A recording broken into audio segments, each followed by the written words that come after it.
Oi, oi! I don't know, is that my new intro these days? I've got some hot chocolate. I definitely haven't just absolutely murdered lunch before, rushing to get the stream started. But we're good. We're good. Just absolutely murdered lunch before. Oh, I can hear an echo. To get the stream started, but we're good. Why can I hear an echo? Absolutely. Oh, it's from there. Okay, I found the echo. Okay, we've removed the echo. How are we all doing, guys? Welcome to day 3. It is the final day of Formula 1 pre-season testing for the 2023 season, and it's also the final session. We're now into the PM session. Here we go. This is it. So hello everyone, how are we all doing? Hope you've all had a great night last night, and we are back and enjoyed this morning's session as well. We are going to get some quali runs at some point today. I think a little bit later, last 2 hours or so, we'll get some quali runs coming, and then we're going to get a race run as well. So I think pretty much every team out there is going to be doing a race run a little bit later today. So I'm really excited for this. This is the representative day. What we've seen over the last 2 days is or 2.5 days, I guess, is getting all of this data that they need. They're going to use this data. They're going to use it later on in the season. Fine. That's all swell. And they're making sure that everything on the car works. It's all doing what they expect. Now we're at the point where we're going to see it. We're going to see something a little bit more interesting. We're going to get, obviously, our quali runs, and we are also going to see some race runs a little bit later in the session as well. So we're going to be keeping an eye on all of the times. One thing I'd love to do, but we won't have enough people to do this, or it's very hard logistically, is to make a note of the race run times so we can calculate the average. But obviously the problem with that is I'm going to need a solid 10 people dedicated to each driver, keeping note of every single lap. So I think I'm just going to, let's maybe not do that. If 3 of you want to do it, if we have 3 volunteers for the race runs later today, where we, just for the Mercedes, the Red Bull, and the Ferrari, they're the 3 main ones. If someone wants to average out those times, great, I'll give you a high five or something, but, yeah, that might be a little bit difficult to do. Good day, mate. Hello, Hugbear. How you doing? I'm afraid I can't watch the stream. I need to a party. I mean, that's worth it. I mean, Colin, fair play, man. Fair play. Well, have fun. Have fun. Bradley, thoughts on Arava? I mean, I used to watch a lot of him. I don't think I've watched a single Arava video for like a good, well over a year now. Well over a year. But no, I used to watch him a fair bit. He seems like a cool guy. What the hell is happening at Mercedes? It's yep or nope. So confusing. Also, why are they not changing the rear wing? Yes, I mean, the rear end of that Mercedes at the moment, it seems to be incredibly unstable. So it... I mean, what's going to happen with Mercedes? What is going to happen with Mercedes this year? I know this is something we're going to discuss a lot over the next about 5 hours. Because obviously we've got this session coming up and then, everything afterwards as well. So, yeah, we're going to be discussing that a lot in the upcoming few hours. I'm going to get the live timer ready to go as well. So that's a countdown timer, so I need to do that. I need to go to... It's the 26th today. No, it's the 25th today. It's 25th. And this session will end at half past. It'll end at 4:30. It'll end at 4:30. So 16:30. There we go. Ba-ding! There we go. Cool. So we get underway in about 1.5 minutes for this session, and then we're underway for the next about 5 hours stream now. So Mercedes, we're going to be discussing them a lot today because they seem to be the team that I'm most uncertain on. Red Bull, Ferrari, we know they're going to be, I think, the top 2. They seem really solid.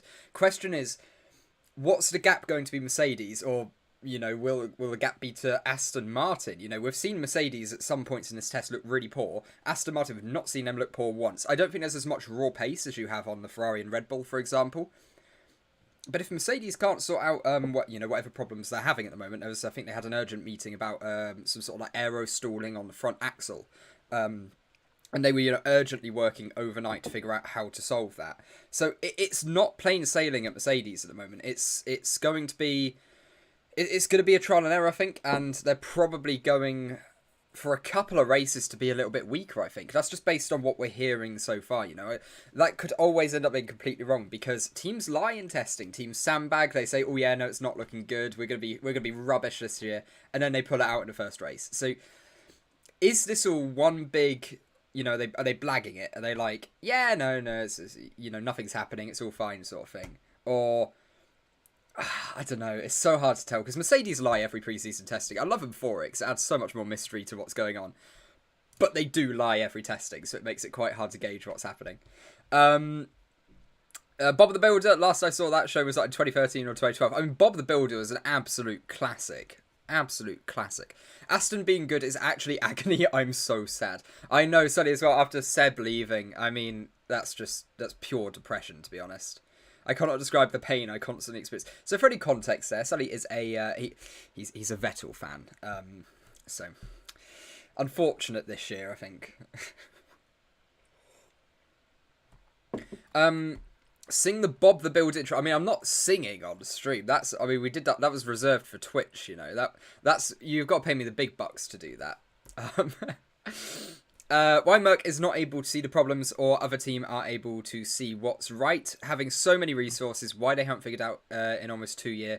So much money and time on the concept. I mean, yeah, but sometimes you can have Formula One cars, and this may come as a shock, are quite complex.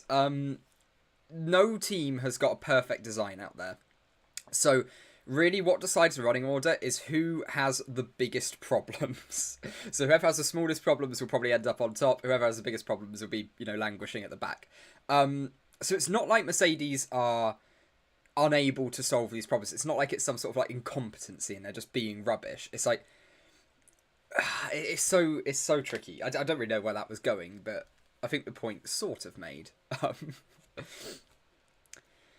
What was it? Merc is sandbagging like always. They just try to find weaknesses in their car performance so they can learn from their mistakes. And that's the thing, you want to play into the weaknesses your car has at the start. So, like, you want to sort of amplify it, because then you can sort of fine tune solutions for it.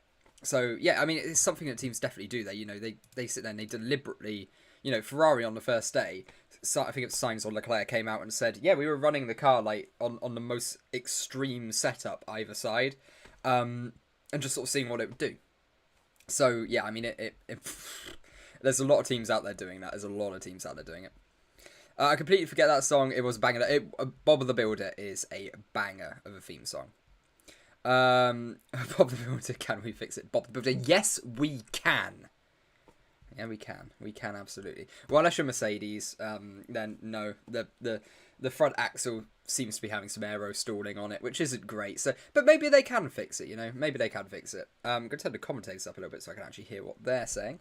But we have got the first cars coming out on track. Pierre Gasly out on track in his Alpine at the moment. I'm waiting for the first time I get that wrong and say he's still driving an AlphaTauri, because every time he pops up on the screen, it looks wrong. In my head, I'm like, yeah, Pierre Gasly, AlphaTauri. Good looking car though, the Alpine, really good looking car. So that's the only car out on track at the moment, as you can see on the medium tyres. I see 3 tyres. Yeah, fairly fresh set as well. Leclerc wins in Bahrain. Ooh. I mean, yeah, he's probably... Yeah, no, I wouldn't say there's a favourite at the moment. It's obviously going to be between, I think, Leclerc and Verstappen for the win. I think Mercedes will be closer than they were at the start of last year. But that's, they'll be closer than they were at the start of last year, but they were really far back at the start of last year. So they'll be more in contention in the early part of the season than they were last year. But yeah, I don't think they're in contention for early wins yet. Maybe today they're going to look phenomenal. They're going to do really well, and we're going to go, yeah, you know what, fair play, they're in contention. That's the point of this testing session. That's why it's televised for us, is so that we can read into everything. It's a bit more fun that way. Yeah, McLaren's competence after Andrea left. Yes, it's not going well. It as a McLaren fan, his first 2.5 days has just been progressively getting more depressing, and I'm not enjoying life right now. I mean, I've just had some sausage rolls, so actually I'm doing all right. But in a Formula One world, not enjoying life right now. Yeah, as a McLaren fan, it pains me. Yeah, absolutely same, Hugbet. Absolutely same. Hello, Kate. How you doing? Does that Albon disappointed me now? What's Why is that in Russian? Why is Albon's name in Russian on this website? I'm gonna quickly reload it. Why is that in Russian? There we go. Okay, so that must have just been like a mistake in translation, because I think it is a Russian site that does this. So I don't know what the hell that was. But yeah, okay, so Albon's back now. No, Albon didn't do anything bad as well. Obviously, not enough laps. I'll say 53. That was what? Yeah, I mean, it's only Piastri who did less. And McLaren had problems with the wheel brow again. Just not strong enough. They've already made a statement on it. They're saying, yeah, you know what? It's been a repeated problem. Basically, what they've tried to do is save weight by thinning it down. They've just gone too far. They've gone too far. So Esteban Ocon has got himself... Maybe it's Ocon on track. Esteban Ocon has set a 37.7 on his first run. So there we go. That's one of our first lap times from this session this afternoon. Man's in the wrong ends of the internet. I know. The thing that on top of the timing sheet is still said day 2. Oh, thank you for reminding me. I always forget to change those. It's because... no. See, very rarely anyone looks at it, including me. It's very rare I look at it as well. Right, there we go. Let's change that to day 3. Not day 21 or day 23 like we did last time. Day 3. Nice and simple. P11. Oh, yeah, De Vries P11 as well. Nick Debris P10. I'm still pretty underwhelmed by AlphaTauri's lineup. I've been a bit more impressed by Nick De Vries than I thought I was going to be in the first, in the first days or whatever here. But of course, we haven't seen a performance run, so we can't actually know for sure how well he's doing. But so let's take a look at the speed trap data from this morning, because obviously we've still got all of the relevant speed trap stuff up. So who has got the engines turned up this morning? Looks like Ferrari and Mercedes there or thereabouts. But look at that, speed trap 2 from Leclerc. The closest person is Hulkenberg, another Ferrari engine, 2 kilometers an hour. Yeah, looks like Leclerc really did turn up the engine or lower the fuel modes this morning. Because that is, I think, some of the quickest speed trap times we have. So I think the 290 especially is one of the strongest speed trap times we've seen so far. Mercedes as well, maybe. Looks like they might have turned it up. Obviously, speed trap number 2, though, not looking too great from Russell there. Let's take a look at the actual max speed as well that's been registered, because that's always a pretty good sign as well. Here we go. So 320. Yeah, okay. So Ferrari have got the engine turned up a little bit more this morning with Leclerc's run. Obviously, it's his last run in the car, so that makes sense. There's nothing to be, that's nothing too surprising. But then we've got 317 on Russell's 8 kilometers off, 5 kilometers off for Drugovich this morning, then 3, 2, 3, 5. So yeah, there's a decent gap there. Ocon well down at the moment. He's doing very clearly some sort of high fuel running, just sort of making sure the car's working fine. 34 kilometers an hour off of the pace. And then 20 for Dries and 142 for Sainz, who on his first run was, I imagine, going around quite slowly. So let's leave that on auto and see sort of what it decides to do with us. There was debris from De Vries. Yeah, that's it's going to pop up at some point this year, isn't it? What debris? Who? Someone said Mick Debris. God. Imagine Red Bull and Mercedes does a lap with the softest tyre ever. It would probably break a world record. I mean, yeah, I don't know. I still feel like the Ferrari car is going to be the quickest over one lap. It just sort of... And it looks that way again. I just see the Red Bull being a really good race car. Basically, I'm just anticipating a big repeat from last year, really. Like, I don't think there's going to be massive changes. The Ferrari will probably still be really strong. It'll be a little bit stronger in the races because they won't have to turn the engine down as much as they did last year. Because, like I said in... I think the last video we uploaded and in the last couple of streams, Ferrari had to turn the engines down after Azerbaijan. They had that double retirement and they're like, yeah, we can't keep doing this. We can't keep breaking down with both cars every race. So that's where a lot of Ferrari's pace sort of magically disappeared. Well, it sort of looked like it magically disappeared. That's where it went. Yeah. Williams should be one of the fastest cars on a straight line, please. I mean, maybe, but that's more because they just struggle to get any downforce on the car. That's the way it's like. I remember someone sort of making that joke last year. It was like a Ferrari engine TM, yeah. And that, yeah, they were all saying like, oh yeah, no, I think it was for Monza, was it? Yeah, for Monza, saying what Sainz up to? Oh, Sainz comes into pits. I thought he was about to improve, but he came into pits. But yeah, around Monza, saying, oh yeah, no, Williams should be really strong around Monza, and it's like because they've got great straight line speed. It's like not through design, they just can't get any downforce on the car, and you don't get much drag without the downforce as well. So yeah, disappointing you since 2009. Exactly. Do you think Mercedes are looking a bit better? I haven't followed since day one. Day two, Mercedes definitely looked better. Day one was pretty rough with how loose that car looked. Day two, yesterday, we saw a lot better signs. Of course, they went on to grippier tyres, though. So there's a little bit more of a question in that when they're on, obviously, grippier tyres. So the car's going to be more stable because it's sort of harder to reach the limit. But it's looking better. It's looking better.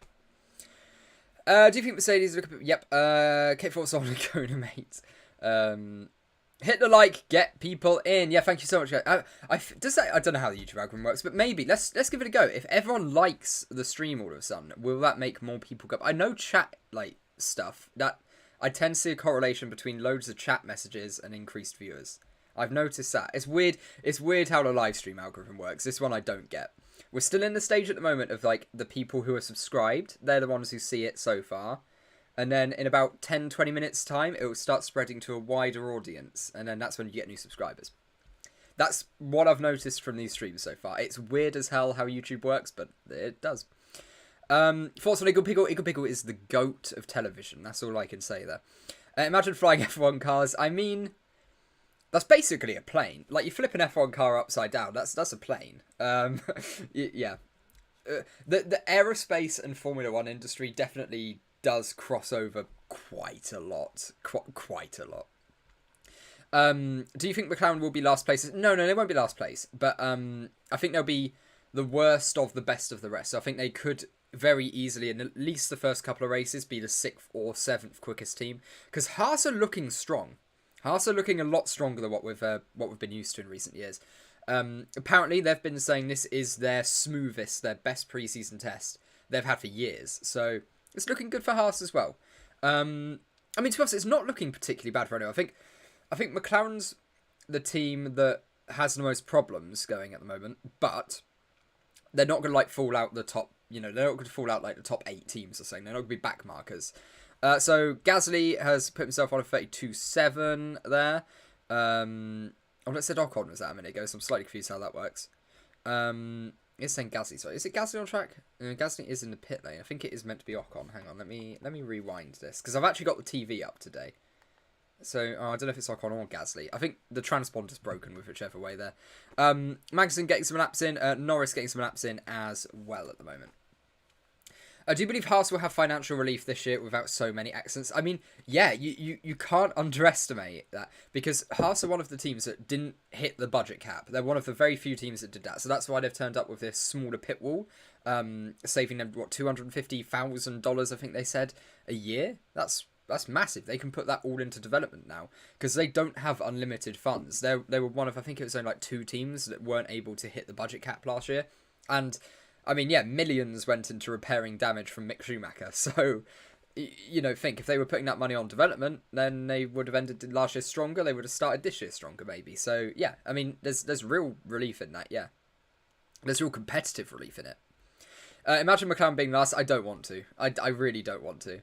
McLaren never finished last in the Constructors' Championship, except maybe 20... Yeah, but 2007 was for different reasons. Let's not talk about that one. Imagine Aston build an actual quality car and Fernando's fighting for the title and the Aston just internally combusts. Imagine. I mean, it is an internal combustion engine, it is meant to do that, but I know what you mean. That would be so Fernando at that point, I think about it. Yeah, I mean, Fernando, the amount of bad luck he's had with reliability in the last couple of years, he's just going, I can't be bothered. I can't be bothered anymore. He's a better man than me, because I'd have given up by now. Technically, they didn't even finish in 2000. Yeah, exactly. Yeah, they didn't even finish last. They just weren't in it. They were, yeah. If Aston can pull the gap in just one season, if they get past Merc, they won't be able to hide their faces anywhere. It will be established that you can turn things around over winter. Well, yeah, absolutely. And if a team does make a massive jump like that, then yes. I mean, it's not something we've seen recently. I think for the best part of a decade, we've not seen a team make a massive jump without major regulation changes. But if Aston Martin do it, it shows the power of what a lot of money and a lot of new staff can do. I've got a little car comparison between the Aston Martin and the McLaren at the moment. It's quite interesting. Big side pod differences. So as you I don't know if you're watching a Sky or F1 TV broadcast, whatever. But if you've got it on your screen at the moment, you can see. So you've got massive undercut. It's a much shorter but wider air intake around the side pods for Aston Martin because they have a very aggressive undercut underneath. Whereas McLaren, they're a little bit more narrow, but they've got a bigger box. So the Aston Martin looks a bit like that. The McLaren looks a bit like that. It's chunkier, bigger. Whereas the Aston Martin's longer, but thinner because of that aggressive undercut that they have riding underneath. McLaren 2007 have 2 driver on title hunt, lose title by 1 point to a Finn called Raikkonen. I know. That was rough for McLaren, that was rough. But thankfully I wasn't really old enough to be understanding what was happening that season, so I sort of got away with it. Made it a bit less depressing. If Aston can pull the gap in, just want to see, yep. GP2 engine, yeah, it's rough. You think Merc is fast? I think Mercedes will be the 3rd quickest team. I think there's some talk that potentially Aston Martin for the first couple of races could nip them to it. But I don't see Mercedes falling back that far, and I don't see Aston Martin making that big of a jump. Because you have to think how far ahead Mercedes were of Aston Martin last year. To turn around a gap that big, that's ridiculous from Aston Martin and ridiculous from Mercedes, but in a bad way for Mercedes. So yeah, that would be really fun to see. That'll be really interesting to see what goes on there. What else have we got? Finnish champion, Keke Rosberg, Mika Häkkinen, Kimi Räikkönen, waiting for 2-time Finnish world champ. Yeah, that's a good point. And I can't see. Are there any really like talented young Finnish drivers around at the moment? I don't think there's anyone who could really, threaten that for a very long time. Magnussen running a little bit wide. Oh, and then a lock-up as well. So, yeah. So, the Haas still looks really stiff. Because what we saw there was the car becoming a little bit destabilised on the curb. Then it cuts back across the line, gets on the brakes, and locks up. It still looks really stiff, the Haas. So, we'll see what that does. Why Merck's still putting faith in the zero pod concept? It must be a pain to adjust the car because in a matter of hours the car went from decent to a nightmare. It is, and Mercedes for the last couple of years now, they keep saying, oh yeah, we keep designing divas. They keep calling their car a diva. It'll be really good one week, and then a slight setup change, and it'll become awful. It just keeps happening with them. They just can't. Whereas Red Bull, they had a very tunable car last season, and that's why they could be so strong at seemingly every track. It was a very workable car. And yeah, I don't think Mercedes have had that leeway for quite some time, to be honest. Ferrari score point every season. They were shockingly 2 point away from not scoring in 1980. Yeah, that must have been a bad year. Thought it was the car broken down then, but it's Mercedes at the end of the pit lane. About to come out on track is Lewis Hamilton. About to come out on to the track. There he is. So you've got... Yeah, Gasly's not out on track, so I don't know why that's lit up. I might try refreshing it again to see. Because it is Ocon. Yeah, obviously. Yeah, it can't. Both of them can't be on track. I think there's an issue on the graphic with Gasly there. Let's see if this fixes it. Ooh. No, it has not. Lovely. Lovely. Right, I'm going to need to zoom out a little bit because the sizes have changed as well, which is really, really great. There we go. That's cool. Cool. Right, so who's improving at the moment? We've got Carlos Sainz improving. He's about to go a little bit quicker, but he did have a... No, he's in the pits. What? I'm confused. Yeah, he's in the pits. Okay, so they're in the pits. So it's only Hamilton on track, Ocon and Magnussen. For some reason, Gasly's lit up. No idea why he's lit up at all. 1982 is the season we wanted, not include... Well, yeah. Thankfully, we don't see much of that in Formula 1 these days. Because that would make these... It would make these streams a little bit more morbid. Can you imagine if we had, like, the technology to do these streams back in, like, the 40... Well, not 40... Back, like, 50s, 60s, 70s, where basically every race you had a driver? Yeah, that would... That'll make it quite hard. Red Bull looks strongest with Ferrari and Mercedes way below them. I wouldn't go as far as saying Ferrari are way below them. The Ferrari doesn't look that bad. And it looked like it had some serious pace on those C4 tyres. 4 tenths quicker than Russell on C5s. But we looked at speed trap data a minute ago. They had very clearly got the engines a little bit more turned up. So we'll take that with a pinch of salt. That was much more of a performance run there.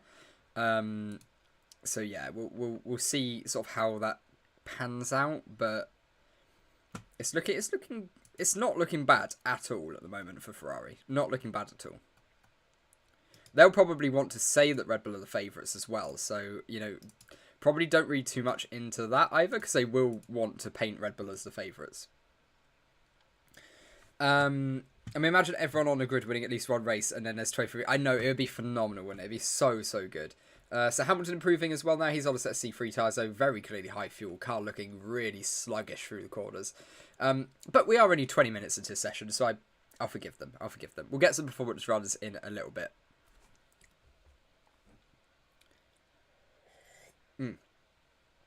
Good stuff. Let's see how it's handling through the quicker corners. Yeah, I mean, there's 6.7 down. I don't think I want enough of a performance run for us to really take a lot from it, unfortunately, because I really want to. I want to see that Mercedes at full tilt. We need to see what it can do. Why is that? Oh, why is that separate from that? Oh, this is just going to get very confusing very quickly. I'm trying to set up a new tab on OBS while doing it. Yeah, you know what? Let's just not do it. It will only end badly if I try to do two things at once. Multitasking is not a strong point. Red Bull looks the strongest Ferrari asset. Yeah, but that's the thing. And Aston Martin looks fourth. Yeah, I agree. Aston Martin look to be the fourth quickest team. I think they have the edge on Alpine, at least with Alonso. I'm not sure whether Stroll will, but Alonso will, based on like pure pace. And then who else are we really looking at? So I would say so far the running order for the top 6 looks to be, and I haven't changed this from last night so far because, well, I mean, we've not had a lot of performance running today anyway. But same as last night, what we had. Red Bull looking strongest, with Ferrari very close by. Then Mercedes, we're not sure if they're close or if they're quite far away. We're just not sure yet. We might have to wait literally until qualifying to hear sort of what happens there. Then the fourth, I'd say Aston Martin. Again, they could be either fairly close. I don't say really close to top 3. They won't be. They could be fairly close to the top 3, or they could be as low as 6th, maybe. It's really hard to see. But I would fairly comfortably put Aston Martin as 4th quickest at the moment. I'd say it's a fairly safe bet. Hi, bro. Hello, new man. How you doing? It is weird because Ferrari isn't looking bad at all. More like Red Bull's just really good. Yeah, Red Bull's just looking so strong. Perez on a set of C3s, only 2/10 down in sector 1. He's going for it already. He's going for it. Obviously, Perez in the car all day today. Last day, important quali pace judgment day. It is. Today we are going to get quali runs at some point on those softer tyres. I mean, we had a couple this morning already from the drivers not coming back out. Leclerc, Russell, Drugovich. I guess Albon. Well, Albon is actually coming back out. Albon's in the car this afternoon, so he got the full day. Yeah, he did. He got the full day, yeah. So Albon is actually on an outlap right now. Perez 1 second down as he comes through his second sector here. He might still improve overall as long as he can stay within 4/10 in this last sector. But it won't be enough to overtake Drugovich, who currently sits 3rd in that Aston Martin. Can't wait for Alonso to come out on track on a set like C4, C5s. I've said it all along, Aston Martin are going to do a glory run. I need them to do it, because can you imagine how much hype this is going to throw up when they put on a set of C5s and go like 2nd quickest. For the next week, we're going to be sitting there going, oh, are they going to win? Are they going to win the race? And all of that. No, they're not. But I would love to see Twitter meltdown. Which actually isn't very hard. It happens quite often. Mercedes only slow sector 2 identical for us. Yeah, I mean, yeah, they're looking okay. They're not... Mercedes aren't looking slow. The car just looks like a little bit of a handful. But if anything, that's a good sign, because they're not looking slow with it being a handful. I'd still say the Red Bull's looking quicker. Probably the Ferrari as well. But they're not looking slow. Like 5th, 6th rated sort of thing. So yeah, that bodes really, really well for Mercedes at the moment. There's definitely performance in that car. Basically, for the last year and a half, we've just been saying, can they actually unlock it? That's the big question. Can they actually unlock this pace that we know is there? Then we'll see. We'll see if they're able to. Red Bull, Ferrari, Aston, Alpine, Merc, Williams, AlphaTauri. Don't put McLaren last. That's just, it just made me sad. Who is going to have the biggest drop in performance compared to last year? I think points-wise, probably McLaren.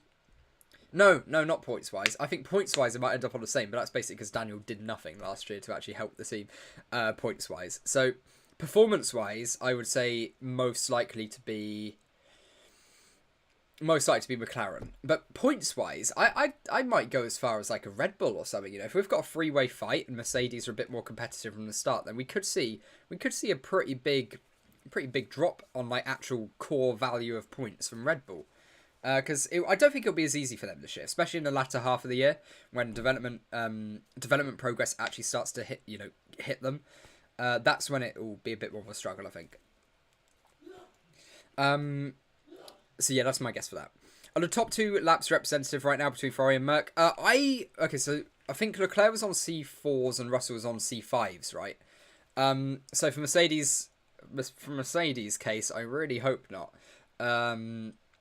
Because yeah, I think Leclerc was on a set of C4s and George was on C5s. But if we take a look at the speed trap data, it actually looked like they were in fairly similar, engine modes. And I mean, clearly Russell was behind on the actual max speed, but when we go to the speed traps, Russell's looking a little bit closer. So this is like actually on the circuit speed traps rather than just the max speed that they reached. So yeah, but obviously then he was way off in sector 2. So we'll see where that goes. I hope for Mercedes' sake it's not representative, because that means they're probably 6 or 7 tenths back, which I don't particularly want to see. That would be, again, I think a little bit less exciting of a season. And put them way into the hands, way into the grasp of Aston Martin with that, if they're that far off. That would make Aston Martin a threat to them. Hi, Aman. Hello, Aman. How are you doing? Good to see you around. Aston Martin design is a mixture of Red Bull, Merc, and Ferrari. What's your opinion on it? I mean, it's great. I said in yesterday's stream, there's nothing revolutionary on it, but what they've sort of done is they've just built a good car. It's not revolutionary. They've not got anything on there that I look at it and go, wow, no one else can do that. No one else is going to do that. There's nothing like that there. But they have taken all of the good bits from other designs and incorporated it, hopefully in an efficient way, which will, that will yield lap time in the end. So we'll see what goes on there. But so who's on track at the moment? We've got Albon on track. We have Perez on an out lap. We've got Lando Norris on track, Tsunoda, Hamilton, and Sainz. So the graphics are all right, apart from Pierre Gasly. He's not on track, but for some reason it says he is on track.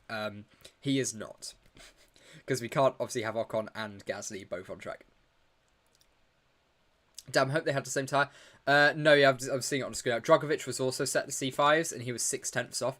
But then I'm sitting there thinking, well, hang on, is Alonso 6 tenths quicker than Drugovich? You've got Drugovich, who's not driven a Formula 1 car in anger. It's not quite anger, is it? But closer to anger before. I think Fernando Alonso might be right up with what Russell's done now on a set of C5s. So, might not bode well. But honestly, I still think... What was that? It was a 31.4. What did Mercedes set last year? Because they won't be slower than last year. So let's take a look at 2021 Bahrain qualifying. I mean, Aston Martin are already well clear of what they managed in qualifying last year. So yeah, Aston Martin are 100% confirmed to be the biggest improvers this year. Like, there's no doubt about that in my mind at all. So Hamilton managed a 29.3. Oh no, I've gone for the wrong year. I did 2021. I forgot what year we're in. There we go, 2022. So Mercedes, where are they? Top one was Hamilton with a 31.2. So yeah, that was a 31.4 from Russell on 2 compound softer tyres. It's still not that It's still not that representative yet. There we go, got there in the end. But yeah, so yeah, they're not on the same tyre. So Leclerc was on a set of C4s, Russell and Drugovich on a set of C5s, and the C5 is softer than the C4. Carlos Sainz moves himself up into P9 with a 35.3, 4.2 seconds. No, 4.3 seconds off the pace. Tried to do maths in my head there. Bad idea. So, there's an interview with Christian Horner as well. Do you have F1 TV Pro? I am watching on Sky at the moment. I'm watching on Sky. I guess everyone apart from Red Bull, Ferrari and Mercedes will show their near true quality pace in the last hour. However, these 3 teams might be holding their pace. Yeah, but Okay, so I want some input here, guys. Okay, I'm gonna do a poll. If you were Aston Martin, right? If you were Aston Martin, would you do a full strength quali run today, or hide your true pace? There we go. So that's our question. Hide your true pace or do a full strength quali run today. Here we go. So have out this poll. We'll quickly take to the poll screen so you can see it. There we go. So there's our poll set up. So if you were Aston Martin, would you do a full strength quali run today or hide your true pace?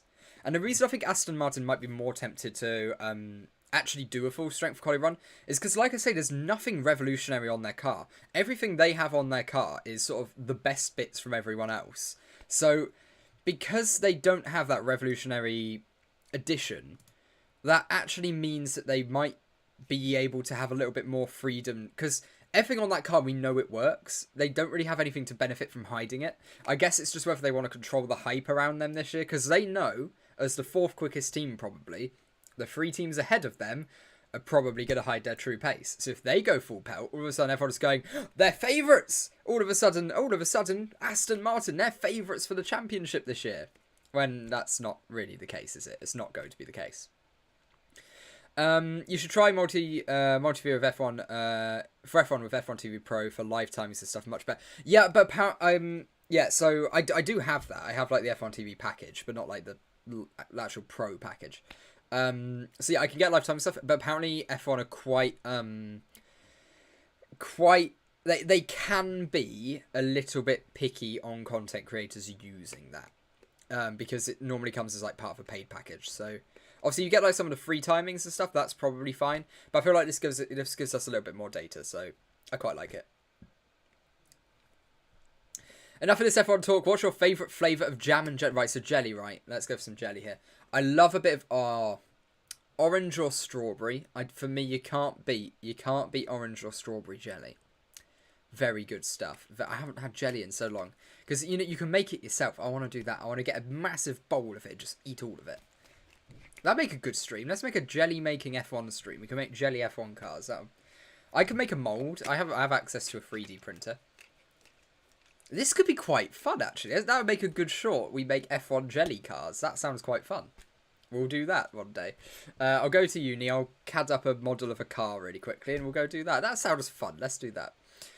Strawberry and raspberry together is better. I do like a bit of raspberry as well. I'm not sure if I've ever had it as a mix, but I bet that's nice. I can imagine that's nice.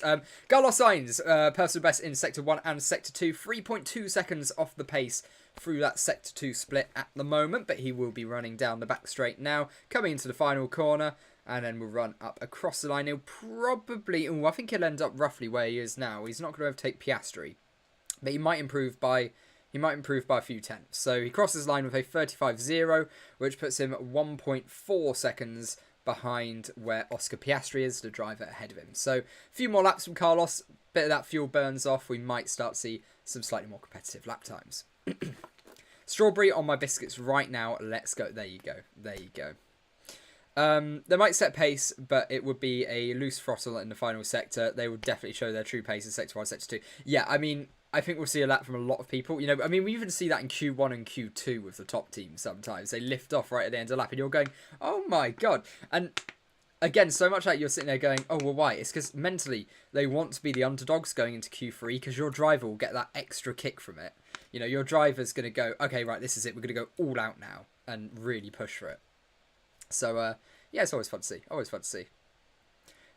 Yeah, Sector 1 and 2, I think we'll see some really good Sector 1 and 2 times. And then, yeah, I think the speed trap in Sector 3 for some drivers on their best lap might be a little bit lower than maybe on some other runs. Let's put it that way. Esteban Ocon out on track at the moment. What tyres is he on? He's on a set of C3 tyres, that looks like. Sun is starting to set, though, and you can't actually see anymore, so that's really good. 2 seconds down in Sector 1, though, so this isn't going to be an interesting lap. He's currently 5.5 off the pace, so yeah, we're still very much in long-run territory at the moment. But a little bit later this afternoon, I think when we get to like 2 hour mark, because we will get a couple of practice races in, there will be someone who goes full race fuel and just does a practice race. A lot of teams will do that. And it's smart to. You can use all that data to then be quicker in Bahrain in a week's time. So yeah, I mean, if you've got the opportunity to do it, absolutely do. But just before that, we'll likely see some quali runs as well. So I think in about an hour 20's time, once the sun starts to set, once the track starts to cool a little bit, it becomes more representative. That's when we can see some of these proper quali runs giving it a go. And I can't wait. I cannot wait. Obviously, it's a little bit of a grind to get through before that, but it's more just looking out for any dramas and just talk about anything we want, really. We were talking about jam a minute ago. It sounds great. I've now got cold hot chocolates. It's just chocolate. Nice.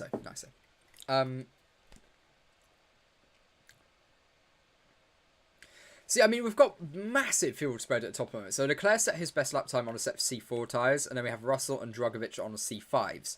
Then 1.4 off the pace is Perez on a set of C3s, so only one compound harder than Leclerc at the top.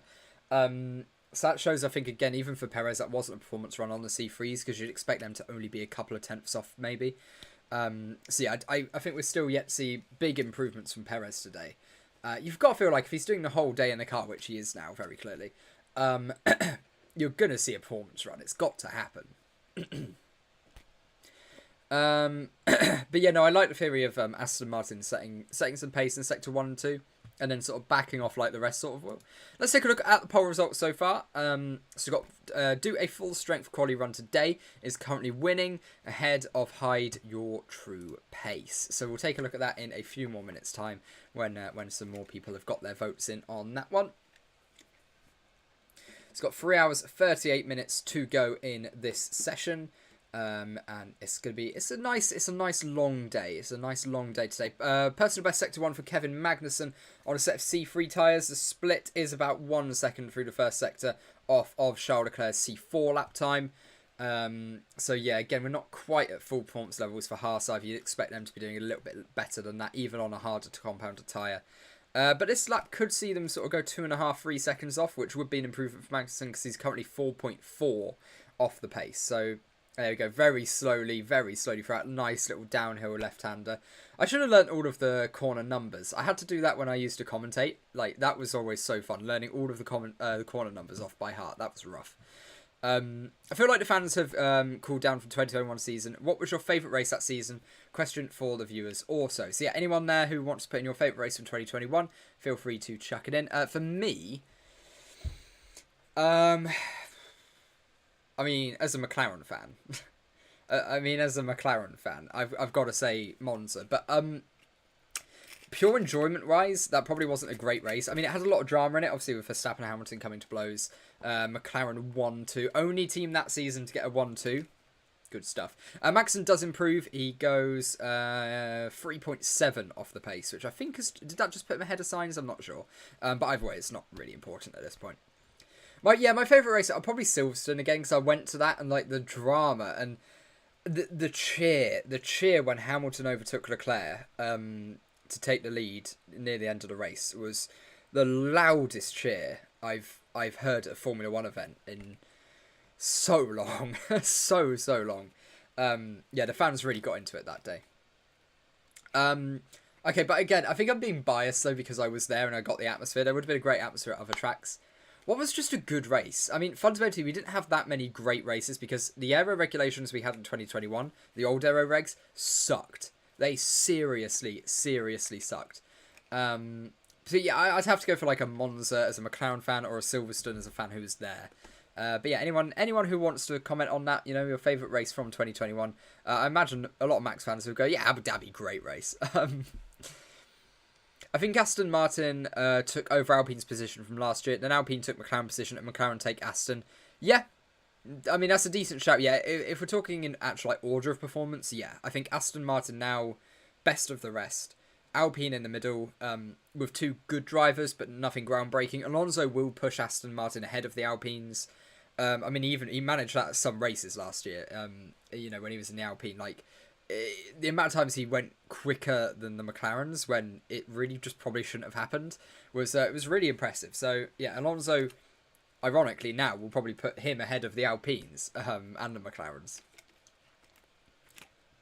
France 21 was pretty good. That's a good shout if we're talking about like the best race. I was shocked because it was France. We all came into that with no expectations whatsoever, and it was actually an alright race. But yeah, that was. Why don't no quali ones? I mean, there will be. We're still very early into this session.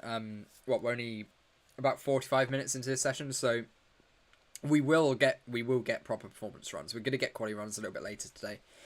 We're going to see quali runs followed by race runs for most of the teams out there. So we're going to get the quali runs first, and then we'll move on to the race runs afterwards. Yep, cool. Baku, great, absolutely phenomenal race. I don't remember much from Baku. Saudi Arabia was good, but I feel like, you had like red flags, race restarts, all that. Like, that was a good race. Saudi Arabia was a good race, but it was a bit chaotic. It probably wasn't a great race. It was an entertaining race. There is a difference there, but it was entertaining. Sakhir Perez from first was my favourite. Oh, that was good as well. That was very good as well. Very good. There were so many good races in 2021. That's the thing. Like, it actually was such a good season. The only problem was, I think, sort of how it ended was a bit depressing on quite a few fronts. 2020. That was 2020. The Sakhir race with Perez. Oh no, oh god, I'm getting confused. Perez Racing Point was 2020 Sakhir. Yeah, I'm confusing myself here.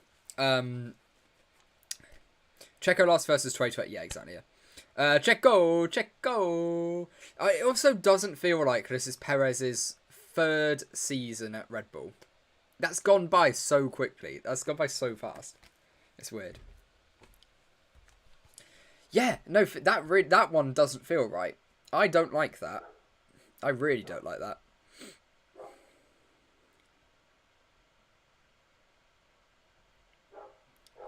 Yeah. My microphone, it's come off. There we go. Cool. We're back on. Dog, stop barking. It's not even my dog. It's not even. If it was my dog, I'd get it. I'd sort of forgive it. Which preschool shows do you watch? I mean, now not many. Now not many at all.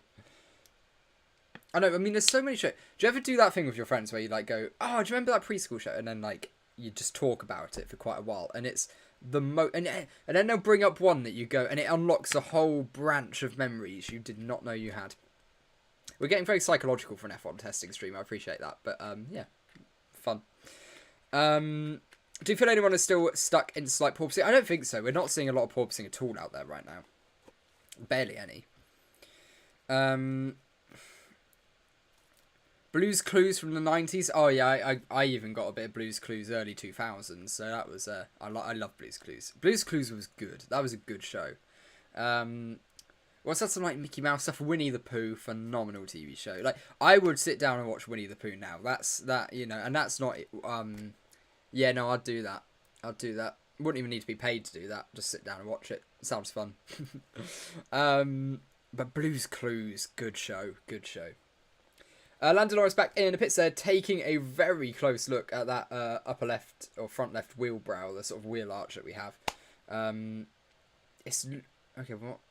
It's wobbling a little bit, but seems okay. They're not rushing over to it. Doesn't look like they're doing any work. So fingers crossed that's all resolved, because that does seem to be the biggest problem on any car right now. Everyone's just sort of getting on with it. We've barely had any, problems that have persisted. It's really only the wheel brow on the McLaren, and that's so easily fixed that it doesn't really even matter.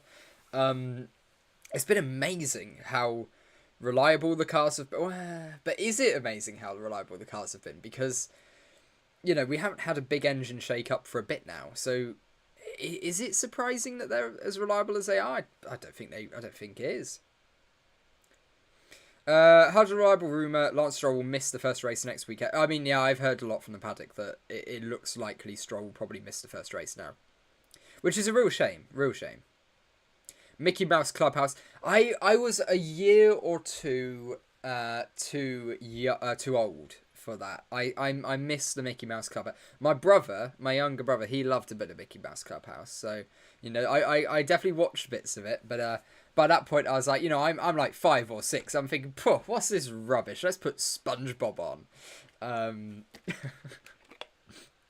So, hello everyone, welcome to pre-season testing. Today we're doing a deep dive into the roots of all of our childhood dreams of television. There you go.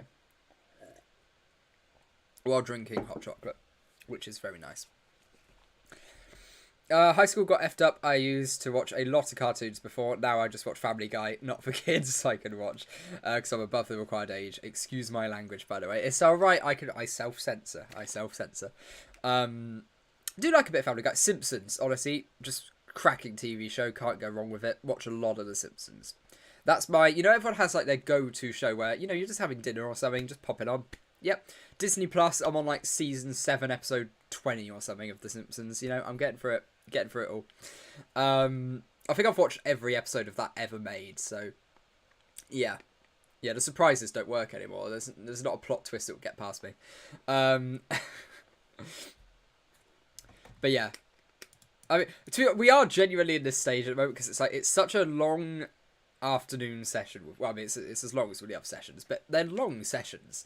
And at the moment, everyone's just sort of doing some setup changes. Ooh, here we go. Lewis Hamilton on a fresh set of C3 tyres. He's about to come out onto the track, nice and shiny, so they're all fresh, unused, not even scrubbed. Let's see what's going to happen here. If we get a performance run from Hamilton on some C3s, that'd be really fun. His best lap time so far is about 8 seconds off the pace, so we're going to see a practice start here, and then we'll see what he does. 3.5 hours to go in this session. Yep, 3.5 hours left, and that's it. 3.5 hours, and then we are, you know, on Friday, you know, next week, 6 days away. We've got FP1, FP2, then Saturday FP3 quali, and Sunday next week, the first race of the season. We're already at that point. We are already about to start the season, and I'm all here for it. I'm all here for it. Have you watched Drive to Survive? I got through the first episode last night, and then I basically just started playing with the puppy, and I went to sleep. And I woke up at 7 o'clock this morning to deal with the puppy, like take her out toilet. And then my IKEA delivery arrived at 7 o'clock in the morning. They rung the doorbell and everything. I'm like, guys, I'm awake, but there's other people in this house. That is just rude. That's just rude. IKEA deliver at 7 o'clock in the morning. That's disgraceful. That is absolutely... if I was trying to have a lie-in, I'd be fuming. I mean, F1 testing was on, so I was awake anyway. But, you know, if not, I'd be really annoyed. Imagine 2001 Austria Grand Prix start. Yeah. Hi, bro. Long time no see. How's your school? Yeah. Oh, hello. Cristiano Ronaldo. Yeah, no, all good. All good. Yeah. They capped one of my grades wrongfully. We're getting over it. We're discussing with the uni how the hell that's happened, but we're, apart from that, doing very well. Yeah. So how long have we got left? We've got 3 hours, 27 minutes to go in this afternoon session. And, yeah. It's all going really... There's just no major dramas. I don't want to go as far as saying, oh, it's a little bit boring this year, actually. But let's put it this way, I'm not sure I'd want to watch 6 days of this. So, you know, I might forgive them for cutting testing a little bit short this year. I might forgive them. Because it's not the most entertaining thing in the world so far. I mean, I love listening to the commentators just talk about it. And I love talking about it myself as well. But it's been so drama free. Everyone's just been fine. They've got on with what they're doing. They've got their run plan. Couple of small breakdowns, but no big spectacular fires or anything like that. Which obviously we don't want to see, but it does make it a bit more interesting. Yeah. Do you think someone will run sub 30? Oh, I would be impressed if someone did a sub 30. Yeah, I mean, if we get a sub 30, it'll be a 29.9. It'll be like a low to mid 29.9. Low, mid to high, sorry. Yeah, we wouldn't get like a 29.8 or anything. That won't happen. Also, the episode on the formal royals, we Americans welcome all Europeans onto the South Park hype train.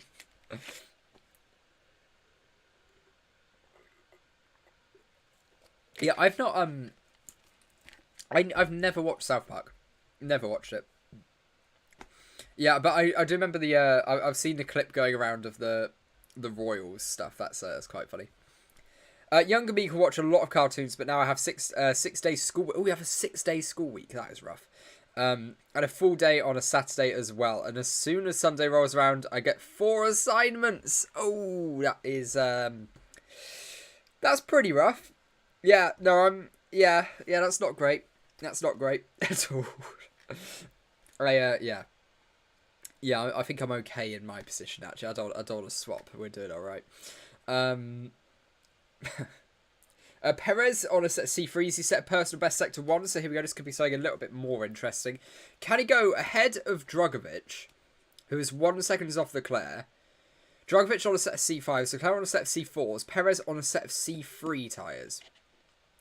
Let's see if he can just get himself ahead of Drugovich, because if Perez can beat Drugovich on a set of C3 tyres, that's going to look pretty good for Red Bull. That's going to look pretty good.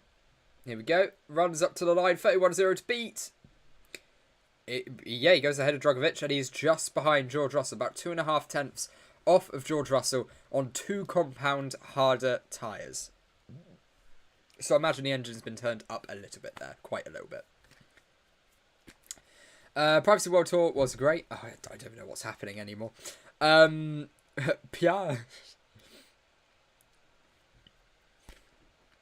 But yeah, so Lewis Hamilton now also on a set of C3 tyres. It's the same tyres he went out on a little bit ago. He set a personal best sector 1. He set a personal best sector 2. He's 5 seconds off in the second sector split. So he might go ahead of De Vries here. Doesn't look like he's going to jump Tsunoda or Ocon or Norris, any of those. But he might jump De Vries once he comes up across the line. We'll wait and see. Let's see what he runs up to the line. Yeah, jumps just up ahead of De Vries by a couple of tenths. Actually, by nearly a second, to be honest. 6.3 off, 9 tenths quicker than De Vries on that lap. Oh, and on Monday I have to explain the human heart, the most so 10 to 15 years. Yeah, that's not fun. That doesn't look very fun.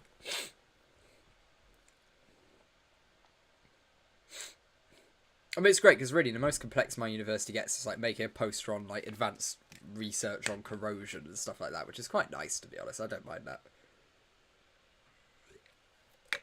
I mean, it helps when you're studying something you're actually interested in, to be fair. It makes it quite a lot more fun.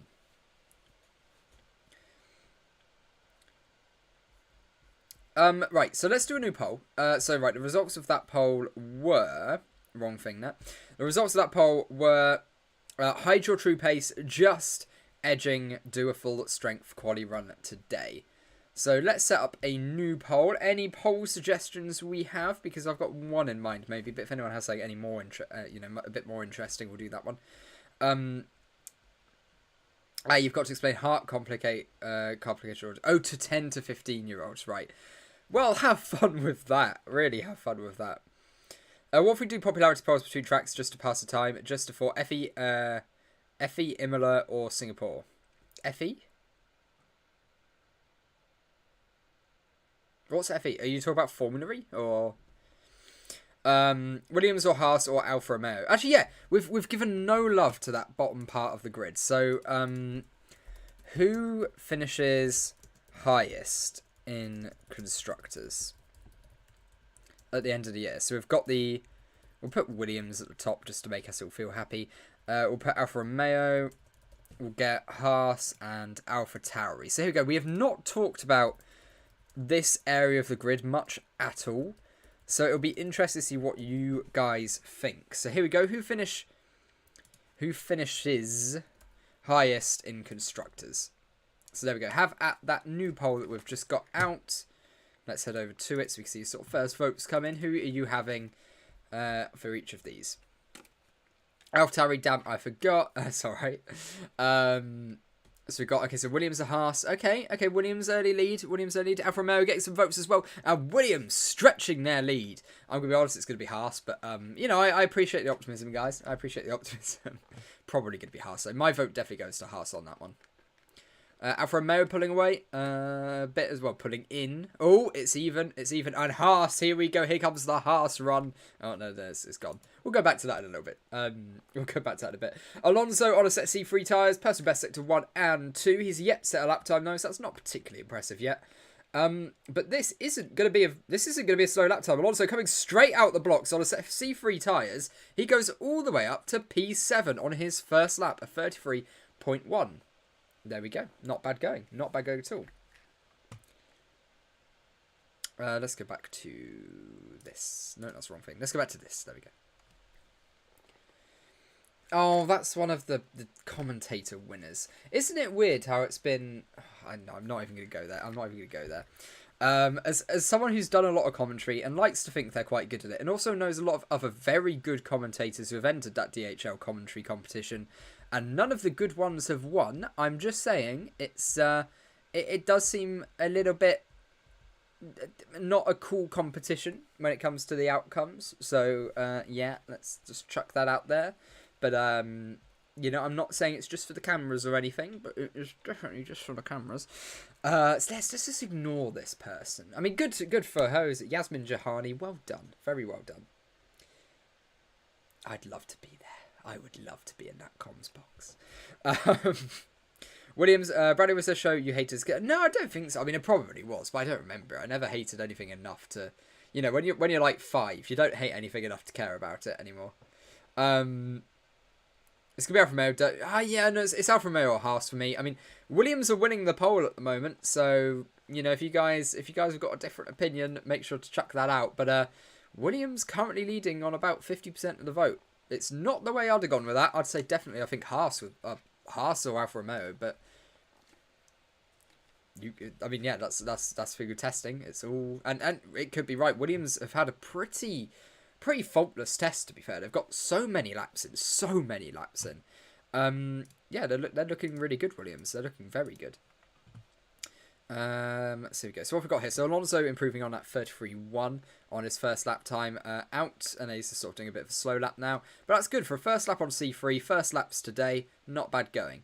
Now the speed trap I want to see here. So he's 3.6. Yes, the engine and or fuel load still a little bit turned down. Then we've got Ocon improving 29.6. That's I mean, yeah, it's potentially quicker than what Hülkenberg did as his best last lap. So Ocon might be on for an improvement here, it looks like. So we'll see what he manages when he comes across the line. AlphaTauri get no votes. They've got a vote now. AlphaTauri do have a vote now. Only one, but they have got a vote. So yeah, Ocon improving. Let's see what Sector 2 split is like. It's not on the screen at the moment, but we have got the timings here. So one more mini sector to go.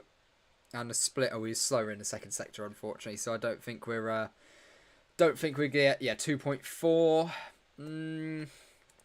Where was he before? He was 2.5 off. So yeah, he's not only gonna be 1/10 slower in the last sector. What tyres is he on? He's on set C3s. So Esteban Ocon set C3 tyres. Won't improve this time out, but he's giving it a go.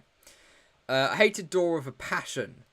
That female dog was so enraging. Oh no, I loved a bit of Dora the Explorer. Cracking TV show. Did you buy F1 TV? No, I have Sky Sports F1. I wish we had F1 TV because honestly, I think I prefer the commentary team with F1 TV. You know, your Alex Jakes, Will Buxton sort of group. I like them. I like them quite a lot. That sounded a little bit more creepy than I wanted to, but I do. They're a really good group of commentators, and of course Jolyon Palmer as well. Don't like him quite as much, but he's still decent.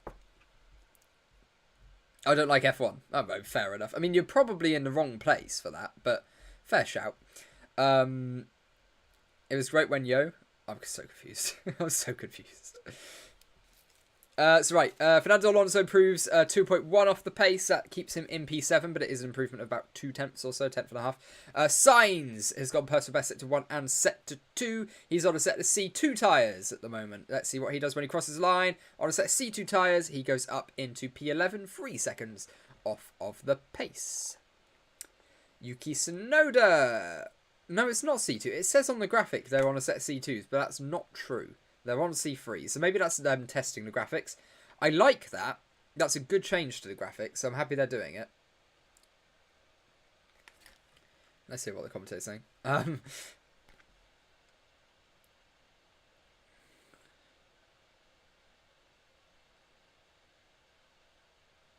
She's not a very good commentator. I'm really sorry to her. I know some very, very good commentators who entered that competition, and all I'm saying, I mean, there's definitely a lot of pressure on her. You know, don't get me wrong there. It's a completely new environment, but I know quite a few commentators who would absolutely boss that. She's not. Sorry, I'm sorry. I don't want to be mean. But it's not great. As a WRC fan, testing weekend for Mexico. Ah, right. I really want to get into rally. I never really... I don't know the best platform to get into it. That's the problem. It's like I don't really know how I go about watching it, because I know it's not the easiest thing to find, especially in the UK. Hamilton doing warm-up laps? Potentially. I mean, he's definitely not put in a performance run, let's put it that way so far. But he is circulating. Could be on a high fuel run. It could be, yeah, I'd say probably on a high fuel run, just sort of collecting data on the tyres, degradation, that sort of thing. I think he's on a set of C3 tyres, I think that's what he's doing. We saw a lot of long runs on the C2s earlier in the week, so maybe this is just Hamilton's first go as a long run on the C3, something along those lines, maybe. Not sure. Rally's best of WRC is cool, and WRC2, WRC Juniors, it's so hard to say loads of times, is also fun. I bet it is. I bet it looks fun as well. It looks really impressive as well. Meanwhile, endurance and NASCAR. What is testing exactly? What's testing? I love a bit of NASCAR though. I very rarely watch it. I watch like the big races. Mostly again because I have no idea when the races actually are, and all of them are normally at pretty horrific times to try to watch in the UK. Especially on my new sleep schedule with a bloody dog. So yeah. Yeah, it was great when you're like free, but she's so unbearably slow. It's annoying, is what I meant to say, but my phone was like, nah, right, okay, yeah, I see what you mean. Yeah, she doesn't strike me as a phenomenal commentator here.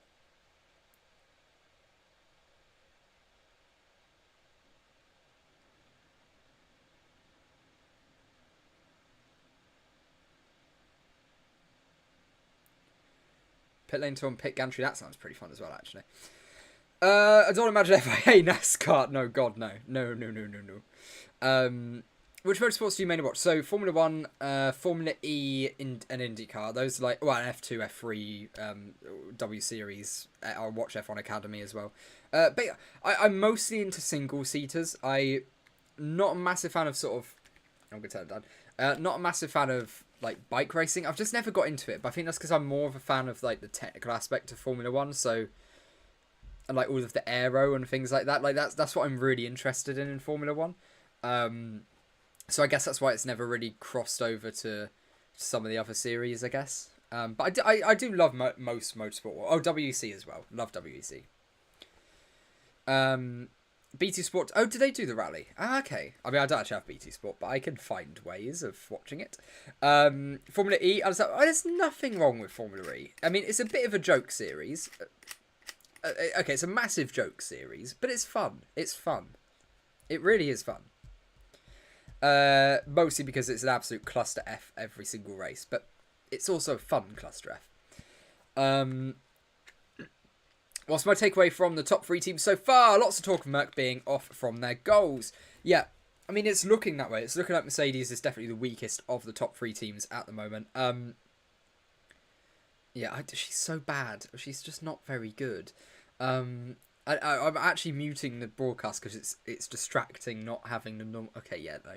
I'm going to stop being mean to her because I feel like I really am being mean, but like it is genuinely off-putting. But yeah. So Tsunoda improved in the last sector last time out. 23.9, so yeah, still well off the pace of what you'd be expecting. 36.1 last time out for him. He is on track. We actually have a lot of cars out on track at the moment. We've got Perez out on track, Albon, Sainz, Magnussen, Bottas, Tsunoda, and Hamilton. So a lot of cars out there. But yeah, stay at the top 3 teams at the moment. Mercedes, I would say 3rd. Not sure whether they'll be at the same level they were last year, which is sort of almost competing for wins, as long as the track sort of suited their car. I think they might have fallen back 10th, 2/10 maybe, something along those lines. But yeah, but it's really hard. And then Ferrari and Red Bull, I think we just might be in a similar situation to last year, where Red Bull's probably the better race car. But Ferrari with Charles Leclerc, he might end up on pole. He probably will end up on pole. But the Red Bull looks pretty ominous at the moment. And the reason I don't find that as much of a problem this year as last year is because we know Red Bull have massive penalties when it comes to actually developing their car this year because of the reduction in wind tunnel testing. So that's obviously their big problem that they've got to overcome this year. And that should mean, really, if anything, I'm hoping Red Bull win the first couple of races, because then it means we've got a little bit of a chase. We've got a chase for the rest of the season from Mercedes and Ferrari trying to catch up to Red Bull's points tally. And I think that, for me, that's probably the best way a season can go. I just think that's really fun. It's like, will they, won't they? Will they catch it before the end sort of thing? I think it's quite fun. Bring back Johnny Herbert? Yeah, I'm missing Johnny Herbert, to be fair. I do like Johnny Herbert. He was cool. But we finally got rid of Paul di Resta, so, okay, we lost one pretty alright thing to get rid of one absolutely horrendous thing. So I'm accepting it as a net positive at the moment. But no, I will miss Johnny. I like Johnny. He's just a happy bloke. He's just a nice happy bloke, really. No, bad is good. Good is bad. Be mean, she deserves it. No, I don't want to. I mean, sure, she's got a free trip out to Bahrain for, reasons that only the press officers at DHL will be able to communicate, as opposed to a good commentator. But she's having the time of her life, and I'm not going to sit here and be salty, even though I am, because I'd love to go.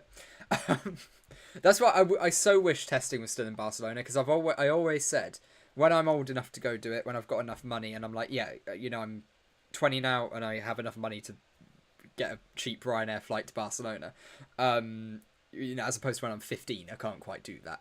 And then they stop doing it. They stop doing the test when I can actually go. I'm like, oh, for God's sake.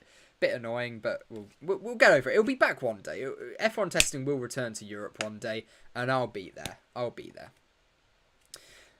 Like Ted's notebook. I think you should do a beacon notebook after every race. That is effectively what we're planning. That is effectively what I'm thinking of doing. We're going to have before every race, a pretty decent in-depth sort of like preview of what's to come, sort of predictions, sort of games, that sort of thing. It's like competitions where you guys have got to try to predict what happens in the race against me. We'll do the polls, and it'll be like 3 or 4 options. I pick one, you pick one, and whoever's closest or whoever gets it right gets a point, sort of thing. I think that's quite fun. We'll do like 2 or 3 in each of the preview streams, and then go over it at the end. But yeah, no, I mean, there's going to be a lot more content this year, like a lot more content. So yeah, it'll be fun. We'll see. Once there is a time Martin Brundle finally get a chance to be a lead commentator. I mean, I don't think it's ever going to happen. I don't think Martin Brundle is a lead commentator, though. Like, that doesn't suit what he does. He's not all loud and shouty. He comes in with genuinely insightful analysis where it's needed, and that's why I really love Martin. I really, really do love Martin Brundle. He's great.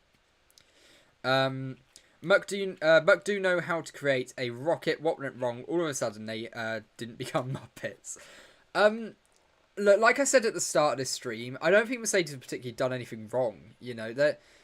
They're just and look, I mean, they're currently sitting P2. I mean, yeah, Hamilton's right at the bottom, but that's because he's just doing long runs at the moment. He's on about like lap 20 on those medium tyres now. He's been out there for ages. And Mercedes will come strong. By the end, they'll get a win this year, I think. I think Mercedes will get a win this year. And to win an F1 race, you've got to do, you've got to be doing something right. It'll probably be later in the year when they're able to develop a little bit more. And Red Bull are maybe hurt by the lack of development that they can have, which should theoretically limit their, ultimate development curve. But yeah, it'll be really interesting to see sort of where everyone ends up. But I think Mercedes will pick up a win this year. When was it last time you missed an F1 race? Oh god, last time I missed an F1 race. We're talking years. We're talking years here. Okay, we talk about live or like the last time I just missed one completely, because actually the last one I missed live was Monaco, I think. Because I was at Wembley with Nottingham Forest versus Huddersfield for promotion to the Premier League, and we won, and it was a great day. And I also missed the absolute mess that was the Monaco pre-race stuff, and I've never been happier to miss any of that, to be honest, because I'd have just been sitting there incredibly angry pre-race. That's the last race I missed live, but the last race I like missed and didn't see any of, you're probably talking well over a decade ago. So yeah, ages ago. Do you watch football, Brad? Yeah, a lot of football. Oh, that reminds me, 12:30 kickoff. Who's playing in that? Get the tablet out real quick. Who's watching that? No, who is actually the 12:30 kickoff today? Is that Everton Leeds in the Premier League? I think it was. Is that Everton Leeds? Not sure. Yes. Oh no, it's Aston Villa. Well, oh, there's no early kickoff. There's just no early kickoff. Well, that's depressing. That means I've got to focus on the stream. Oh, why would I want to do that? So I was saying, you don't need to vote for it. I'm gonna do it anyway. We will have like a Brad's notebook sort of thing, but it will just be a review. You know, we're gonna, when the race ends, drivers get on the podiums. The stream will already be like set up for. Like I come upstairs after the race, watch it with my family, and then come and chat about it with you guys for a bit. My cooler family. I mean, it's slightly bigger family, but pretty cool. Brad, thoughts on FC Basel? I don't know anything. I don't even know. Is that like EU? Is that actually a team? I mean, I know like Basel is a place, but I don't know. From winning back-to-back championships, now struggling to win, the Mercedes downfall is insane. No, it is. I don't think it is because look, this has happened throughout the history of Formula One. McLaren used to be one of the most competitive teams. Look where they are now in this testing session. They can't even get the wheel arch to work. It's natural fluctuation. Nottingham Forest used to be the best football team in Europe, won the Champions League, European Cup twice. We're now near the bottom of the Premier League, after being in the Championship for 2.5 decades. That's just, it's how sports work. It fluctuates. It's not like a crazy downfall or anything. I'll say the biggest, worst downfall we had was Ferrari from 2020-2021 era. That was really bad. Like, that was bad. And that was because, obviously, the FIA put, restrictions in on the extra oil burning they were doing and stuff like that. Here we go. Alonso on a set C3 tyres. Is this going to be a good run? So, a 28.993 from Leclerc to beat in the first sector.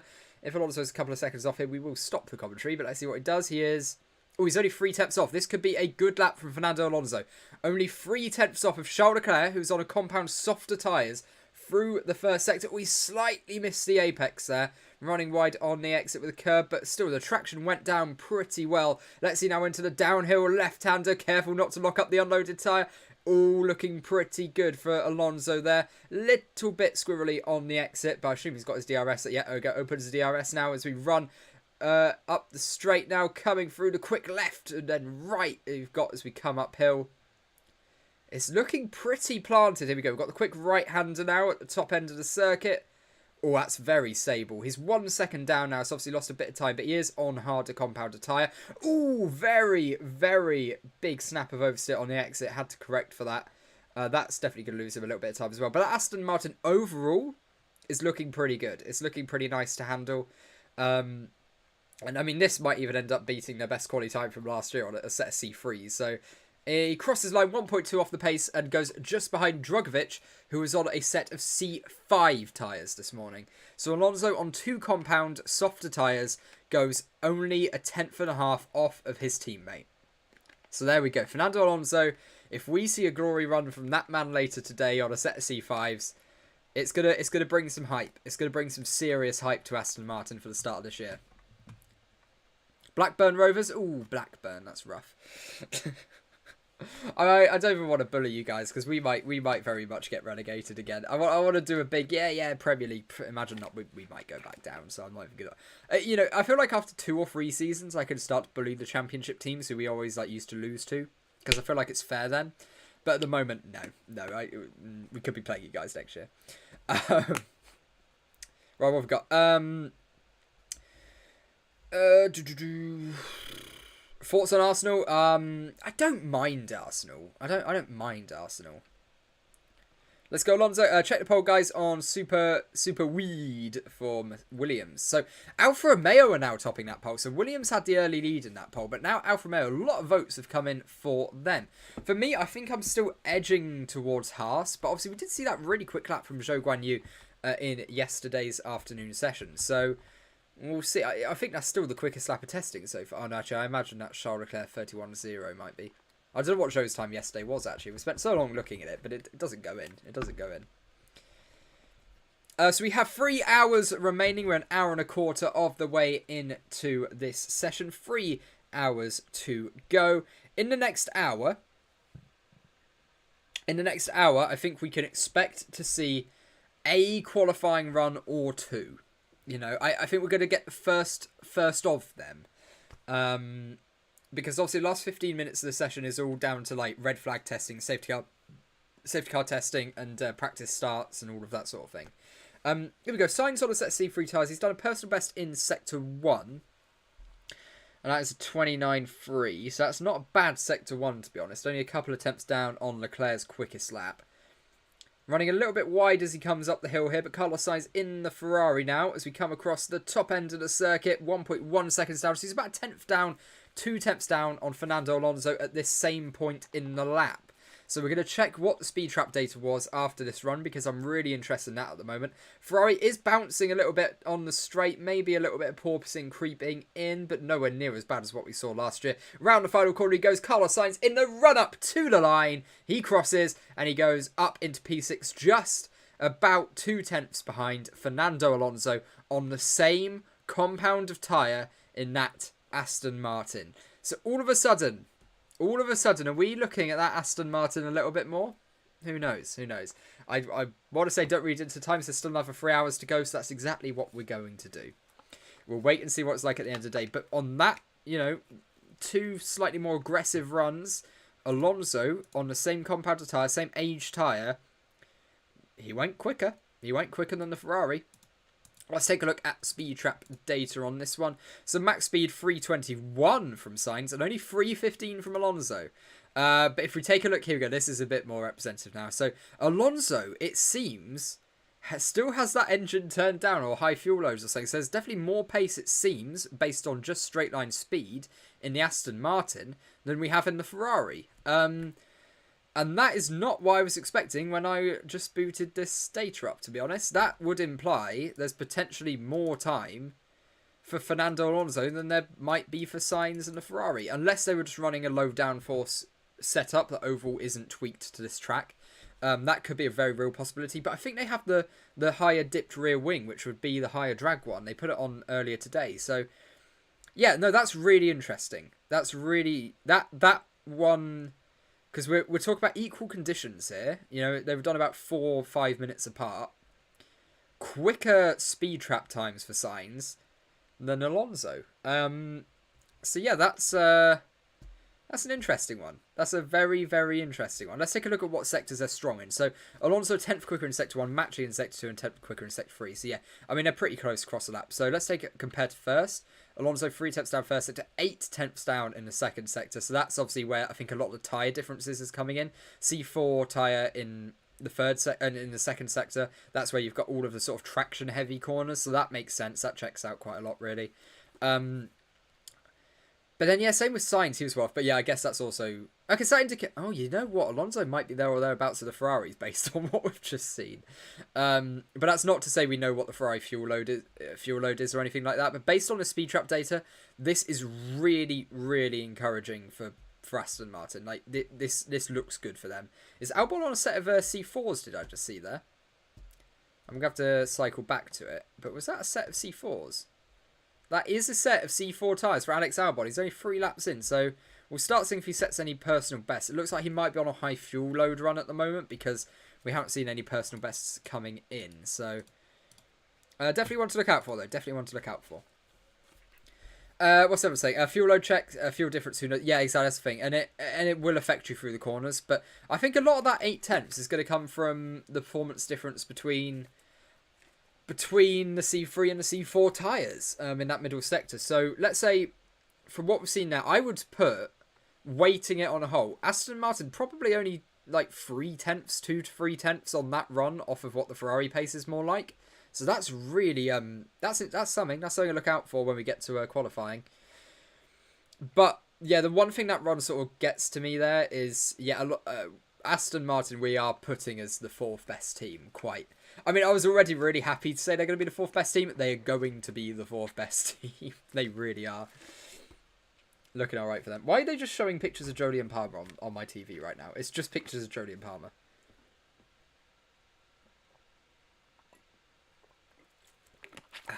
I should have had a big drink before starting the stream because I could drink all of this in one go. I'm so thirsty right now. But that's my fault for being a bit stupid. Max Verstappen, bad. Everyone else, good. That sounds like Twitter. Honestly, I'm a McLaren fan, but if Aston is in the fight for a title, I wouldn't at all. I would not at all. Why is there still a picture of Jodie and Palmer on my TV? I don't want to watch a mid F1 driver. Oh, 2015 Alex Jakes. That's cute. Look at him there. Oh, he looks really young. Jeez, how old is Alex Jakes? He can't be that old. He looks very young in that.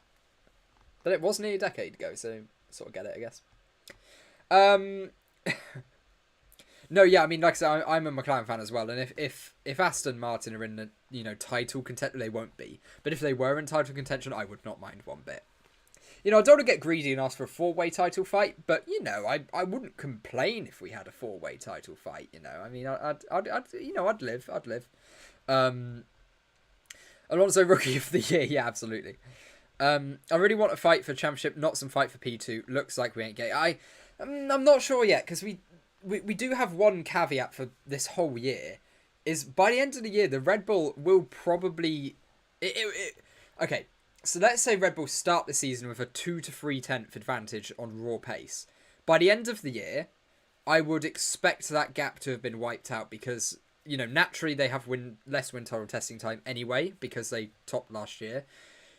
And especially with how much Mercedes have extra for coming thirds, they have a lot of wind tunnel testing time, about 10% more, and that's without the 10% reduction that Red Bull also got for the cost cap breach. So, yeah, it's hard. I think it will definitely cost Red Bull 2 or 0.3 though across the year. It will cost them time having less wind tunnel testing time and CFD as well. You get less CFD time, and that's big. That's very big. Max Chilton is a better engineer than F1 driver. I mean, 8 cars 14. I would love 8 car 14s as well. I'd love that.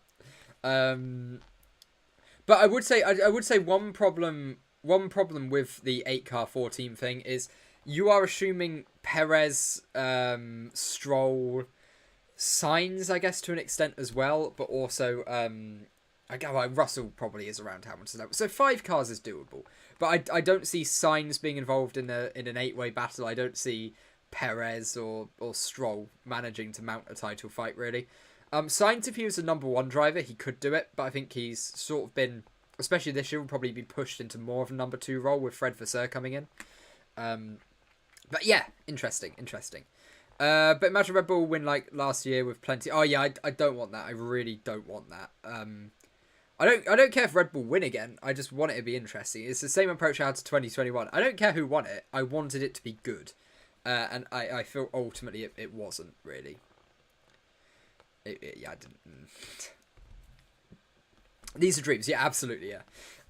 What's my opinion on McLaren performance? Sandbagging. I want to say.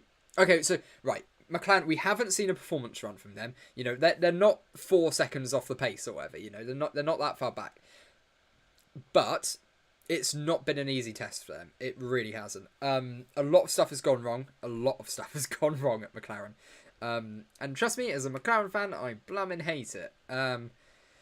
Yeah, I mean, I'm putting us as the 6th quickest team right now. So, yeah, not a massive fan of that. But the one thing keeping me happy is the concept of Aston Martin maybe being good enough to compete with elements of the top 3. And that, that's bringing me joy on top of the massive loss that is McLaren probably going to be quite bad this year.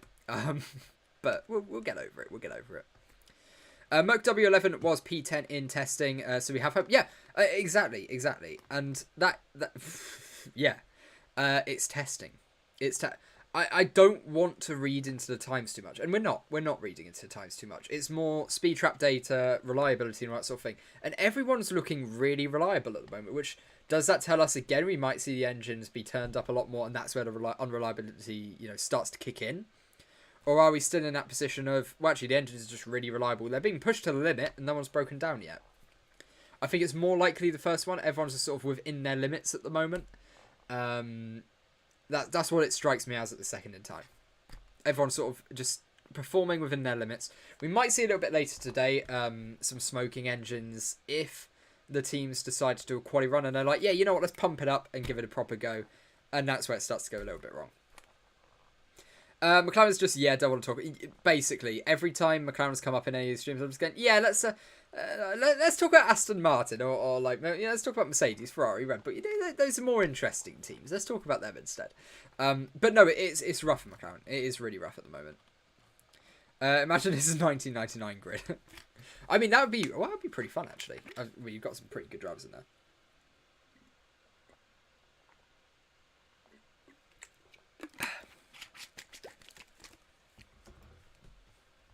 So 2 hours 50 remaining in day 3, the afternoon session. This is it. After this, that's it. We have got to wait until Friday, where we have practice 1, we have practice 2. Can't wait for that. That'll be really interesting as well, because we'll get. That's when we know it's representative, because it's a Formula 1 weekends. Then we will get a much better idea of the shape of the grid. Yes, there'll still be a couple of cars that do more performance running. Maybe the ones that don't do it today will save it for next week. An FP1, FP2, then they'll give it a go. But I think we will get a fair few performance runs today. I do think we will. When I worked at Mazak, I went to a test with VIP tickets courtesy of McLaren using Mazak CNC machines back when David Coulthard was driving. That's so cool. That is so cool. That is very cool. 1999 teams, but with current driver, Arrows is now Haas. Never mind, Prost can go after himself. Fair enough. a lot of Alain Prost hate going on. So what's going on at the moment? So who's out on track? We've got okay, so they've fixed the Gasly being on track glitch that was there. So we've got Perez out on track. I believe he's on set C3 tyres at the moment. Doing a bit longer running. Albon as well. Ocon, Magnussen. Here we go. So C3 tyres for Perez. So is Albon... Okay, that hasn't updated for a while. But Albon...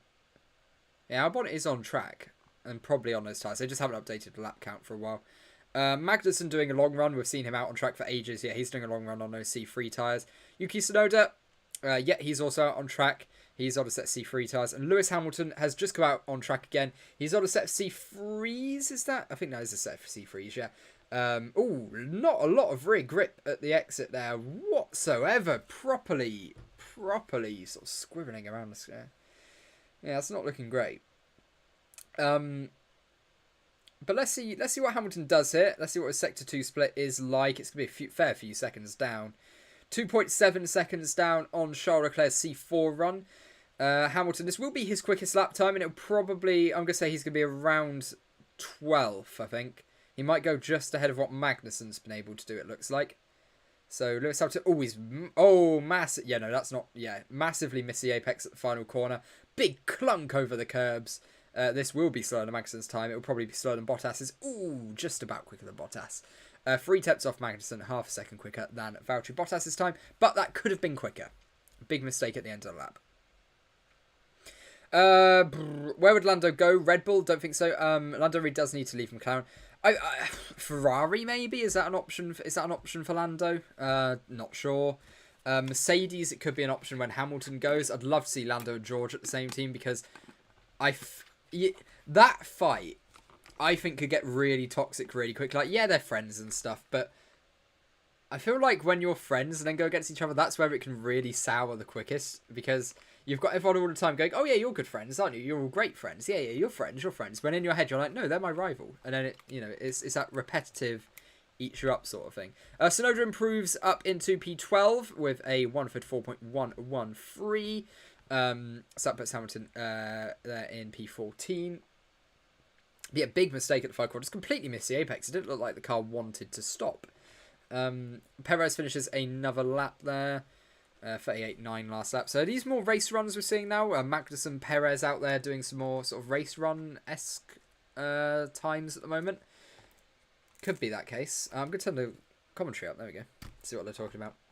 So Ocon, personal best sector 2, 1.8 off the pace. He's currently 2.5 off. So this might be a marginal improvement, but I doubt he's going to overtake Hulkenberg. Definitely not Albon.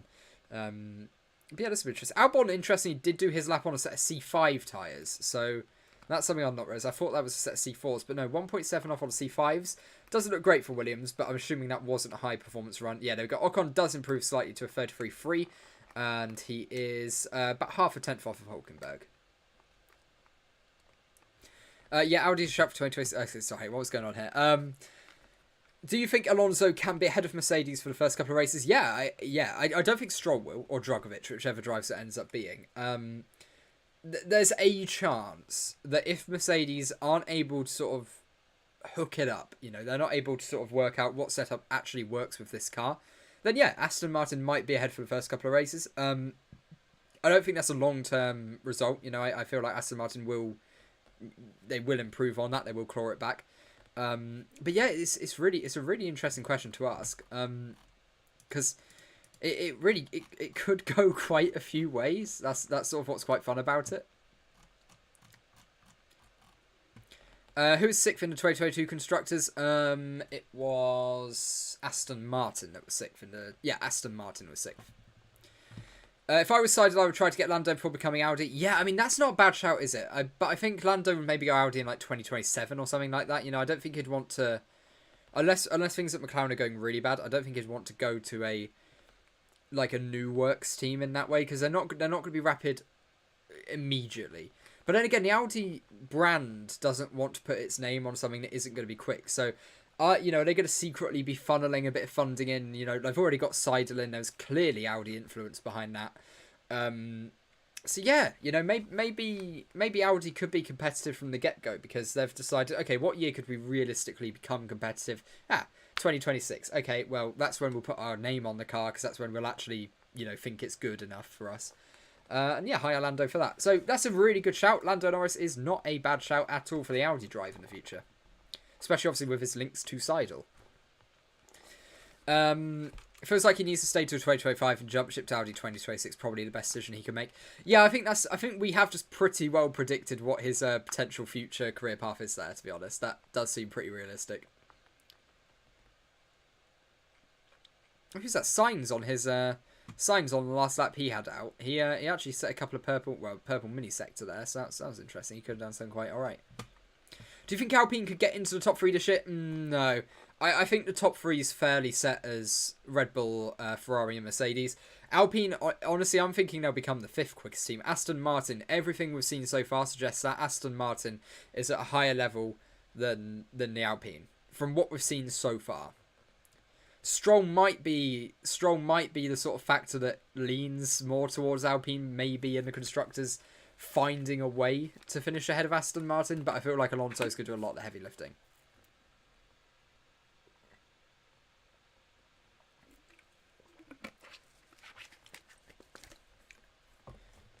It's not looking great for Alpine though. And actually, they're discussing that right now in the comms. I just turned it up. They are discussing that, saying it's not looking great at the moment. And I agree. Aston Martin look like they've jumped them. And McLaren have been jumped by Alpine and Aston Martin, and maybe even Haas at this point, to be honest. It's really not looking good. Don't like it. If Sauber does try to get Lando, it should be before becoming Audi, so he can get used to... I mean, maybe... Yeah, maybe, but I think that'll very much come down to how McLaren are actually performing. Like, if McLaren are 6th, 7th, 8th quickest team, then yeah, you know, make the jump and just try to get used to it, 'cause that's your new long-term project.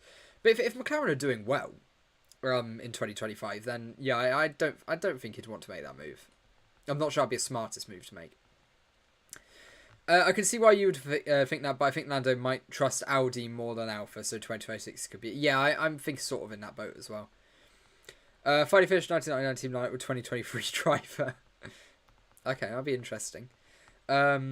I was a VIP at a test session years ago with Mazak when David Coulthard and Alexander Wirtz drove for McLaren. Alexander Wirtz sat with us having breakfast at our table with such... That sounds pretty damn fun, to be honest. Let's be honest, I'm about to leave my house in Chevrolet Silverado, and there's a chance I could take it to the test and beat McLaren. You're about to leave your house... in the Chevrolet Silverado. Oh, okay. I think I misread that the first. I was like, wait, what are you doing? You're moving your house with a Chevrolet? No, you're leaving your house with the car. Yeah, probably, to be honest. Yeah, no, yeah, I don't doubt that. It's not looking great for McLaren. It's really not. I just read an article that AlphaTauri has to move 2GB from Italy, otherwise they're going to get sold completely. And the people that want it are high-tech. Yeah, we did hear... Okay, so yeah, this makes sense. So yeah, high-tech... I haven't heard the Mumbai Racing stuff. I hadn't heard that. I heard Panfera a potential link as well. Andretti makes sense, and high-tech also makes sense, because they've both obviously stated their previous intention to try to work their way into F1. I'm sorry that I can't get hyped about these new brands joining the sport, because I don't care. I want more cars on the grid. I don't care about the brands. I want Andretti to enter a team. I want high-tech to enter a team. I want Panfera to enter a team. 26-car grid. Sounds like a right laugh. Let's have it. But no. All the teams are going, oh no, we get less money that way. Shut up. Shut up. And you... Don't like them. They're annoying me. They're starting to annoy me. The teams, really. Like, as a whole, the collective of the teams, they're starting to really get on my nerves. And most fans, to be fair. And rightly so. McLaren should praise more Dale and raise more hell. Simple. Yeah, there you go. Easy. Easy. But do you think AlphaTauri is going to get sold? I wouldn't be shocked. You know, if the right money came in, I think any team on the grid could be sold. But I think for an F1 team these days, you are talking the best part of, like, nearly a billion, to be honest. And that sounds shocking to a lot of people who've been around the sport for a long time. Because I think, what was it? How much was Williams bought for like 2-3 years ago? It was like 100 million or something like that. You know, it wasn't a lot. But I think for an F1 team, even a lower down the grid one, you are talking, for entry to this franchise, best part of $1 billion now. A lot of money. Mumbai's basically the heart of motorsport in India. If you don't... Oh, yeah. Okay, well, actually, yeah, I didn't know the link to... Obviously, I know Mumbai. But yeah, I didn't know like the link to motorsport. Yeah, that's cool. That sounds cool. I think it's really good to try to grow the Indian audience as well. So yeah... That should definitely be saying, as it's good to be growing the American audience, but apparently F1 don't care about that either. So, yeah, they're annoying me. If you can't tell, they're really annoying me at the moment. Right, so Carlos Sainz on a set of C4 tyres is starting what looks like a performance run. He's got the DRS open, and this is looking quick. Carlos Sainz, let's see this Sector 1 split as it comes. We've got 2.5 hours remaining today. Carlos Sainz through Sector 1.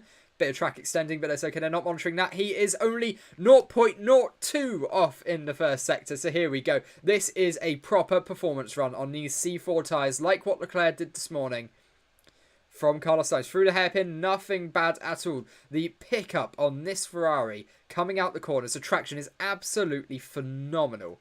And that was their strength last year. It will be their strength this year. That power unit delivers the torque perfectly.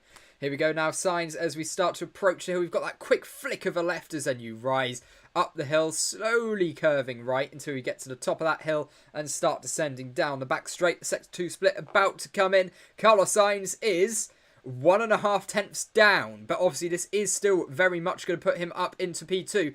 Not a bad exit out of that corner. We're coming now down the hill to the final corner. Carlos Sainz on braking, using the curb on entry, then just sweeping across the track, running out wide on exit, ride that curb all the way around the corner, and around the final corner we come. Carlos Sainz across the line, purple Sector 3, a 1/10.5 off of Leclerc. So there we go. There we have that. I didn't see what those messages were that were delayed, but I'm going to just assume they were rightly deleted, so thank you. Do you think Charles could win the title this year with how Ferrari is going so far?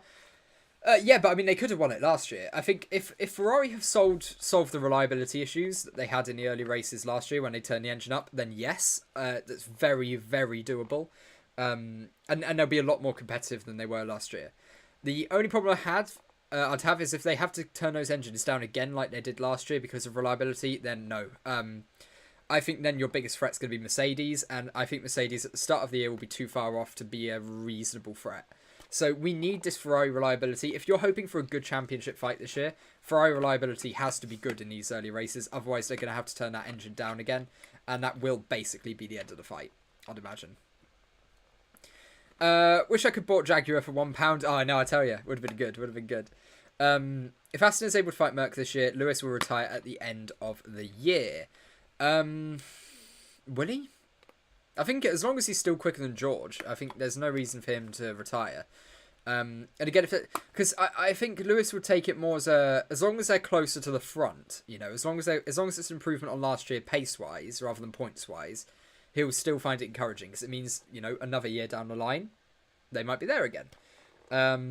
Or he could jump to Aston Martin and be teammates with Fernando again for a year or two. Who would say no to that? I mean, probably Fernando Lewis, but apart from that, who would say no to that? That sounds really fun. And maybe whoever's doing the wages at Ferrari as well, Aston Martin as well, might also say no, because that's quite a lot of money you're going to be forking out.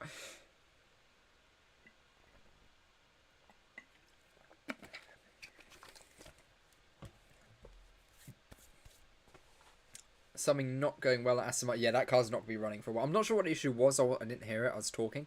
But yeah, it's definitely an issue on the Aston Martin. So they're going to be doing some work on that car. We won't see it back out on track for a little bit, which means no performance runs. Oh, we have got another performance run coming up. No, that's C3 on Bottas. It looked like because of the red rims. I was like, oh, hang on. I caught a glimpse of the red and thought, oh, hang on. Have we got Bottas maybe going for a bit of a fly here? But no, he is on. He's on a set of C3 tyres. So far we've had 5 runs on the C4 and C5 tyres. C4 for Carlos Sainz and Charles Leclerc. C5 for George Russell. C5 for Drugovich. And C5 for Alexander Albon as well. Currently sitting down in 8th place. I think the C5s might not actually be quicker over the course of a lap. When we got to Sector 3, the drivers weren't even improving on their old lap times that they're done on like C3 tyres. So unless they were backing off at the end, which is a very real possibility, it does look like the C5 tyres might actually be slower than the C4s, but only very marginally. We're not talking a lot there. Can Lewis go to Ferrari? What are the odds? Fundamentally, I don't see Lewis. I think Lewis is ending his career at Mercedes. I don't see him moving anywhere else. Like, I just don't see that happening. Not really a fun fact. Oh, what was the fun fact? 26 drivers is true. Is too many in my opinion. 24 would be ideal. Yeah, I think the Concord Agreement allows up to 26. You can't have too many cars. You can't have too many. I mean, you could, but no, 26 would be fine. But 24 is my ideal. 24 for me is the perfect size grid. 26, I'd love to see it, but yeah, no, it probably it's a bit. That might be a bit much. Is Merc having issues again with oversteer? I mean, it looks like they are having some. Yeah. To be honest, when we were watching the onboard with Lewis, yeah, it looked like they were. Least deadly era of F1, 27 to 21, wide hybrid era. I mean, yeah, but yeah, I mean, it mostly just comes from the just general safety and also material composite developments that we've made over the last few years. Like we have safer, lighter materials now than we ever had back in 50s, 60s, 70s, 80s. So, yes, it's not a surprise. It's not a surprise. It's only ever going to get safer. Lewis Hamilton Red Bull merch would be a hit. Yeah, I imagine. Didn't understand why Ferrari is pushing so much. Probably the test arrived. Yeah, and that's what they want to know. They want to know what engine modes they can get away with, you know, fairly consistently, and what's going to work for them. Also, though, we still have to note we're still a bit off what pole time was last year. So, what did Ferrari manage in Bahrain qualifying last year? Let's take a look quickly. Their best time was 30.5, so we're still half a second off. There are rumours, apparently, that this car is half a second slower than last year, but I don't think it'll end up being a whole half a second slower. So on the face of it, that would match up, but I think there's definitely more time still there. Let's take a look at the speed traps again, because we did obviously just get a couple of extra runs, so let's see if that's changed too much on the whole speed trap front. Oh, the Formula E race is about to get underway. Where does Sambird on the grid? Does Sambird anyone who has access to like Twitter right now or something, or watching Formula E, is Sambird actually racing? Because if not, I'm just not going to bother watching it. And I'll watch the highlights later on. If it is on, I might just put it on my like tablet on the side or something and just watch it. I'm going to move the hot chocolate because that is now incredibly cold and the whole purpose of the hot chocolate has been defeated. Don't understand why Ferrari's pushing. Yeah, let's have to dribble merch. Imagine Albon went quickest. That would be pretty damn funny. I mean, imagine the hype that we'd get, you know. I'm all for it. I'm all for it. I also have the image that we are hoping that I'm going to print off for GoTV because I said I'd do that. So if you're around for the Twitch streams that we did, where did I save this image? I'm going to get it printed and put it on the wall behind me because we said that he deserves it. I'll save it as something else and just quickly save it to my desktop so I can access it quicker. There we go. Let's upload the image onto my OBS. Bada bing, bada boom. Well, I should have named it. There we go. That's what we're going to get that framed on the wall behind us because it's just beautiful. It's perfect. What more could you ask for with this? It's truly phenomenal. It's a work of art. That's really what it is. We're going to have him on our wall. It's going to scare me in the night, obviously, because I'm going to wake up and go, what the hell is that thing? But overall, it's good. Don't know how well that's going to go down. We'll have to wait and see. The person who just subscribed a couple of seconds ago is going to go, oh, what the hell was that? Unsubbing immediately. Imagine Albon went Ferrari. So fast. Why did I think I was going to say Ferrari? Oh, because the message ahead said Ferrari. Okay, that makes sense. I was reading two comments at once, I think, there. But yeah, what do you all think of Albon? Do we like him? Not Albon. Latifi, you know, that's good. I put my GoTV to have Mountain Ram Horse. I mean, I can edit that in as well, to be fair. I can edit that in. And it would also be quite funny. So,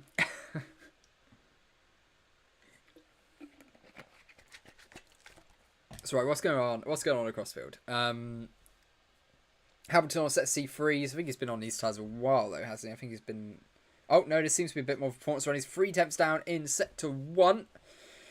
Let's see if this lap time beats what Alonso managed. So, if Hamilton can go within 1.2 seconds of Charles Leclerc, that bodes pretty well. He's on a compound harder tyre, so this is the sector. We're in sector 2 now. This is where he'll lose most of the time, because obviously softer tyres, more grip. Sector 2, a lot of quick corners, a lot of sort of slow, traction-reliant corners. So... let's see what goes on here. Lewis Hamilton is on a bit of a quicker lap. DRS open in all the right places. So a bit more of a performance run we can see. So let's see what Sector 2 split's like. If it's anything within a second, it's looking pretty good. 9 tenths. Okay, so this will be close with Alonso. This will be very close. This is going to be very close with Alonso. So is that Mercedes quicker than the Aston Martin? Because if this lap's around there...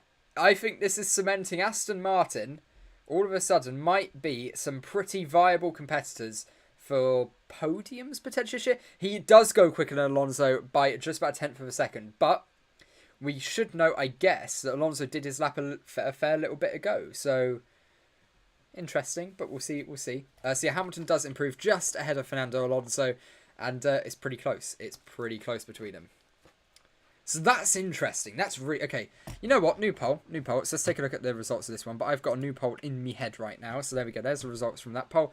Alfa Romeo has been voted to finish the highest out of those guys. Next up, though, we have got another poll that I've just thought of. Who's finishing higher in Bahrain? Who will finish higher in Bahrain? Mercedes or Aston Martin? Well, actually, I'll do Mercedes of Hamilton, or Aston Martin with Alonso. So out of those two, who's going to finish higher? There we go. So Mercedes Hamilton or Aston Martin Alonso.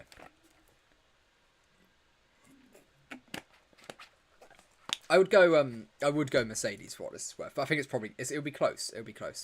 But I would go Mercedes overall. Cool. Let's go back to here so we can have real timings. Yeah, track's definitely performing better. And that's the thing. I think, honestly, on that run, Alonso's lap was probably more impressive because there's been more than a tenth track development in the last half hour, surely. So yeah, I don't know. Yeah, only 10 laps for Alonso this afternoon, and yeah, stuck in the pitlets now. And it does, like, there is a problem, so that's a little bit rough. It's now following. Hang on, someone just followed us on Twitch. I think someone's just followed us on Twitch. I mean, we're not streaming on Twitch, so I mean, fair play if you have. Wasn't expecting to see that graphic pop up. I haven't seen that one for a while. Is someone just followed on Twitch? What are you doing that for? I don't think we'll be live on there for a while, I'll tell you that much.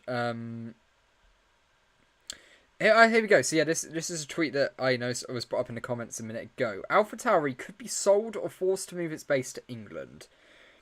8 out of 10 in England. Let's go, lads. More chance of me getting a job. Red Bull has concluded the team's marketing value is not worth the cost. There are 3 potential buyers, including Andretti. Okay, that makes sense, yeah. Well, that's interesting. That's really interesting then. So that's one of the biggest stories at the moment, I'd imagine. And one of the teams potentially being sold, Andretti being a potential buyer, or moving to England, which I'm all for because, like I say, gives me more of a chance of getting a job in F1. Nice, I'll do that. Very good.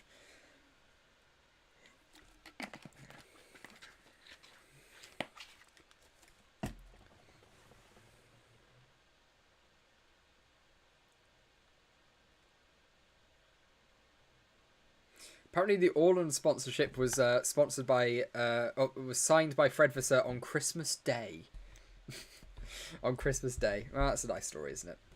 That's a nice story. A lovely Christmas present to completely ruin the livery. Nice. Merry Christmas, guys. Merry Christmas. That's very weird. Did they all pit? No, we still have Perez, Albon, and Magnussen out on track. And we've still got 3 cars out on track. Hamilton's on an outlap, actually, so Hamilton is just coming back out onto the circuit now. Could this be a Hamilton performance run? We are officially at sort of sunset now. The sun is starting to set, as in we've got like that golden hour.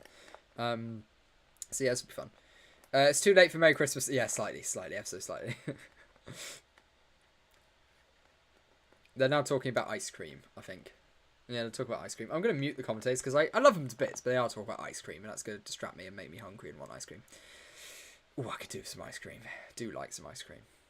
Yep, solid, guys. No. AlphaTauri looks abysmal. It does, doesn't it? It does. It's not looking too hot. It's not. And the driver lineup, in my opinion, is pretty trash anyway. And the car's not looking that great either. So I'm not holding much hope for them this year, if I'm being honest. Oh, the starting 11 for Forest is out. Woohoo! Who have we got? We've got Navas, Worrell, Shelby, Colback, Gibbs, White, Johnson, Freuler, Lodine, Felipe. Well, it's not a bad lineup, I suppose. It's not a bad lineup. Who's on the bench? Hennessy, Mangarling. Okay, good stuff. I'm definitely not in about 50 minutes' time going to be turning that on to watch the football. Definitely, totally not. Oh, we got AlphaTauri. Yeah, AlphaTauri. I'm just holding almost no hope for them this year. I don't see how they do well. Like, I don't see how that driver lineup does well. I don't see how that car really does that well either. So yeah,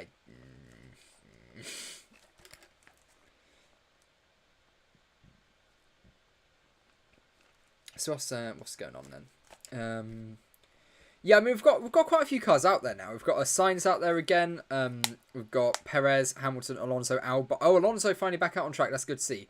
That's very good to see, actually. Alonso back out on track. So I was concerned for Aston for a minute then. Then, of course, Albon and then the Tsunoda and Magnussen pair as well. Let's look at these mini sectors. Hamilton is about to set a personal best in Sector 1 by looks of it. He's got a few green mini sectors coming in there. So Lewis Hamilton potentially here. He's about to come across the Sector 1 line in just a moment. He's coming round turn 1, 2, 3, 4. Yeah, turn 4. His Sector 1 split is a 29.9, which isn't a massive improvement. It's actually a fair bit off. So he did set a couple of personal best sector splits there, so maybe he's quite close to where he was before. We'll see. What tyres is he on? I think he's on a set of C3s. I'd be surprised if it's not a set of C3s. Yeah, C3s. There you go. Ah, look at me. I'm like psychic. Sainz is on a fresh set of C4s again, though. So this could be quite fun. Speed traps. Leclerc. Yeah, still strong. Sainz, though, with that last lap, he did break the speed trap for the first speed trap record. Right, so Carlos Sainz is going to give it another hot lap. It looks like he's on a set of C4 tyres. He is gearing up to start his lap. Carlos Sainz in the run-up to turn 1, just braking around the 100-metre board. Really heavy on the brakes, trying to get a fairly early apex, because then you're just straightening up and then give yourself a slightly better line through turn 2 and turn 3 as we rise up the hill here. It's a very short first sector, only about 4 corners in it. As we approach turn 4, again braking just past the 100-metre board. Running a little bit wide, but that's what you want to do because the FIA aren't monitoring track limits this weekend. The Sector 1 split is in. He is 400ths up. It's a purple Sector 1 for Carlos Sainz. Negotiates the next left and right very well as we now barrel down the hill. Ooh, little bit of understeer, under braking there. Not the ideal line. Had to sort of hack at the steering wheel a little bit. Now into, I think it's turn 8 or turn 9, a downhill left-hander. Really got it hooked up there, right on the apex. Maybe a little bit too slow, it looked like. But if that's to stop the rear end rotating, it's probably beneficial overall. As we are about to get the Sector 2 split, we're coming up the hill, left-hander. A really long sweeping left-hander to be honest. And then you've got a long sweeping right-hander to follow it, but the sector split is in the middle. Let's see.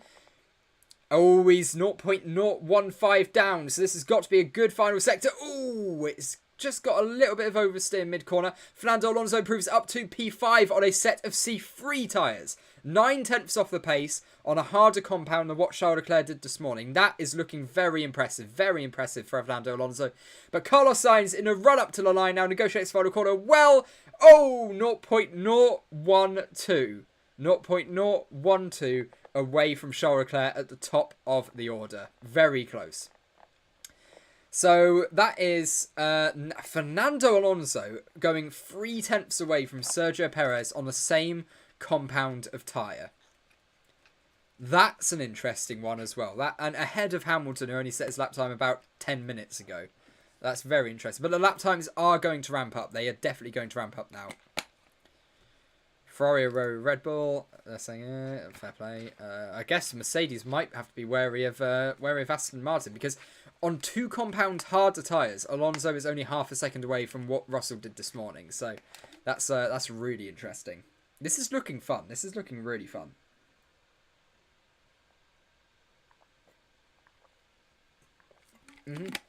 I've now got no drink for the rest of the stream. That was such a dumb idea. And I missed the bin.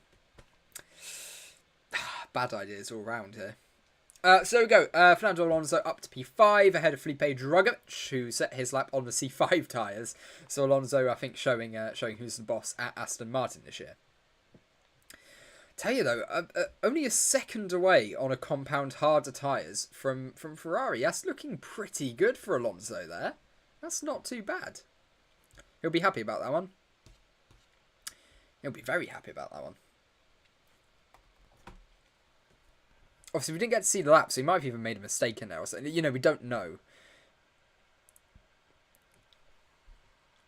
So, Lewis Hamilton on the possible ban on tyre blankets. He said, I think it's dangerous. I've tested the no blankets, and there was going to be an accident at some stage. I mean, you get accidents at some stage from... This is the thing that always annoys me when people go like, oh yeah, there could be an accident at some point. I'm like, yeah, but yeah, there's always accidents at some point. You know, that's motor racing. You get accidents. So I think it's a wrong decision. You have to drive multiple laps to get to I think that's the point. That is the point, is you have to do multiple laps. I love the idea of the ban on the tyre blankets, to be honest. And it's not just Hamilton will be against it. All the drivers will make that point. So, but no, I love the concept of a ban on it, because it will really put... It will add a new skill element, is who can get the tyres up to temperature the best, while also taking as little life out the tyres as possible. So I'd love to see it, because it adds an extra skill level. That's what it adds. What time was Hamilton on? On his lap time, C3s. Yeah, definitely C3s.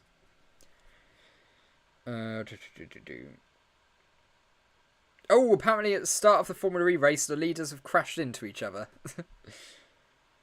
Oh dear, that's not gone particularly well. It's bird racing. Hang on, it's bird racing. Can I see him in that clip? Oh, I don't think he is. Oh no. Oh, is he not? Oh, that means I don't want to watch it if Bird's not in it. I'm just a Sam Bird simp. That's the only reason I want to watch it. Yeah, it doesn't look like he's racing. Oh, there's only 17 cars. That's the 4 Mahindras that aren't racing plus Sam Bird. Yeah. But Mortara, he was fine. Oh, god damn it. That's really annoying.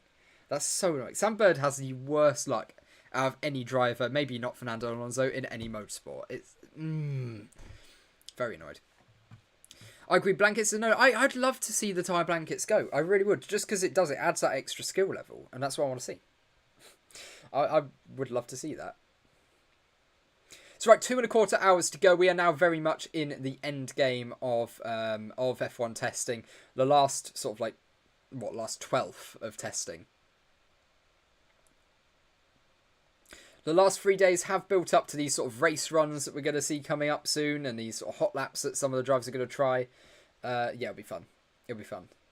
I mean, with about 15 minutes left, we're going to get all like the safety cars and practice start stuff. So we will start our sort of review of the day with 15 minutes to go. So I guess 2 hours left proper. So 2 proper hours left.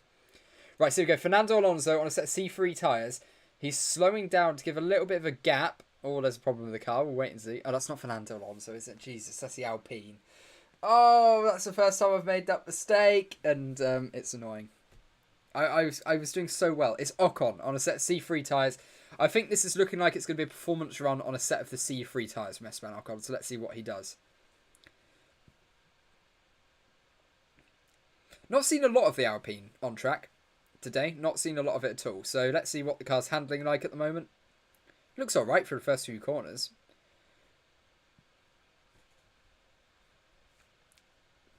So Gasly currently second in the speed trap. So that's showing. Yeah, so Leclerc at top, then Gasly, then Williams. So that's 3 different manufacturers in the top 3 on the speed trap at the moment, which is really interesting. I'm not a fan of DRS. No, I mean DRS needs to be the DRS zones need to be tweaked at certain tracks to make it just so it's just long enough. So it's just long enough that it enables overtaking, but also doesn't make it so easy you can just come in and out on someone and just But yeah, Ocon doing a bit of a performance run on the C3 tyres at the moment. Let's see what a Sector 2 split's like in about 10 seconds time. Yeah, about 10 seconds. Let's see. I didn't realise they had like little spots of black on the back of the Alpine. It's a clever way of sort of reducing the weight while also keep. Oh no, it's a really poor Sector 2. So yeah, that's that lap over. Really poor Sector 2. Yeah, a bit of commentary as well. They're saying the car looks really stiff, and I agree. It does. It does. It doesn't ride the curbs very well. Yeah, it really bounces on the curbs. Really does. Sort of like it's not smooth drive. It's not like it's being dampened or anything. So Ocon 2.4, so he was just about half a tenth slower than his old previous best lap on the C3 tyres. So where did this mistake happen that cost so much time? Ooh, ran over the curbs big time there. Rear end wanted to step out, but that wouldn't have cost him about a second. So yeah, that's interesting. That's an interesting one. Did well not to drop it though, because that could have been a very easy, very easy crash. Interesting note. Which team looks stronger for our Red Bull? I would lean Ferrari from what we've seen so far, but Red Bull are definitely doing well. You know, like. Wait, what am I saying? I would lean Red Bull, but Ferrari are definitely doing very, very well. I think with Max in the Red Bull, it looks a lot better than Perez in the Red Bull from what we saw. Perez does look a little bit loose at times. What's Alonso up to? He's 4 tenths down in Sector 1, so he's a little bit down on his old personal best, but maybe we'll get something from him in this lap. He didn't have a great Sector 2 last time, so if Alonso could put a decent Sector 2 this time round, it might end up being a very small improvement. Yeah, he's about a second down in total on his last run, so. Oh, I thought we were going to get a little hint of DRS then from Ocon in the Alpine, but it cleverly gets out of the way.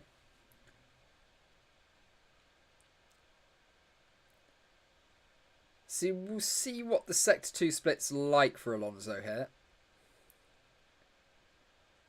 He is 9 tenths down, so yeah, he'll be 3 or 4 tenths down on his personal best come the end of this lap, so we won't give that too much interest. Merc sandbagging really hard. Mark my word, they wouldn't be off by 6 tenths like last year. They'll be closer. They'll be closer than they were at the start of last year. I don't doubt that for a single second. You know, they will be quicker than the start of last year. Do I think they'll have caught up completely? No. Alonso did actually improve in the final sector, but it wasn't enough to improve his. Oh no, he did improve his time ever so slightly. He's now within. about 3/10 of what Perez did on the, I think, also C3 tyres. Yeah, Perez was on the C3 tyres. So yeah, Fernando Alonso only 3/10 off of what the Red Bull was doing on the same compounded tyre. So but, everything we're seeing from Aston Martin at the moment is just looking good.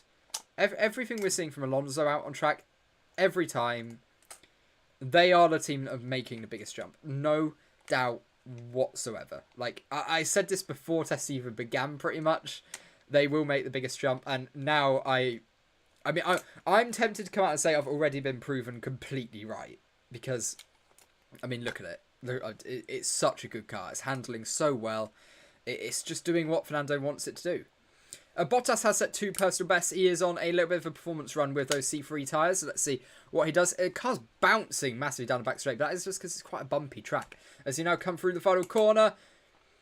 Here we go. A little bit of oversteer sort of mid-corner. He had to do a small correction as he started to get on the throttle. But Bottas crosses line 3.4. The pace goes ahead of Kevin Magnussen. And Lando Norris is still in the pits. He's only done 13 laps today. And that is not looking, it's not looking very good at all. Not looking good at all for McLaren. It's, yeah, as a McLaren fan, it's been a tough, it's been a pretty tough couple of days, to be honest. It's not looking great. It's that thing of, like, at the start of each season, you want to have hope. And last year I did. I thought we might make a jump on 2021 performances. That didn't quite happen. But I thought we'd be better than last year. And we're not. We're not going to be. It's annoying, but hey-ho. Hey-ho, at least. Yeah, it does make me start questioning what is Lando going to do career-wise. It'll be really interesting sort of what he decides here, because he signed a very long-term contract, but he's already about 2 years into it, and I think it ends 2025. So, yeah, Audi 2026 isn't looking like a bad option. You guys have, mentioned that earlier on. Very good shout. Disappointed for Bottas. Maybe at the moment, but I don't know. I mean, they can go quicker than that. They'll go quicker than that later on. Bottas is on a fast lap. He was on a fast lap, yes. A bit more of a fast lap. It still wasn't ridiculously fast, but same was said 1 year ago. Do you believe that? Do you believe in that first race when it cursed? Look, what it is, all of these like curses in sport, they're just statistical correlations that we piece together and make something of it. In reality, what it is there's a lot of tracks on the calendar that aren't very similar to Bahrain. You know, years ago, when we had less street circuits and more race tracks, proper traditional wide sweeping race tracks, with fast corners, a couple of slow corners here and there, but, very quick, very, the good tracks that we actually like. There's less of that now. So I think it's more because of a change in the proportion of types of circuit on the calendar, that a proper race car will do well in Bahrain, but won't do well in Miami, won't do well in Albert Park, won't do well in Vegas, won't do well in Monaco, Azerbaijan. That, all of these tracks that we've added, obviously not Monaco, but added more recently, it won't quite do as well as. I think Hamilton might be trying a performance run on a set of C3 tyres here, so we'll keep an eye on what's going on. But no, I don't think there's a curse, but I think there's some logic behind it, I don't think it's just a statistical anomaly. I think there's some logic about it, and it's all to do with sort of how the demographic of the calendar is changing. Norris to Mercedes when Hamilton leaves. Yeah, that's the option I'd most like to see, to be honest. I think a Norris-Russell lineup would be funny as hell to watch. Yeah, that'd be really funny. Okay, so Lewis Hamilton only a quarter of a second down on hard tyres in the first sector. So this is a good lap for Lewis Hamilton here so far. Only a quarter of a second down on a compound harder tyres. Obviously better conditions than Leclerc had this morning. But that's not... Well, actually saying that, Sainz on the same tyre as Leclerc hasn't beaten him. So maybe it was better this morning. Who knows? Anyway, Hamilton, he's just come through the corners. He's just come through turn 10. Looks like he's doing fairly well. DRS open as then we get onto the brakes into turn 11. Start climbing the hill. This is turn 11, a long sweeping left-hander. Couple of corrections around the mid-corner there, but nothing too major.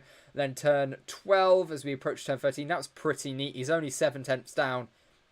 At the second, but on the throttle pickup, Just a big sort of snap of oversteer, corrects it, has to run out wide over the curb. That will cost him some time. Not a lot, maybe only a tenth or two, but this will be close between Hamilton and Alonso yet again. And surely, as they keep being near each other on performance run after performance run, you're thinking they're quite close. There we go, 9/10 off. And that is only, in the end, about half a tenth quicker than what Alonso did. So, you know what? Aston Martin might be there or thereabouts. I think we're genuinely in a position as well where if Aston Martin have really good mid-season development, that Alpine looks so awful. They just showed a good 10 seconds of the Alpine there on the replay, bouncing all the way through the corner, rear end stepping out, loads of understeer. That Alpine looks absolutely horrific. So if it wasn't a doubt already, Aston Martin will finish fourth, maybe even third if they have good mid-season development. Yeah. What was the time for the Hamilton lap? Just 1:31.960. Carlos Sainz does set a personal best sector 2 here with a couple of purple mini sectors. So Carlos Sainz, he is half a tenth up on his teammate through the second sector. He's got a little bit beached on the curb at the exit at the top of the hill, but he's now winding down the lap here as we come through the final corner. Any dramas at all for Carlos Sainz? A little bit over the curb, but looked pretty neat overall. No oversteer or anything along those lines. Comes across the line, and he goes a tenth and a half down in the end. So Carlos Sainz losing a little bit of time in that third sector. Was that set C4 or C5 tyres? I'm going to have to wait and see. Good looking car. Has anyone else noticed that the Ferrari from behind, that was a set of C5 tyres from Sainz. It really looks like an LMP car, if you haven't noticed this. I mentioned it yesterday because we were watching on a big projector in a private study lab thing at uni, which there's loads of. We were watching on a big projector, and I said to my friends, I'm like, that looks like an LMP car from behind. And it really does. It has that shape to it. You know, your sort of central column sort of thing, where the driver sits, and then you've got your two sort of side pod mounts. It looks like an LMP car from behind. It's really cool. Why people full sending? I mean, they're not. We're still half a second off what Ferrari managed on harder tyres last year. Oh, Fernando Alonso set C4 tyres. Here we go. Let's see what this is going to be. Fernando Alonso, the Aston Martin, on a set of C4 tyres here. Oh, is that the C4s? Oh no, so Sainz was on a set of C4s a minute ago, I think. If that is the C4s, I think that's the C4s, isn't it? The C4s are the ones without the red stripe. Because I thought it was the other way around. Because this might be C5s actually. Anyway, I'm not 100% sure what it is, but Fernando Alonso doing his lap now. We'll see what the Sector 2 split's like. Anyway, it's the first time we've seen him on one of the red tyres. And they are 3/10 down through Sector 2 on the Ferraris. Okay. Interesting then. If this is everyone running at a reasonable pace, you know, similar paces of their performance. But I did say I think Aston Martin are going to do a glory run. You know, I did say I feel like they're going to do it, and this might be it. Across the line, Alonso goes 4/10 off the pace. Just behind, and I'm saying just behind, by 100th, less than 100th of a second, just behind George Russell. Well, let's discuss that. Let's discuss that, shall we? What are we thinking? I'm going to take a look at the speed trap data, because that's going to be quite telling about what's going on here. I was already on the speed trap data, I've just realised, so let's just get back to it. So Fernando Alonso there, good. Look, it's slow through sectors 2 and 3. So is this a case where the Aston Martin might be a slightly higher downforce car? Is that what we're potentially seeing here, maybe? Hints of it being slightly higher downforce than some of the other teams? Or is that Aston Martin actually really quick and they've just got the engine turned down? You know, genuinely, like that's a valid discussion to be having looking at these speed trap times. Out of the top 6, or top 5, I guess, because Hamilton's worst. Out of the top 5, Alonso has the worst speed trap data. So let's sort of have a little discussion about this. What are we thinking? Which car did you say looked like an LMP from behind? The Ferrari. The Ferrari really looks like an LMP from behind. Really does. I love it. It looks great. But I noticed that the other day when there was a camera angle where it was slightly below as well. It had just come over the hill and gone on. That looks like an LMP car with a big rear wing. It was amazing. Hadn't noticed it before. Yes, yeah. Are the cars slower or faster in 2023 than 2022? So I think compared to the start of 2022, we might be... Okay, no, that's a harder one to answer. Compared to the end of 2022... I think we're slightly slower by a little bit, and I mean a little bit, like a tenth or two. because of the increased leading floor edge heights. But compared to the start of last year, I'm not 100% certain. I think it's pretty close either way. I would say it's fairly representative still. Like, I wouldn't say it's going to be a lot off. Because obviously the changes they made to reduce porpoising with a higher centre of gravity on the car and all of that sort of thing, and also sort of, I guess, decreasing the effects of ground effect a little bit, not a lot, but a little bit, will reduce the like overall times downforce.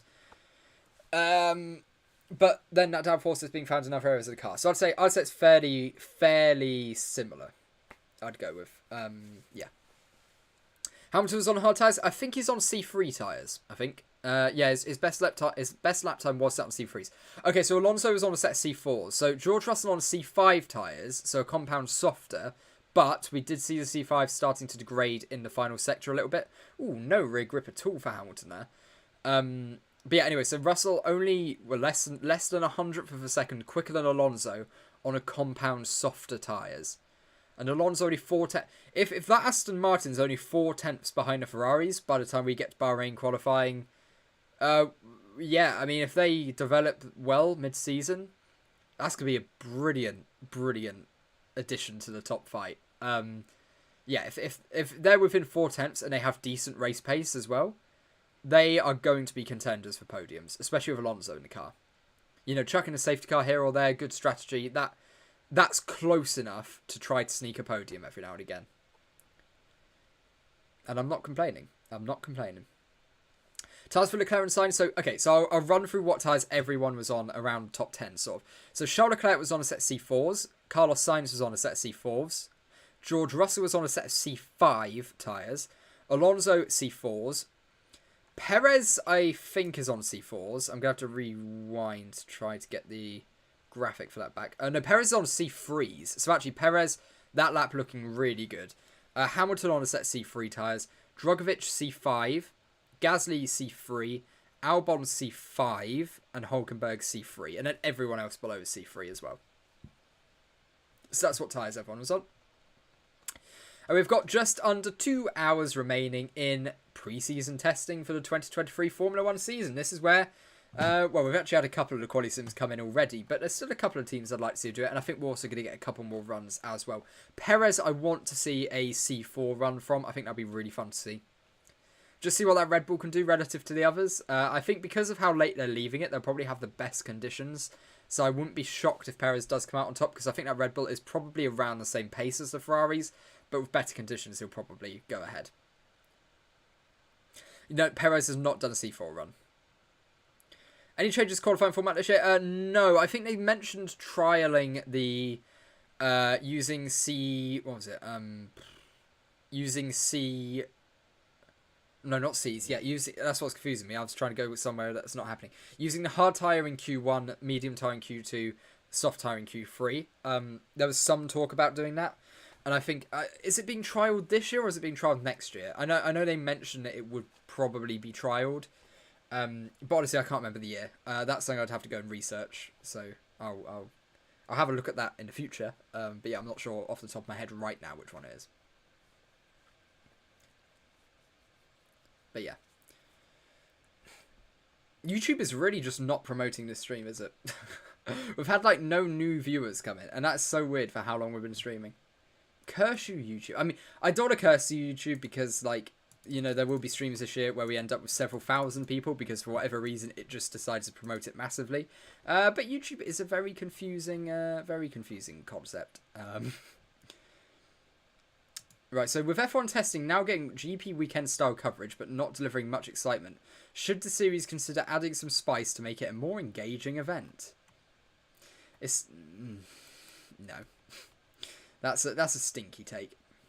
That's a pretty stinky take from motorsport.com there. Yeah, Sam will not take part in round 5 of the Formula E race. God damn it. Well, if the championship fight wasn't already over for Sam Bird, I think it is now. What was the reason? It requires a chassis change, right? Yeah, no, that's fair enough. That's the problem of having qualifying about 3 hours before the race. If you do get a crash, you're not racing. And that's annoying. That's annoying. Right, cool. Well, Forest kick off in half hour. Let's go. Need Ham on a C5 run? That'd be fun. Has Perez done a C4 run? No, not yet. Need Hamilton on a C4 run. Need Ham on a C5 run as well. Ferrari can beat Red Bull, but a tremendous bottle job is incoming. Yeah. Hard to secure one. No, yeah, but I think Locker, that's only being used for. I think that's only being used for some races. I don't think that's like all of the races. I think it's being trialed before they maybe bring it in full time next year. Who knows? Ferrari, not Ferrari. What am I even on about? YouTube, promote this stream. God damn it! The average watch time is about 7 minutes. You know, it's just you guys staying and watching, which, you know, massively thank you. You know, but for such a long stream, I feel like YouTube should at least send me to a wider audience than this. You know, it'd be pretty nice of them. It'd be pretty nice. Because we do gain a lot of new subs when people get their eyes on the channel. It's just getting the eyes on the channel, which is very hard.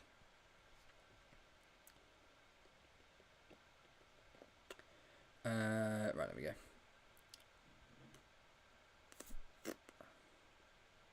What's this about? So they said on Sky there's a rumour in the paddock that Seb has offered himself to Aston Martin if they need him, and Aston declined, apparently.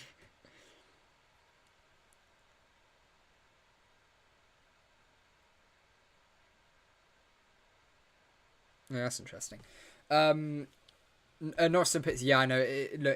Norris has just come out. Norris has just come out on track. Literally just come out right now. He's on his out lap. So Lando Norris is back out on the track. How do you think Haas are doing? I mean, I can't tell. On the one hand, Magnussen is low down, but Hulk is high up. Yeah, I mean, they've not gone. Neither of those have gone for performance runs yet. You know, they're all on like C3 tyres, probably higher fuel load and all of that sort of thing. But Lando Norris has finally come out on track. So he's all set C3. So this will be sort of just reconnaissance laps, just making sure everything's working as it should be. Don't know what kept them in the garage for so long, actually. Not sure what that was, because I've had the audio mostly off to do the stream, because it's quite hard to talk and listen. So yeah, here we go. So this is there are 3 potential buyers interested to take over AlphaTauri. And they're the exact same candidates that have applied for an F1 entry in 2025. So Andretti High-Tech and an Indian billionaire who owns the Mumbai Falcons racing team. Yeah, interesting. I mean, take it. I'll take any new entry into Formula 1. Absolutely take it. Yeah. Literally, any new team that we can get in whatsoever, I'm all over it. Absolutely.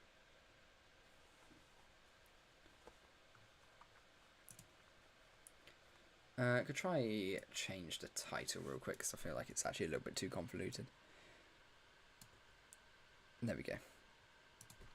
Oops. So yeah, we've got some practice pit stops going on all across the pit lane, as we have done all weekend, really, so it's not a massive shock. A hot take Sergeant Rookie of the Year. Yeah, it'll be him or Piastri, I imagine. I don't think De Vries is going to do anything too stunning. I mean, De Vries is more of like a seasoned rookie, because of course he did get a little bit of experience. But no, it's tricky overall. It could be Sargent. It could very well be Sargent. I mean, if... Ooh, decent first sector from Lando on a set of mediums there, or a set C3, sorry. But a little bit snap of oversteer, and he might probably back out of this lap on a more higher push level, because that was a bit rough. Big bump on the entry. Handles the corner quite well, though. Yeah, not looking too bad. The McLaren, when it's on track, it doesn't look like it's handling too badly. It's just got problems that keep happening. But who knows? Maybe when we get them on a little bit lower fuel, C4 tyres, they'll pump in a decent lap time, and it'll be nicer. 1.3 down through the second sector, but obviously a couple of mistakes in there. This will put him. Where will this put him actually, Lando? He'll probably finish about 1.7 off in the end. So yeah, around the Gasly Albon sort of area, he'll be somewhere around there by the time he gets to the end of this lap. So we go Fernando. I said Fernando. I'm going to mute this again. Lando Norris coming up to the end of his lap, crosses the line and goes ahead of Gasly and Albon. 1.6 off the pace, but there was a little bit of a mistake in that second sector, so there's more time there. But for the C3 runners, he's gone 0.6 off of what Sergio Perez did on the same tyres earlier on in the day. But like I say, there's still some time in there. And on the face of it, that's not terrible. 6 tenths off the Red Bull with a mistake. Obviously, we don't know fuel loads and, you know, setups and all of that sort of thing. But on the face of it, that's not horrendous. It could be worse. Remember the Force India fiasco? I remember. Oh, God, yes. Oh, yes. So many. I'd love a good fiasco, though, you know. I love some drama. Oh, what's that? I got a ping cord. Oh, that's for the server. Oh, yeah, I went live, believe it or not. If I didn't know, I've gone live. So, that's what I've been doing for the last 3 hours. Makes sense. So we've still got an hour and 50 minutes remaining, but in reality, that's more like an hour and a half because we get the safety car and red flag and all that sort of thing. So yeah, about 90 minutes to go, really. Like, 90 minutes of meaningful running. That fiasco made it way harder to turn F1. Yeah. That's sort of the annoying thing, is you get a couple of bad people, like, joining F1, a couple of things going wrong. That it does cause that sort of thing. You know, it does cause it to become more of a closed shop in order to sort of protect the brand. But I think it's pure greed from the teams. The reason that we're not able to get another team in is pure. Well, also, okay, I don't actually think it is pure greed. I think they're using being greedy as an excuse to hide their fear of being outcompeted. Because would you rather appear greedy in the public eye with the rest of the teams, or would you rather sit there and go, they could beat us, you know, so like sore losers, basically. Would you rather come out as greedy or sore losers? Greedy. You know, you don't want to come out and say, you've got sponsors that you've got to look after. You're like, yeah, you know, we come 6th every year. That's all right. We get good money for that. But if Andretti join, they're probably going to be sort of, you know, 3rd, 4th, 5th region. They'll probably be beating us. You don't want them to join. That's why, you know, Mano would probably be able to get into F1 today, but Andretti won't. It's that sort of thing. Because anyone that could be a very viable threat won't be allowed to F1 because the teams have too much sway. So yeah, Norris and Bottas both improving on the last lap. 33.798 for Valtteri Bottas. Personal best in the last 2 sectors. He remains down in P15 at the moment. Why Mercedes is off the pace? They're not really. They're all thereabouts. This is where you'd expect them to be. No, you know, we're not expecting them to jump up directly into the Ferrari Red Bull battle. So, I'd say this is about where we expected them. Aston Martin or Alonso today, he's showing more pace than I was expecting. So I'm actually even more surprised by Aston Martin today than I have been for the last 2 days. And for the last 2 days, I've been pretty surprised by Aston Martin. So that's looking phenomenal for them. That's looking very, very good. Just realised that F1 testing is in Bahrain. No wonder people are complaining because the track is tremendously boring to look at. Yeah, exactly. It is. It's a boring track to look at. Whereas, you know what you got at Barcelona. So, you know, Piastri made a mistake yesterday. What that is at Barcelona is you're in the gravel trap, red flag. You know, it's a bit of drama. It's a bit of excitement. It's just in this. It's just, oh, I've had a spin. Okay, I'm going to carry on now. But then again, McLaren really do need some running, and as a McLaren fan, as I keep saying, I'll take it.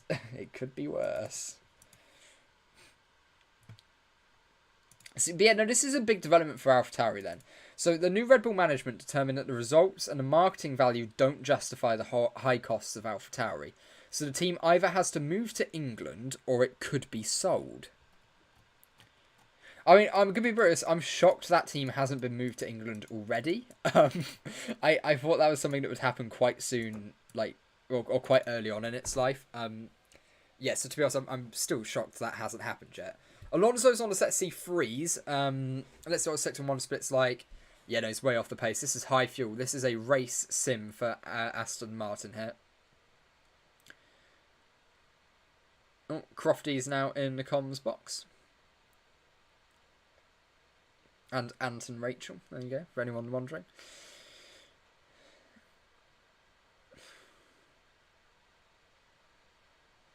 Oh, FIA race director is coming into the comms box. They'll be asking some pretty interesting questions there, I imagine. That'll be quite fun to listen to, actually.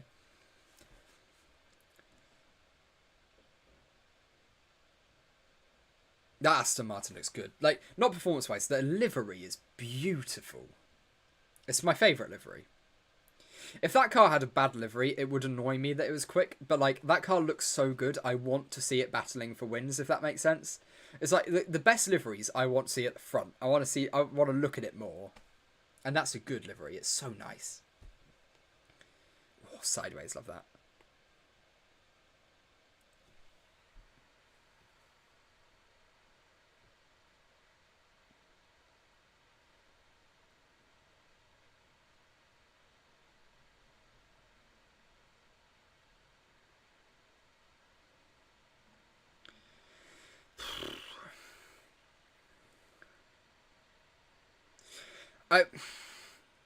That's right. I'm going to run over the tyres again really quickly because we're sort of going to have a little chat about that. So, like, Leclerc, Sainz, and Alonso, C4 tyres, Russell, C5s, Drugovich, C5s now, Bottas, C5s, rest of grid, C3s.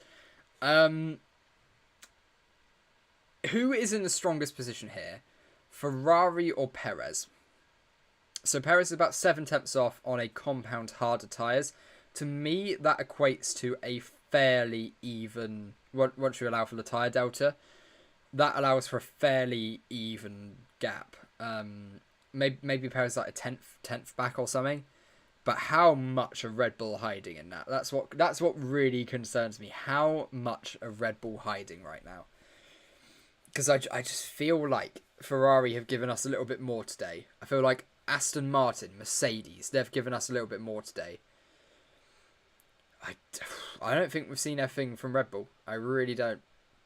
And it's still a decent lap from Perez.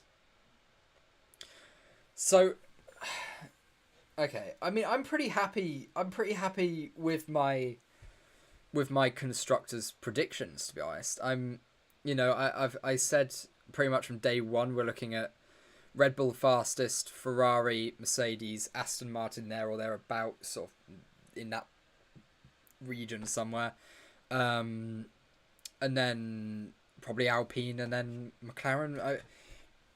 I don't know, honestly, I've seen a little bit less from Alpine over the last 2 days. It scares me as a McLaren fan, so maybe McLaren and Alpine might be a closer battle than I'd expected, especially with Piastri being potentially a very good addition to the team, scoring points where Alonso couldn't. Sorry, just setting up my tablet.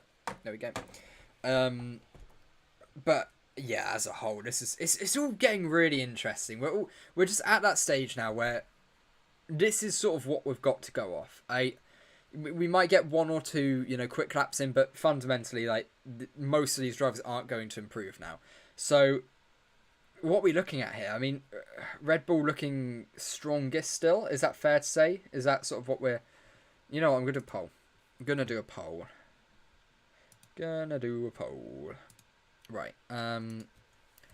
Correct top 3 order.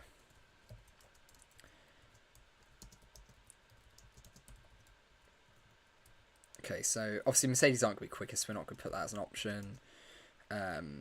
Ferrari, RB, there's no world where Mercedes is the quickest car, so we're gonna do this.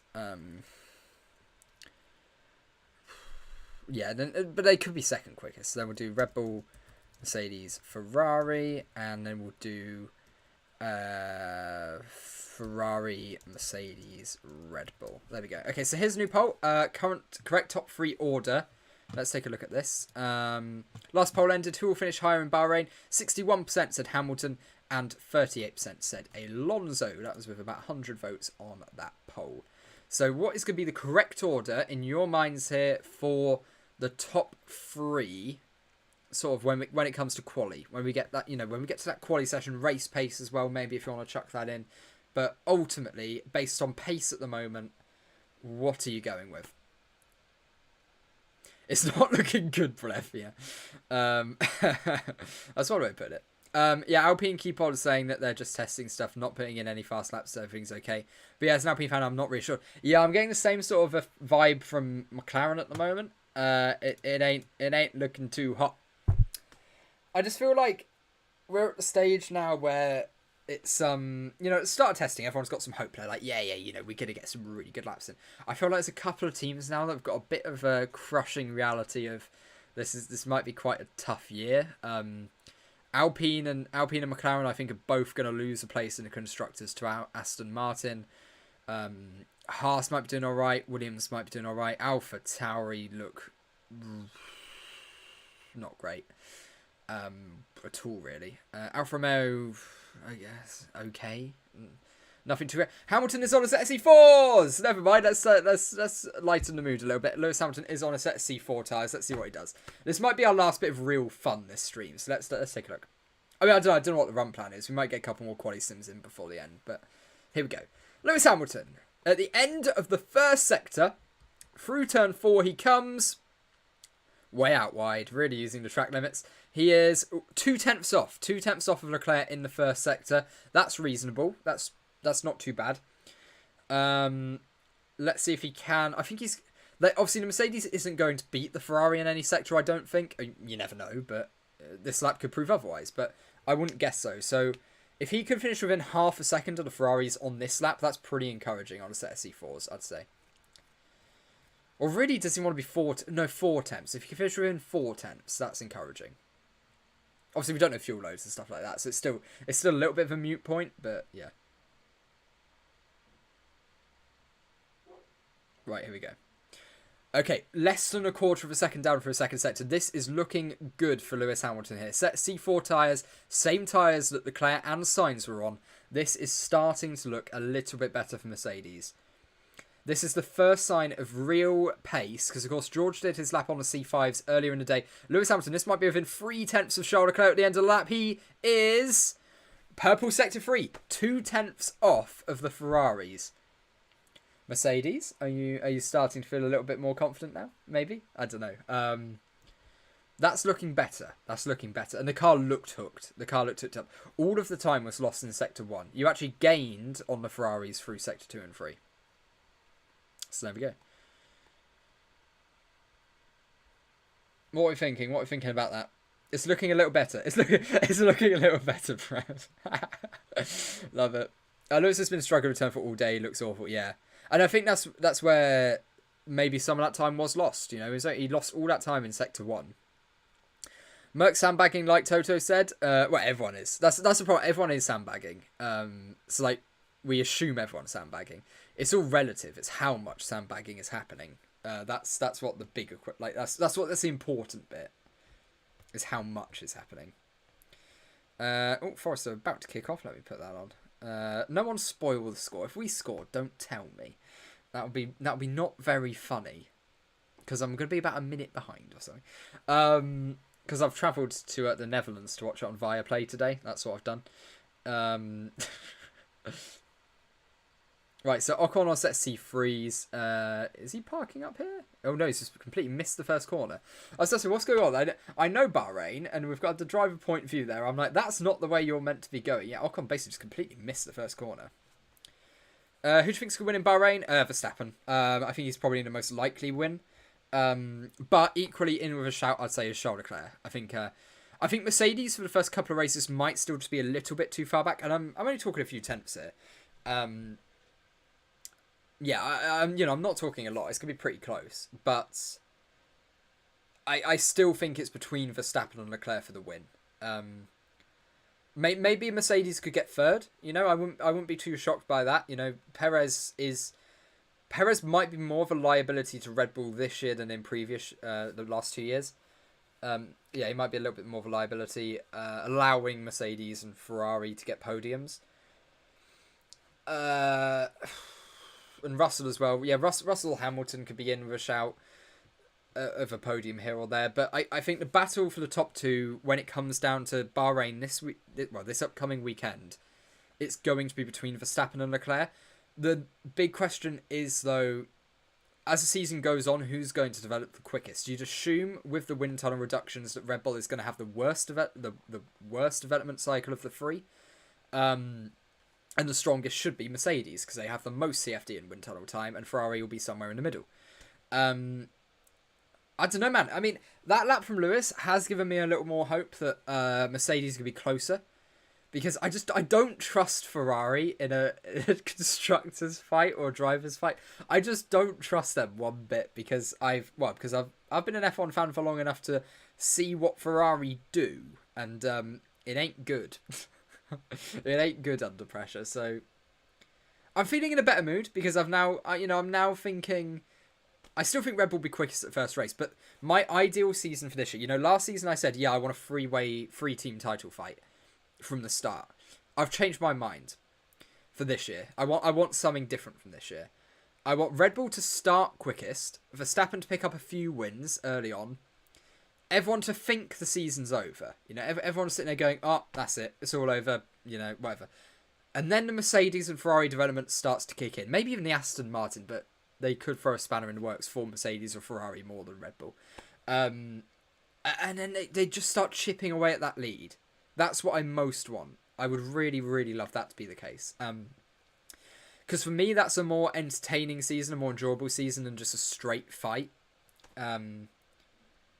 I love having the idea of lost hope and then a slow comeback that slowly develops over time. I really like that idea. So if we get something like that this year, I'll be all behind it. I'll be really happy. Definitely take it. Definitely take it. Are Merc planning any upgrades before race weekend? I mean, all of the teams will be bringing new parts to the car. I doubt there's any team on the grid that's going to be running the exact same parts on their car as they are today for the first race. So I think all the teams will have learned. Will any of those parts be relevant to testing? Probably not. Perez on a set of C4s. This is big. Okay, so Esteban Ocon is also improving in Sector 2 at the moment. We'll take a look at what Perez does. What Ocon does at the end of this lap. But Sergio Perez on a set of C4 tyres. This is the first time we've seen Sergio Perez put on a set of these red-walled tyres. Let's see what happens. Sector 1 split. We're coming into turn 4 now. Here we go, breaking around the 100 metre board, through the right, running nice and wide on it. Actually, didn't run too wide on the exits. This might be more of a quali sim. He's a 10th.5 down in Sector 1, but a lot of that time will have come from not running wide and trying to gain time that way. But yeah, that's not too great. But we have to bear in mind that typically Max is a good 3 or 4 tenths quicker than Perez as well. So yeah, let's bear that in mind as well here. But Perez overall, not a terrible first sector. It wasn't a personal best, though, from his C3 run. So maybe they're running slightly higher fuel loads. We'll wait and see. Oh, he's getting a lovely slipstream from the Ferrari here. DRS and slipstream from the Ferrari. That's going to artificially make this lap look a little quicker. And that's really annoying because we can't do a direct comparison because of it. He's getting a slipstream across the whole... Yeah, there we go. Personal best sector 2. Ferrari holding him up a little bit almost now. But oh, this is a good slipstream. He's going to do an overtake. He's going to do an overtake, so that's going to ruin the lap. But Sergio Perez down the inside on Charles Leclerc. Good move around the final corner. Will Charles Leclerc be able to fight back with DRS? No, he won't, because he's not going to try. But let's say theoretically. Sergio Perez comes across the line. Yeah, he lost 5 tenths of final sector. Okay, so we could have... Okay, was that Ferrari going, this will be funny. Let's ruin Red Bull's performance run. This will be really funny. Let's do that. I bet they've planned that. I bet they've gone, yeah, let's do that. I'm excited to see Drugovich race if Stroll doesn't make it. Yeah, I want to see what Drugovich could do in F1. Definitely. Hamilton fast lap again. What we've seen from Lewis. I mean, he might do another fast lap later on. I don't know. But he's currently in the pits. Ocon set a 33.2, which puts him up to P11. Which put him just ahead of Hulkenberg, I believe. And that was the only overtake I think he got because of that. Yuki Tsunoda, though, is doing pretty well. 2 personal best sectors out there at the moment. He's not on the screen, so we're going to have to go purely off the timing screen here. Yuki Tsunoda coming round, I guess, the final corner now. We're about to get the lap time from Yuki in the AlphaTauri. There we go, up into P8 ahead of Lando Norris. I'm going to assume that's a set of C4 tyres. It could be C3s, though. We'll wait and see when the actual screen comes back on. Yuki Tsunoda set that lap time on a set of C3s. So Yuki Tsunoda set C3s, 1.3 off the pace. Oh, not sure how to read into that lap. So that's about 7 tenths off what Perez did on C3s. But Tsunoda does like Bahrain as well. But no, that's a better sign for AlphaTauri. We've seen a better sign from McLaren. We've seen a better sign from AlphaTauri. I think there's a bit less depression across the grid at the moment right now. There's some hints of potential false hope that we can all try to cling on to for another week. Carlos Sainz is set to see 3 tyres starting a lap now. Let's take a look at speed trap data while that's up. So Sainz quickest in 1, along with Alonso in speed trap 1. Really well off the pace. It's looking like it's sort of Hamilton, maybe with the engine turned down, just sandbagging a little bit, Albon, but otherwise everyone's really close. Second split and third split. So yeah, Hamilton, I think, yeah, engines are definitely being run a lot lower. There's definitely more pace in that car, or it's a slightly higher drag car, or they can't run the engine as high. You know, it depends. There's so many factors it can depend on. Russell, a little bit slow, but good third speed trap. Alonso, I'd say, has the biggest room for improvement out of all of them, apart from Hamilton. So yeah, that's basically this. All this data reads well for Hamilton and Alonso at the moment, as in room for potential improvement. And then Albon putting in a very cheeky good one as well. Merc sticking with high downforce rear wings or low ones for it. I'm not sure what they're going to do for the race weekend. Bahrain, you do tend to see a fair few. I don't know, you actually see a little bit of a mix. It's a sort of medium downforce track. You've got a lot of fast corners and slow corners, which are more downforce dependent, but then you've also got a fair few sort of long straights. I think it depends if you're planning on doing a lot of overtaking or not. If you're like a Red Bull, who's probably going to qualify on pole anyway, then you can get away with just going for a more race-centered setup. But yeah, otherwise, you might want to go for something that's going to work for overtaking. There we go.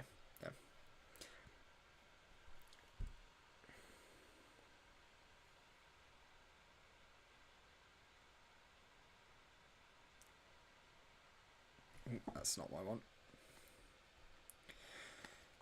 Don't think that this season everyone will be much closer now. Everyone chose the Red Bull or Ferrari support. Yeah, I mean, you've got less general variation across the grid, so you're going to start to see... And this is what I said will happen. So we have the most spec parts we have ever had in Formula 1 this year. This is, you know, with this new set of regulations, it is the most spec parts we have ever seen. And that means 2 or 3 years into the regulation cycle, we're going to start to see teams converge on what they think is the best route to go down. Obviously, they'll develop at different rates. They'll reach the peak at different rates, but that's still beyond the point. You're going to see, by 2025, 2026, we're going to see quite a close grid, I think. I'd be genuinely shocked if we have a lot of field spread over like a second at most tracks by the time we get to 2025, 2026, unless we have like any emergency regulation changes we need to make. 2025 especially, I think that could be a real golden year. Because the new engine regulations come in 2026, don't they? And I think that will spread the field a little bit. I think that's where we start to see a little bit more field spread. Because also we'll have about 5 or 6 engine manufacturers on the grid. So yeah, it's bound that one of them are going to be quite weak and slow them down. But on a whole, 2025 could be great. That could be a really, really great year for F1. What Hamilton's tyre with his quickest lap time? That was a C4 tyre. So the current tyres are Okay. So for the top 10, you've got Leclerc, C4, Sainz, C4, Hamilton, C4, Russell, C5, Alonso, C4, Perez, C4, but he had an obstructed lap in the third sector with Leclerc blocking him. Drugovich, C5, Tsunoda, C3, Norris, C3, Gasly, C3, Albon, C5, and then everyone else below is C3. So that's the tyres from everybody on their quickest lap. There we go. So yeah, that's cool. Okay, so I think my running order's sort of cementing itself in my head. I think Perez was on for a decent lap time, you know, a decent enough lap time on a set of C4 tyres before he was blocked.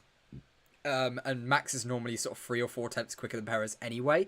So I'm confident still putting Red Bull quickest, but it'll be close with Ferrari. Like, if we're talking like on a ranking system, we've got like Red Bull there and like Ferrari there, just behind, and then like Mercedes there, Aston Martin like there, and then probably a fairly decent gap, to be honest, to like the Alpine and McLaren bunch. Okay, so Perez is on C4s again. He is improving through Sector 1, albeit he's really missed the apex down at Turn 9, I think it is. The downhill left-hander, basically. I think it's Turn 9. Or 8 or 10, one of those. Yeah, sort of missed the apex, ran a little bit wide, had to have a really slow minimum corner speed, which isn't great. Didn't get a great exit either. So, yeah, this lap might not be phenomenal from Perez, but it will be an improvement. Yeah, he's lost time through Sector 2, so we expected that. But this is still on track to be his quickest lap time of the day so far, as long as he doesn't lose 2 tenths in this third sector. So let's see what happens here.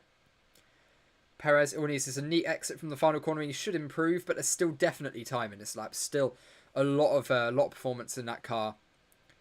And he goes only 3.5 tenths off. So slower than Hamilton, but he did make a mistake on that lap, and that was on a set of C4 tyres. But there was a mistake on that lap.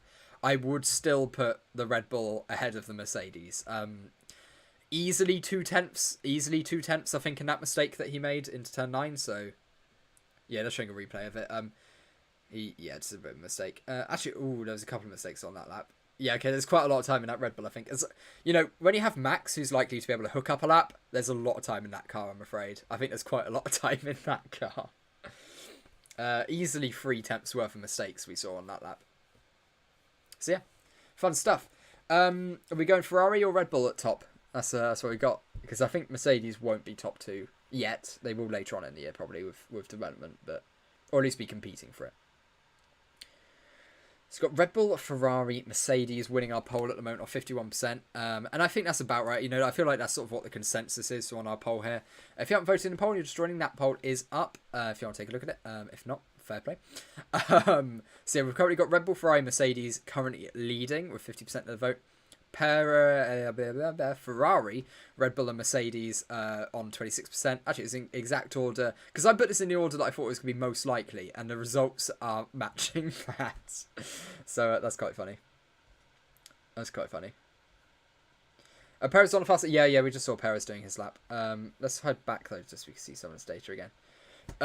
So yeah, we just saw that Perez lap there. Sorry, I think there is a little bit of a delay on the stream. I forgot to change it to ultra low latency again. Again, I forgot to do that. That's quite bad because I keep saying I'll do it and I keep forgetting to do it. Someone at me in the Discord chat was saying when a stream ends, just saying, "Oi, change it," because I'll keep forgetting. I will. I'm so bad. I need to turn notifications off for the football game. Oops. There we go.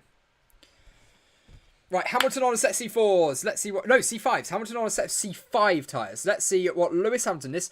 No, are we assuming there's more than a 2/10 gap between the C4s and C5s? Because this should put Lewis first. Right, Lewis Hamilton, C5 tyres. Hour and a half remaining, just under in this session. Let's see what the Sector 1 split's like. He's through turn 4 corner. He has been struggling with a lot today, running very wide on the exit.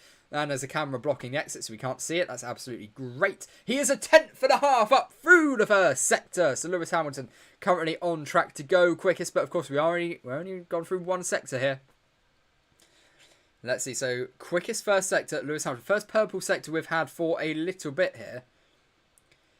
So here we go. Let's see if you can really nail turn 9. Yeah, that was much cleaner than Perez. A little bit of oversteer on the exit. Bottas moved himself up into P9 on a set of the test tyres. I'm assuming the U is the test tyres.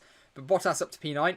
Lewis Hamilton, let's see what Sector 2 splits like. 108, 193 to beat. And he does. He's a quarter of a second up. Lewis Hamilton is a quarter of a second up at the moment.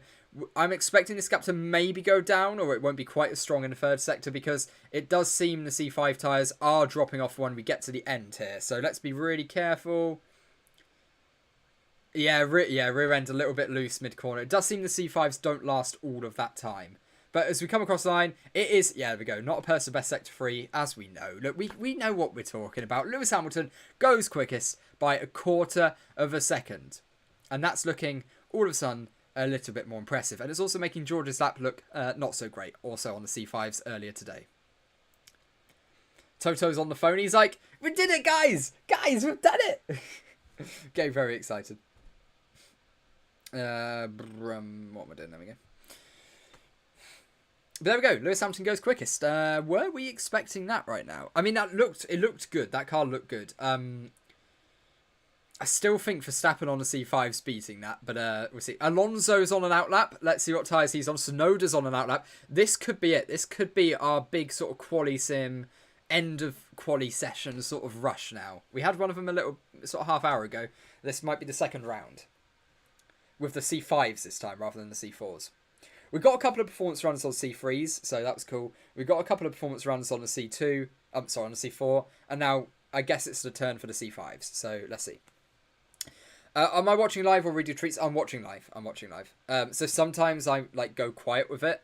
That's because I'm like listening to the commentators. But yeah, I'm watching live on Sky Sports F1.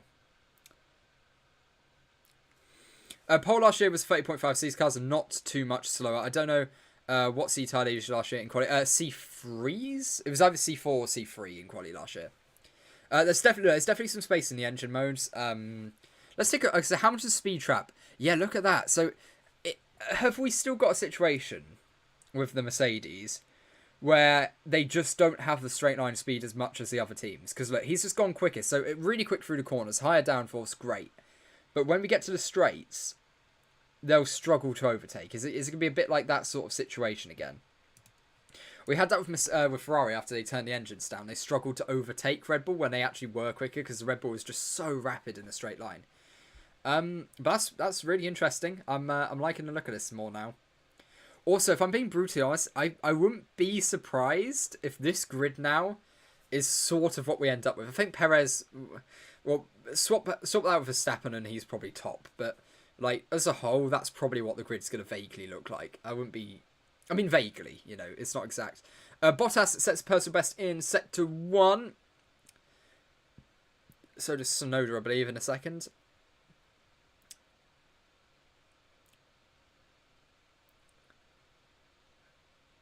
Tsunoda doesn't improve in the first sector. So it's Bottas is at lap times that we want to be looking at the moment. But also Bottas doesn't improve through Sector 2. So the Alfa Romeo does look like it's bouncing a little more than the other cars. I don't know if that's because it's running a little bit stiffer or if there is an element of porpoising creeping in. Not entirely sure. But Bottas in the run-up to line, 30.7 of Hamilton to beat. That won't be beaten. 1.7 off Bottas goes, and that is a tenth slower than his previous best lap time on that same set of tyres. So that's not too bad. That's not too much of a concern because it was a higher wear tyre. Merc is back at top. They are for now. I don't think they will become the first race. I don't think they will. But they're getting there. They're closer. Like I say, look, they're going to be closer than they were at the start of last year. There's no doubt about that. And if they keep a similar development curve as to last year, there's no... You know, they'll probably be winning races come the end of the season. They'll probably be winning races. Yuki Tsunoda, he did improve in the second sector. He comes across the line. He does improve to a 32.140. He doesn't improve on positions, but he does get himself on C3 tyres. Only a tenth off, well, half a tenth off of what Drugovich did this morning on C5s. So that's looking pretty good. Maybe there is some pace in that AlphaTauri. Maybe there is. Or they're pushing harder than everyone else. We don't know. Tyres should be a mandatory quali lap. Oh, there should be a mandatory quali lap, right? Yeah, I see what you mean. I mean, it makes it more interesting, doesn't it? But everybody gangster until Verstappen goes out and goes to 0.5 seconds. Yeah, exactly. That's the thing. You know, I still fully expect that when we get to Q3, Verstappen's going to be quickest. And Ferrari will probably be quicker than the Mercedes. Because they're on the C5s. You know, Hamilton's on the C5s, everyone else is on harder tyres, so...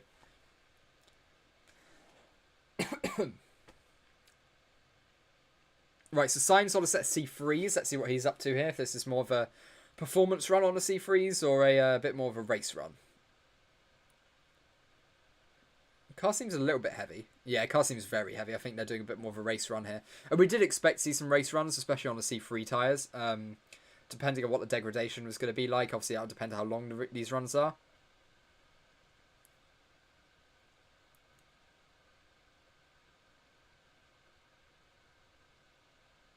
Ooh, there's a bit of oversteer from the Ferrari on turn in there with the heavier weight. I don't know if that was Sainz being used to having more grip or like a lighter car from previous runs, but he sort of clunked the curb with the underside of the car. You don't really want to be doing that.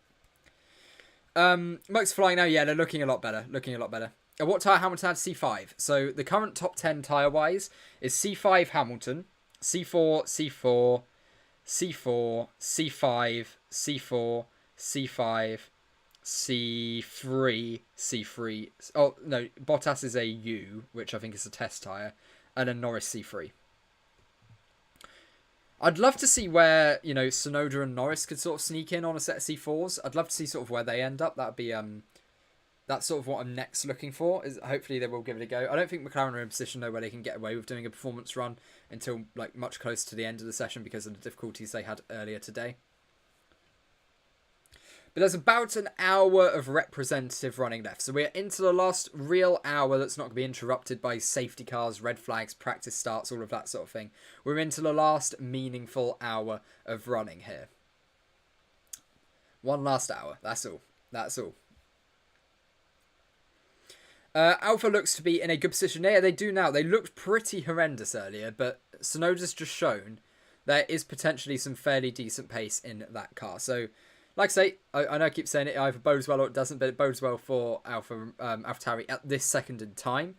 Having a decent gap as well to Bottas, Norris. Obviously, Norris had just come back out on track for the first time in quite a while to set that lap. So it's probably high fuel, low engine modes, all that sort of thing. But McLaren are really, really struggling with reliability at the moment. It sucks. it sucks. That's what's concerning me, because the actual car, when it's out on track, it looks okay. It's handling all right. It's just the amount of issues they've got at the moment is the concerning bit.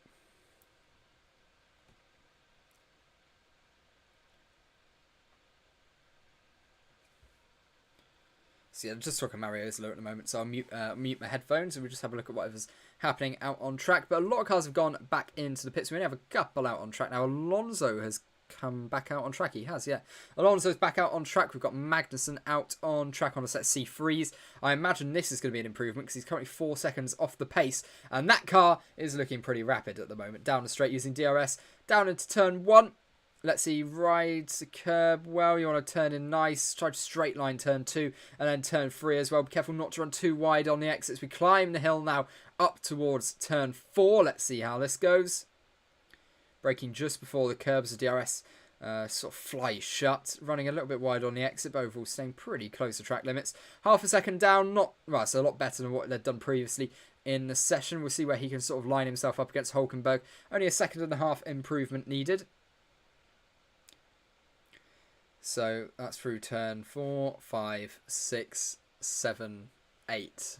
So yeah, turn 9 is the downhill left-hander, I think. Yeah, I was getting it right the whole stream, I think. He negotiates it fairly well nonetheless. So we go now as we come up to turn 10, as we start to rise up this... Oh, turn 11 up the hill. So I guess there's a kink that I didn't count. So turn 11 up the hill, then turn 12. Here we go. Lovely right-hander. Really quick right-hander, actually. A lot of cars have seemed pretty unstable, and Mercedes especially really struggled for it earlier in the session. 1.3 seconds down on the C5 run of Hamilton. This is a good lap from the Haas. Considering it's against the Mercedes on a set of C3 tyres, this could be one of the quicker C3 tyre runs that we see. Obviously, Perez's was very strong. That was only about 0.8 off of what the current best from Hamilton is, or like 0.9 or something. 1.5 off Magnussen. Yeah, that's not bad. That's not bad going. Haas looks like it's got some pace to it. So does the AlphaTauri now. What's the other say, chat? Haas on C3. Yep. Yeah, Haas on C3. Do you think there's a chance we go 129 in Q3? In Q3, yeah. In Q3, I think there's a very decent chance of that, maybe. In this day, no, I don't think so. But yeah, no, in Q3, I think there's a decent chance.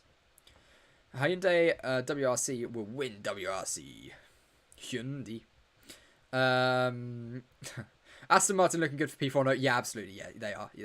Aston Martin, I've been saying it for a while. Aston Martin are going to finish P4 in this constructor standings. And I think that's what's expected of them. You know, the quality, the caliber of staff they have in now, and the resources they've got, the money, the facilities that are coming online later this year. They've got to finish inside that top 4 constructors wise, and then be pushing to enter the top 3 in 2 to 3 years time. You know, they have no excuse not to. They've got the money. Haas still on C3. Yep, they are. Do you think Felipe Drugovich will take Stroll's seat for the Bahrain race weekend? Obviously, without knowing the condition of Lance Stroll, I don't know. But what I can say is, if Lance Stroll doesn't race, yes, Felipe Drugovich I would expect to take that seat. But whether or not that's, I don't think that's an indication on how Stroll is. Apparently he's going to be doing some simulator running over the weekend. And you'll see if he's alright. Right, so Perez on a set of C4 tyres here, and he set personal best in Sector 1. A purple mini sector in one of the splits in Sector 2 there. So Perez might be about to go quickest. Who knows? We'll have to wait and see. Thank you for subscribing as well, Frobe. Thank you. Welcome to the gang. So he goes to Sergio Perez now as he climbs up turn 11. Long sweeping left-hander before a quick jolt to the right, which again is quite a long corner actually. But it's a very quick change of direction. That's why we see a loose rear end quite a lot of time. It is a purple Sector 2 for Sergio Perez. So on a set of C4 compound tyres, So that is a step harder than what Lewis Hamilton did. Sergio Perez is half a tenth up through Sector 2. So here we go now through the final corner. Sergio Perez, no being blocked by a Ferrari this time. As he runs up to the line, Sergio Perez opens the DRS at the DRS board. And across the line he goes, and it's quickest by a tenth and a half on a compound, harder tyres. And that is 4 tenths clear of Charles Leclerc on the same compound. And that is, I think, the Red Bull pace being put on show. Because can you imagine what Max Verstappen would have done on that lap? Given the normal pace difference between him and Perez, can you imagine the lap time would have got there? So that's an interesting one. And that is why, despite the times, I have consistently been saying Red Bull are my number one choice for this, for at least this opening weekend. Bottas has got a personal best in Sector 1 and 2, though. So let's see what Sergio Bottas, that's a new one, what Valtteri Bottas is going to be able to do as he comes through the final corner. Keeps it all nice and under control, not too wide on the curb. See a lot of drivers straddle the curbs, but not that option for Valtteri Bottas. Across the line, he improves his position by 1 and goes ahead of Kevin Magnussen. That's a set of the C3 tyres for Bottas on this run, as opposed to the test tyre that he was running last time out. And that's a few steps down on Yuki Tsunoda as well. So maybe the AlphaTauri is looking a little bit stronger than we'd expected about half hour ago. So good for them. Red Bull showing its strength casually. Yeah. A statement by Red Bull. Aramp Ubriani. Lando Norris. I have no idea. I don't even know what's going on in that sentence. Do you think Aston can keep up with the development not to lose pace? I don't know. They developed really well through the course of last year, Aston Martin. They started the year terribly. They were like 8th quickest car. And they ended it being able to, with Vettel, who he knew was going out sport, they were consistently, in the fight for like a top 5 or something. So, yeah, they've shown they can have a good development curve as we run through the year. And maybe they'll be able to keep hold of But I also think Mercedes will have a pretty good development curve as well. So it's a... I think what you're going to have is Red Bull at the top are going to have the weakest development at the start of the year. Ferrari, the second strongest team at the start of the year, will probably have the second weakest development curve. Then you've got Mercedes that will probably, third quickest at the start of the year, but will probably have the strongest development curve. And then Aston Martin, who might have a similar development curve, but will be a little bit further behind. And that's what I want. That's what I want from this championship fight this year. And that's why I'm sort of like fingers in a roundabout way, sort of hoping Red Bull get some good early wins in the board, on the board, just because it gives us that premise of a cat and mouse championship fight. It's like, Red Bull are the hunted team. They get some points on the board early, but they get caught, and that's the thing. It's will that on actual raw pace they get caught as the season goes on, and then can Mercedes and Ferrari just chip away at those points as each race goes by? That's what I want to see. That's what I can't wait for. What were we saying? Do you have any hope in AlphaTauri this year? I mean, I didn't until a few minutes ago, but Yuki Tsunoda put in a pretty decent lap time there. On a set of C3 tyres, that's not a bad lap time at all. Red Bull are favourites for title. You look at it no other way. No, they are. They're favourites, yeah. Do you think Aston can keep up with the road not to lose pace? Yeah. He was asking who everyone thinks will take Hamilton's seat when he retires, and then I said Lando Norris. Oh, right, sorry. Oh, sorry, I thought... Okay, yeah, never mind. I didn't see that comment. Who do you think will replace Hamilton? Yeah, I've seen that now. What happened to McLaren? They stopped development and projecting new cars by April, June. What's going on? Oh, yeah, Yuki, very good Sector 1, yes. Oh, and a purple Sector 1 for Lewis Hamilton on a set of C5 tyres. There's a lot going on. We'll come back to the questions in a minute. Lewis Hamilton on a set of C5 tyres. He's got a purple Sector 1, so he's trying to reclaim that quickest lap time off of Sergio Perez. Not that neat through turn 10, if I'm being honest. That wasn't a great exit from the corner. Not the best exit at all. As we come into turn 11 now, uphill. Will it hold? Because this is where the Mercedes has consistently this weekend been quite weak. He's got some traffic ahead. That's going to be some dirty air. But for our Red Bull, that is, gets out of the way quite well. So Perez getting out of the way, allowing potentially... Ooh, there's a lot of sliding on the rear end at the exit there. And I think that's where a little bit of time is going to be lost. Yuki Tsunoda goes up to P5 on a set of C4 tyres, going quicker than George Russell, who was on the C5s. And Fernando Alonso, who was on the C4s. Hamilton, but yeah, Hamilton doesn't improve in the... Well, he improves on his lap time, but he doesn't improve his position. Half a tenth off of Perez on a set, softer compound. So, take from that what you guys will. Like I say, imagine that's Max Verstappen instead of Sergio Perez, and imagine what those times could be. Yeah, that could be pretty ominous from Red Bull there, I think. But no, it's not a surprise. We've been saying for the last 3 days. I've been saying on stream. Oh, I said 4 days ago when we did our first stream back. You know, Red Bull's probably going to be quickest. And I think that is proving it. I'd like to see Carlos come out and do another run in these sort of better conditions that we've got now. The problem is everyone's doing runs at different times. You know, like Alonso. You know, Alonso's going to be quicker. You know, he's going to be ahead of AlphaTauri this year. But, you know, Yuki's just gone a tenth quicker, nearly. And that's because they're all doing it at different times, and that's why ultimately qualifying is where we really see the real performance. I know, but through goes Hamilton. I really think the field is going to be very close this year. I think it'll be closer. There's not a back marker. There's no clear back marker from testing so far. So yeah, on that front, I think the field will look a lot closer. I'm also just hoping for a smaller gap between sort of third and then that 4th, 5th, 6th battle.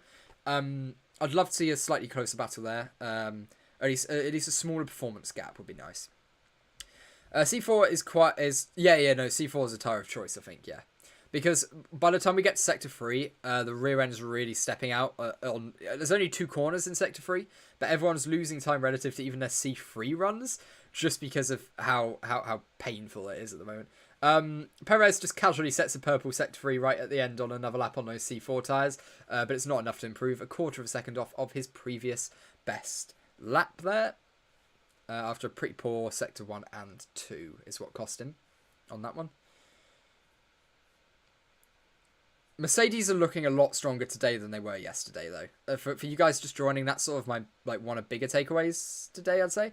The Mercedes does look a lot stronger today than it did yesterday, and I guess that's a hint of the sandbagging sort of stopping. Not stopping fully, but, you know, we're getting a better idea of their pace.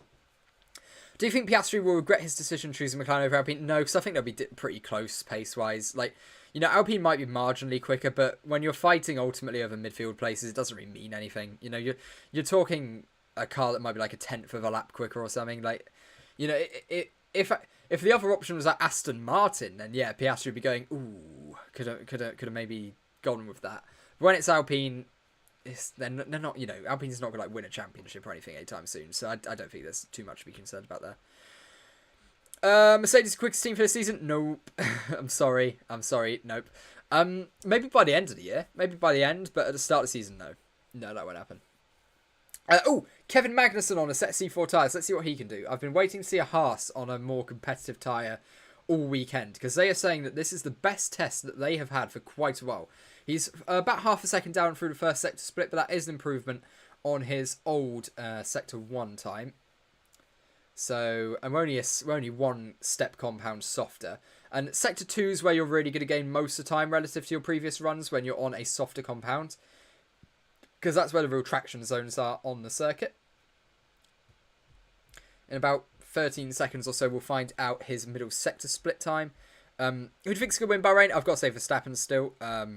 Let's go K-Mag! We'll see what this lap time is like. In about 3 seconds' time, we'll get his second sector split. And it is... He's 1 second down. It's not too bad, though, because you have to bear in mind, they're in a Haas against people who've, you know, done lap times on C4, C5. So it's not too bad. Only a second down is not terrible. Let's see. Rumour has it in the paddock, apparently, that was really poor through the last corner from the Haas. It just got a little bit of understeer mid-corner. Rear end wanted to step out, and Magnussen sort of got beached on the curb, but only lost 2 tenths at the end. So 8th place it is for Kevin Magnussen. Best of the rest at the moment. Sort of. I guess Yuki Tsunoda is, but... So apparently Alpine are expected to be the strongest. That's what Anthony Davidson's just said, is Alpine are expected to be the best of the rest. But has Aston Martin, you know, they've looked so good. But we haven't seen a lot from Alpine, and that's the thing, they're really keeping their cards close to their chest. They were really, really bullish in their car launch, saying, yeah, we're going to be closer to 3rd than we were to 5th. You know, this season we're going to be closer to 3rd than we are to 5th.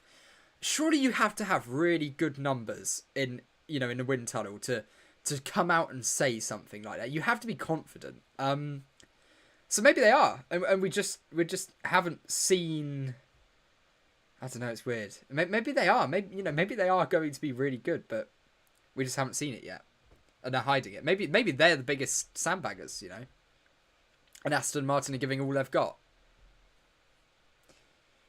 They just seem so quiet. And and saving it. I hadn't looked that none of the Alpines have actually done a run on the C4s yet. Are they just completely hiding it? But that means they don't have any data on that tyre. So what's the... Surely you'd want tyre data. Interesting. Really interesting, actually. What if so? It's weird that the McLarens haven't done a performance run yet, or if they have, I'm slightly worried. Well, yeah, no, but same thing with Alpine. Yeah, same thing with Alpine. They're the only people waiting to do a performance run. Are they waiting until right at the end to give it a go, or what? What do you think? What do you think? Insider says Aston Martin worked on their car of 2023 and 2022. Oh yeah, no, I mean everyone did technically. Well, yeah, no, I mean everyone worked on their car last year, but I think Mercedes has improved a lot over previous one, so maybe they'll settle for nothing less than a 9th world drivers. Oh yeah, Red Bull Ferrari pretty close. Then Mercedes a little bit away. Yeah, I can see if Ant agrees with me with what I'm saying here. Red Bull quickest. Yeah, I agree with that. 2 to 3 tenths over Ferrari. Ant reckons. I think it's more like 1 or 2, but yeah, fair enough. Ferrari second, then Mercedes 3 tenths away. Then Aston Martin, he's saying, another 2 tenths away. I'm relaying exactly what he's saying here. And then, from what he's seen, he's going to say Haas. Okay. Haas and Alpine very close. And then it gets a bit more tricky apparently. I'm not sure Haas could be that high. I'm not sure they could be that high. I think that's a very bold prediction. That's a bold... Anthony, that's a bold prediction, bud. That's a very, very bold prediction, actually. Quickest rep. Okay, so guys, let's get a I don't know how many of you are gonna fancy doing this, but if you want to do like a top 5 or something, constructors, get that going. If you want to do a full list, go for it. I'll read it out anyway. But yeah, if you wanna give me what you think. Now we've seen most of the really quick laps. Bottas is improving through sector 1 and 2. Don't know what ties the on. He's only 6 tenths off. Hang on, Bottas here. This could put Bottas around the Sonoda-Russell region. Maybe Alonso as well, sort of thing. It'll be around that part, though, sort of between Sonoda and Magnussen. On a set of C4s is Bottas. Valtteri Bottas comes across the line, and he goes ahead of Magnussen just behind Fernando Alonso by 5 thousandths of a second. P1 Red Bull, fair play. Whom do you think will be bottom of the table? I don't know. I mean, we haven't got a clear back marker this year, so... It'll come, like, literally, it's going to come down to whoever scores some lucky, decent points, just whoever manages to pick up some really lucky points. That's what it's going to be. It's hard.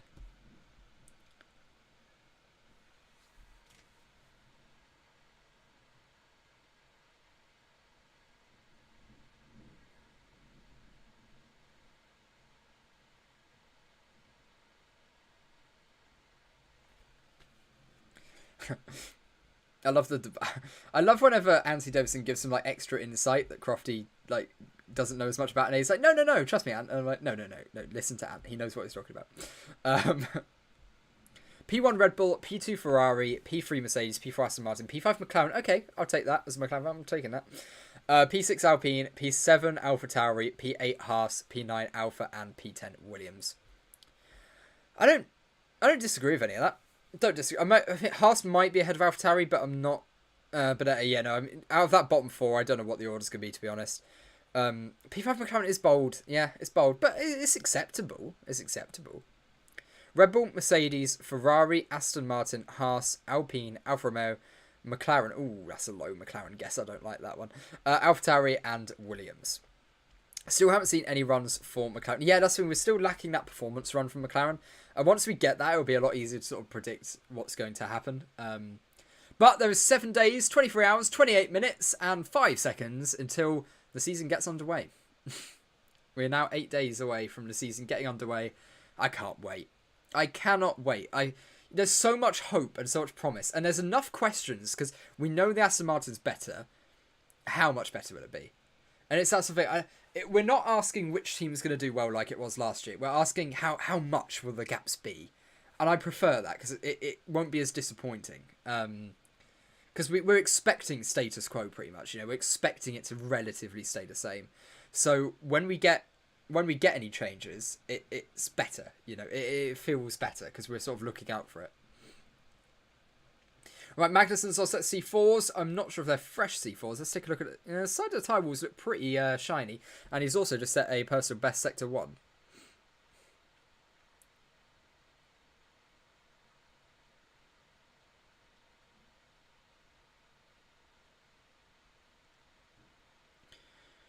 So, okay, Magnussen is on that C4 run. I'm going to mute the commentators because they're talking about interesting stuff, okay? It distracts me. That's why I don't normally stream during the races, because I enjoy listening to the commentators and stuff. That's why I don't like to stream that sort of thing. Yeah.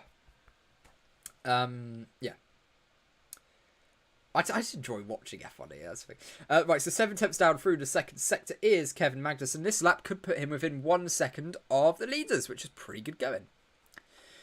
Is Norris going back out? I'm not sure. I really hope so. I mean, I really hope so. Because it's not looking good. It's really not looking good for McLaren here. Like, it's looking bad for McLaren. How many laps has he got in today? He's got 17 laps. Oh, dear God. That's actually pretty horrendous. Magnussen's just gone quicker. He's a 10th by... Wow, Magnussen only 3/4 of a second off. That's very good. Haas looking good. Maybe right. Alonso's out on track. He's lapping quite slow at the moment. I don't know what tyres he's on.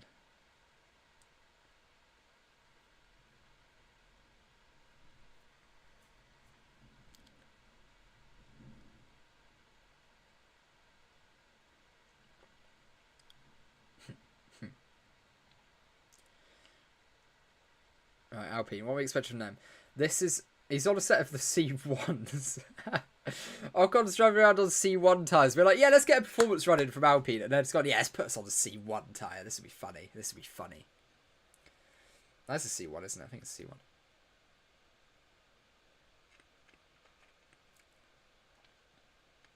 No, that's definitely C1s.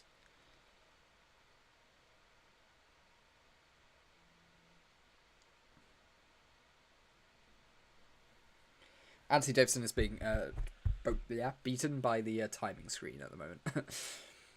So, yeah. So, right, we're now officially at the time of the race start. So, well, a half hour ago we were. So, yeah, I'm surprised we didn't get more long runs on the sort of like hard and medium tyres. I'm surprised we didn't see that. I thought, there's a lot of cars in the pits at the moment. We've only got 5 out on track. So half the grid's not out. Whom do you think will be first new world champion? So on the grid at the moment, first new champion. I mean, based on the current pace of cars, you've got to say Charles Leclerc. But it could be Norris, it could be Russell, it could be Piastri. I don't know. Who else isn't champion? Sainz, I guess, maybe as well. No one else really. I think those are the options out there. Maybe not Piastri yet. Piastri might be 1 or 2 champions down there. Piastri definitely has what it takes to be a champion, based on his junior career. Obviously, we have to see what he actually brings to F1, because sometimes, stuff with Van Dorn, we thought, oh, he's going to be really good based on his junior career. And they just sort of hit a talent wall, and it just didn't really work for him in Formula 1. Yeah, what do you mean you second that? I don't know. I have a feeling the atmosphere at Alpine is going to turn sour throughout the season. I hope so. I really do hope so. Where's Alfa Romeo? What, pace-wise? I'd say, 8th, maybe. But that's just sort of throwing it out. I don't know. I mean, the bottom 4 teams, you've got the Haas, the Alfa Romeo, the Alfa Tauri, and the Williams. I think Williams are probably slowest. But the 3 ahead of them, I'm not really sure. I'm really not sure. That will vary race by race, actually. I think it's a big... That's the thing. I don't think we actually can define it, because that will vary race by race. Those 3 especially will vary race by race. And also, obviously, he's going to win a Taito's rookie year. I mean, close enough, I suppose. Close enough. He's actually just had 25 rookie seasons. That's what he's been doing. Oh, what's Lando up to? Oh, good jump, Lando. Good jump.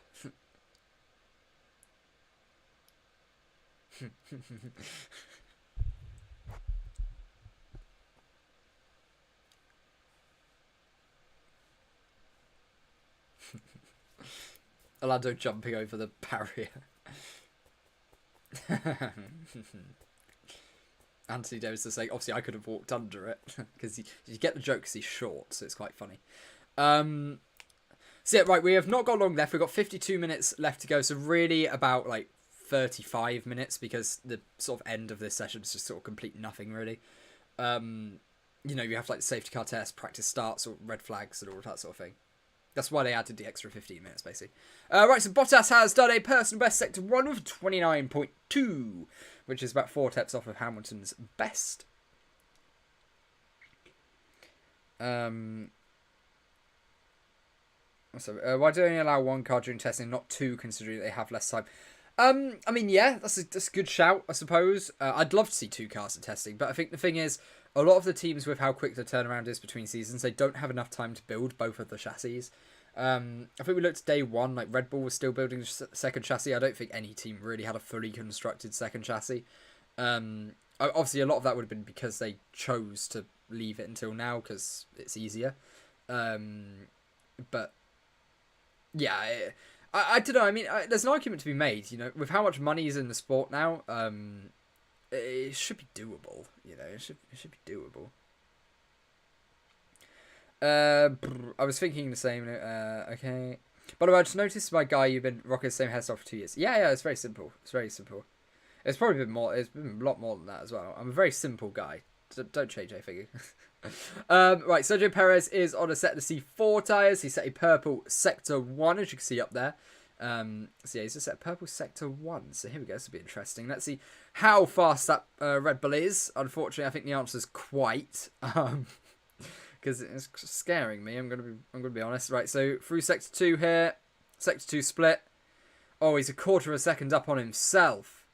This is going to be a good lap time from Sergio Perez here. He's running down the back straight as we're about to come into the final corner.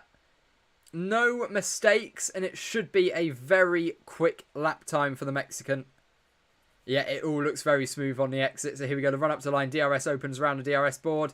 Here we go, across the line, and he is 3 tenths up. So that is Sergio Perez, 3.5 tenths clear of the Mercedes on a harder compound of tyre. So that's pretty damning. That is a good lap there from Sergio Perez. Very, very good lap. Very good lap. That's fast the 2022 pole. Yeah, we're at the point where we are nearly into the 29s already. That is a turned up Red Bull that is showing us what it has got, because that is quicker than pole last year. That's a proper lap. That's a proper lap. We had a 30.558 last year. We've got 30.305 already in pre-season testing. So, to answer the question, are these cars quicker than last year? Yeah. Yeah, they are. At least at the start of the year, they are. I remember I enjoyed being a Lewis fan.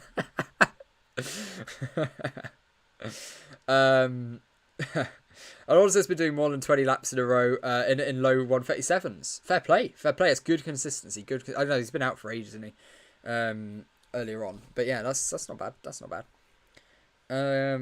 So what was so actually the quickest lap time set by Red Bull last season was a 1:30.681, and for context, the quickest time set by Sergio Perez last season at Bahrain was a 1:30.921. So he has just gone over 6 tenths quicker than what he managed in Q3 last season. So, yikes for the rest of the field on that one. So yeah, that's how you show what you got. All of a sudden a little bit less faith in how entertaining this championship season might be, unless Sainz. No, he's on a set of C1 tyres, so unless he can just... Okay, I need someone to put a good lap in now just to make me not depressed for the next week, to be honest. I need a reason to look forward to this season, we need that. No, I mean, I'm looking forward to still the battle between, like, Aston Martin Alpine and McLaren. That's a really good one for me. I'm looking forward to that. But yeah, we'll see. It's pretty damning though, isn't it? It's pretty damning. Do you think Perez can beat Max this year, or have no? Perez over the course of the season will not beat Max. That won't happen. He can be close, he could be closer, sure, but he's not beating him. He's not beating him. Tyre selection for the weekend: C1, C2, C3. Yep, that's what I believe it is. Yep. I just hope Mercs are sandbagging. Maybe.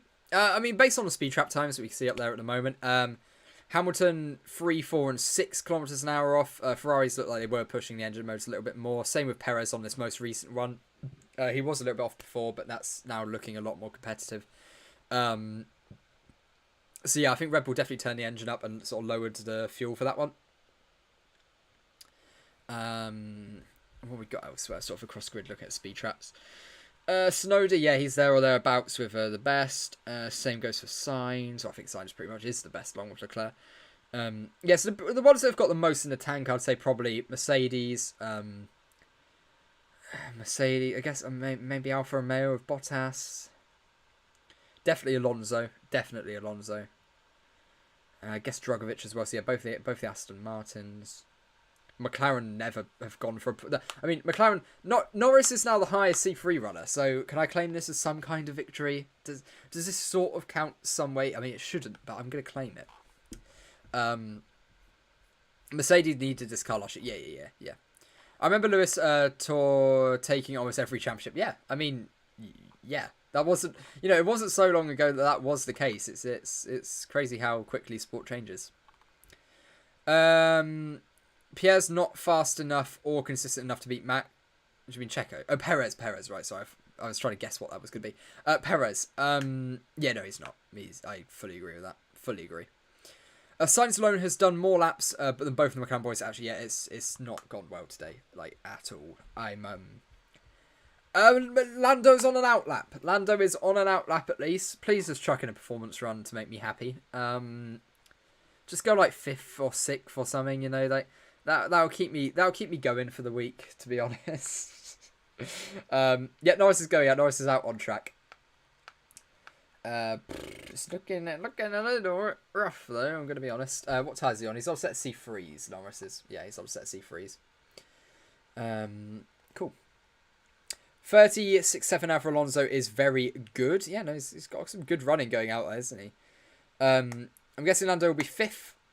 In the city tracks, Perez is faster than Verstappen. Yeah, I mean, there's definitely some scenarios where Perez is closer to Max, but I mean, on the whole, I think it's the quick corners especially where Max has such an advantage over his teammates, and it does seem that's the case with Checo as his teammate. So right, Norris, give it a go. He's spent much of today in the garage, not done many laps at all. And here we go. Let's see what Sector 1 split's like. He is only half a second off through Sector 1 on a set of C3 tyres. And that's only half a second off of Perez, the Red Bull, so on softer tyres. So that's not bad. That's really like 2/10 off, maybe. Which isn't bad. That's not bad at the moment. Obviously, I mean, by the end of this lap, it'll be a bit longer. It'll be like 6/10 or something. But a big bump on the entry to turn 10, isn't there? Big bump. There's a bit of traffic ahead here, though. He might end up being blocked.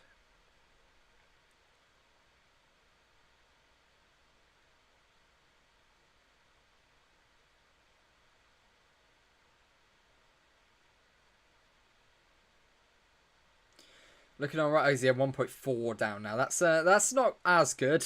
gonna be us, but he's still improving. If he can go ahead of Drugovich, who was on a set of C5s, that's pretty good going. So let's see. I mean, he's not going to beat like Alonso or anything. They're all on a compound softer tyres. That just won't happen. But Lando Norris here, he runs up across the line, 1:30.3 to beat. He won't. It's a 1:32.160. So he's improved by a fair chunk. That's more competitive on the C tyres than on the C3 tyres. So that's looking better. Also looked like, yeah, sounded like the car was running very low. You could hear it bottoming out all the time. Ooh, Sergio. That's way too quick, yeah. Sergio living life on the edge at turn 10. Risking it quite a lot.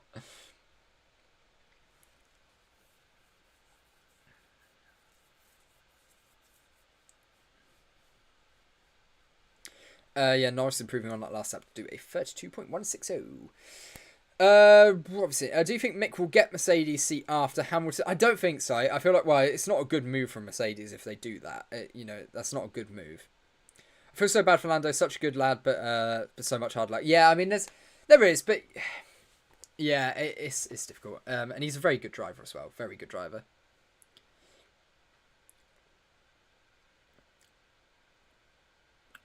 I think either Lando or Fernando will be the best of the rest of the season. Yeah, I mean that's normally what you get, and like performance wise, those two are the best of the rest. Whether or not the leaderboard reads that way at the end of the year because of like the quality of car that each of them have, I think Alonso will be comfortably clear of the McLaren, at least early on in the season. You never know what the development's going to be like as the season goes on, and obviously a cheeky podium here or there could claw back several races of bad luck. So yeah, it'll be fun to see. It'll be fun to see. I know. I mean, I'm still looking forward to this year, but like that Red Bull pace is looking pretty damn good. It's looking pretty good.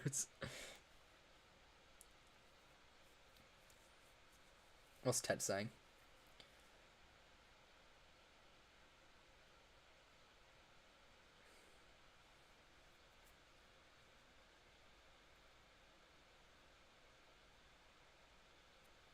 Oh, he just did development corner, right? Cool. So what's I saying? If Mercedes has a championship-winning car, do you think Hamilton will win the title? I mean, it depends if he beats George or not. He can win the championship. I think he can win the championship.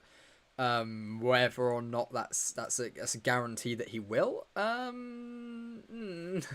Not sure. Not so sure. Plan Alonso crashes Alpine and Alpine finishes last. It's a good plan. Good plan. I feel Fernando is a better driver, and Lando. It's just that Fernando has the same pace as Ocon. Right? I see what I mean. Yeah. I know. I mean, Alonso is quicker than Ocon. Last year proved that at most races he was. Oh, that was a good stretch. Yeah, he's definitely quicker than Ocon. Mercedes say they don't mind not winning the first few races. Yeah, and they shouldn't, because that's the thing. They know chances are they're going to have better sort of mid-season development as the season goes on than Red Bull. So, yeah, I mean, it's not too concerning if they don't. Like, obviously, they'd like to have good first few races, but it's not the end of the world. It's not the end of the world if they don't.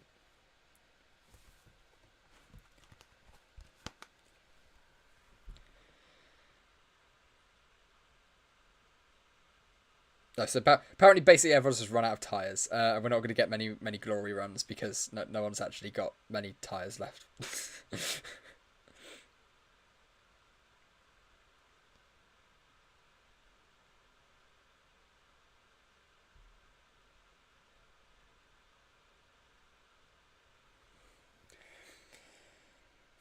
Toto would never let that happen. Basically, yeah.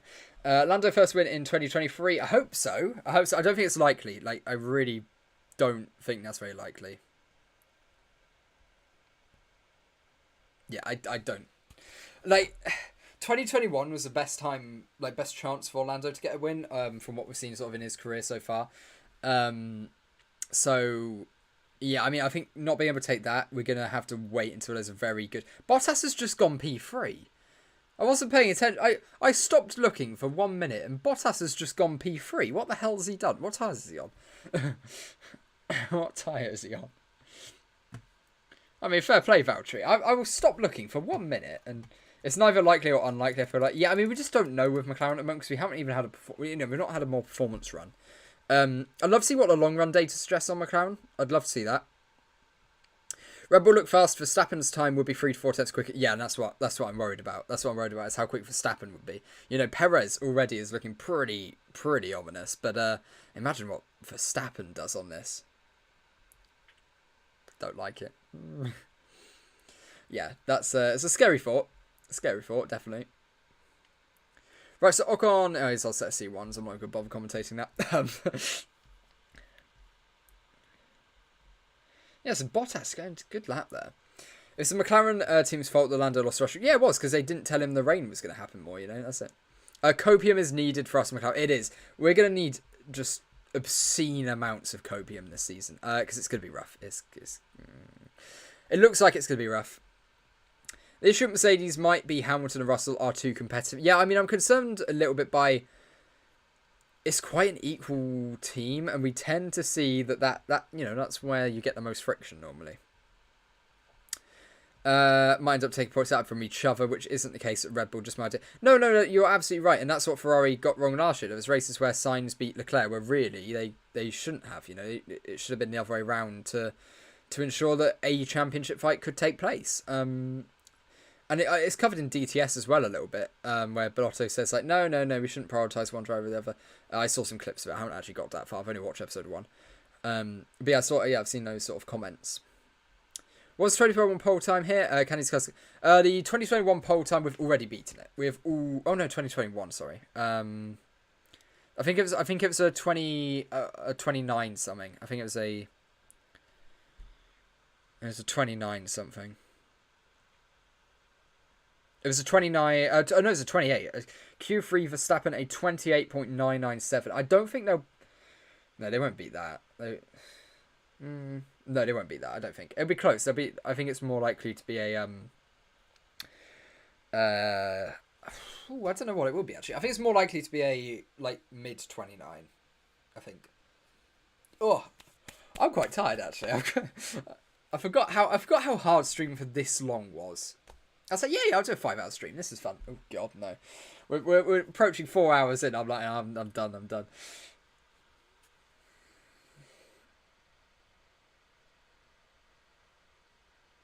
I want to see a performance run from Alpine. So Ocon is out on track, but he's on his C1s. Do a performance run, Alpine. Do it. And you know the worst thing from this? We've only got about 4,000 views this stream, which means I'm literally going to make like $10 from a 4-hour stream. This is quite... If anyone wants to donate, that would be really that'd be really great. If anyone wants to, if you really enjoyed the content over the last 3 days, that would be absolutely phenomenal. I'll drink to you. You've done well, lad. Cheers. I predicted 29.6 to be pole this year. Yeah. I think I'd maybe go for like a 29.4. I'm gonna be a little bit more optimistic. I think like 29.4. If I'm giving a range to work in, I'd say 29.4 to like 29.7, somewhere in that range. If we had to predict a range, that's what I'm going for. 29.4 to 29.7 ish. 124 laps done by Perez today, 120 done by Bottas. For context, 65 done by McLaren, 136 done by Albon, 65 done by McLaren. Oh, we're in the mud, guys. We're really in the mud. Now the real question is milk or dark chocolate? Milk chocolate digestives. Although, actually, if I'm being honest, some of the bitterness around like dark chocolate, I actually quite enjoy it, but I not like to regularly eat. I feel like whenever I get bored of milk chocolate, I'll go like, you know what, I'll buy a pack of dark chocolate and just sort of, just give it a go. Normally, though, not breast milk. Jesus Christ. Give it a go, I mean. Out of Aston and Alpine, I feel like Lando would beat at least the Alpines. Yeah, I mean, we haven't seen enough of the Alpines, and that's what they're really frustrating me, because I wanted to come out of today with a fairly decent running order. And I think I do. For like 8 out of the 10 teams on the grid, I think I have got a fairly safe running order. But it's just Alpine. I don't know what to think of them. I really don't know. I don't know what to make of it so far. Perez getting a great slipstream from Lando across the line. He finishes 3/10 down at the end of that lap. A lot of slipstream. Good slipstream. So what's the question? I have no idea. Isn't 295 too slow for Merc on straights? That should be sus AF. Yeah. I mean, yeah. To be honest, and we haven't seen the highest Mercedes engined car we've seen inside the speed trap at the moment. Inside top 3 was the Williams of Albon, and fairly sure that's mostly come from the fact that they really struggled to get downforce on their car because they just sort of don't have the development for it. So then just naturally a fairly low drag car. Valtteri Bottas is on a set of C4 tyres at the moment. He's just come out of the pits. Yeah, they look very shiny. He must have just come out of the pits. And he's treating them very nicely. I think Bottas is gearing up for a glory run here. Oh, he's gearing up for a glory run. He's on a set of the C5s. Here we go. Valtteri Bottas on a set of the C5s. He's gearing up for a glory run. Come on, Valtteri. Give us something good. He's got to improve by half a second. Yeah, he's giving this a proper quality treatment. This will be... Here we go. So let's see what the Alfa Romeo, because this is clearly what's happening here. Let's see what the Alfa Romeo can do. This is a peak performance run for Alfa Romeo here.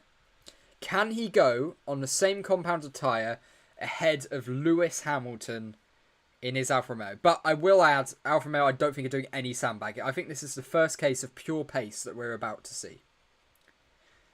Magnussen is also on an outlap. We'll see what tyres that's on. That could be a quali run as well, maybe. Bro didn't expect that Hamilton would be second. Yeah, not bad. How cool would be to have Lando to replace Hamilton when he hangs his cap? I mean, it'd be great. As a Lando fan, you know, I'd love to have an all-British lineup at one of the top teams. That's really cool to me. I really like that. It's like having a Hamilton button. That, for me, it's so cool. It's so cool to have. Yeah, but let's see. Right, Valtteri Bottas, he's finishing his warm-up lap.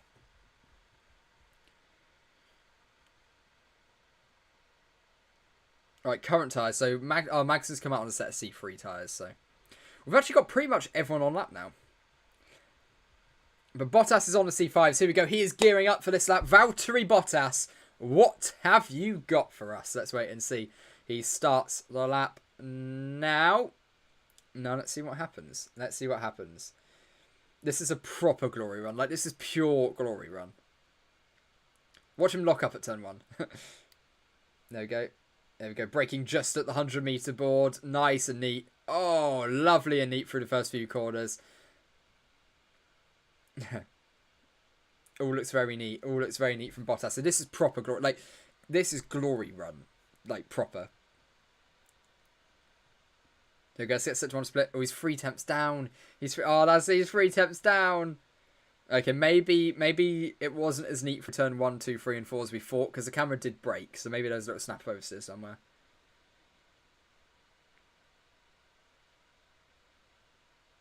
Big bump on the entry to turn 10.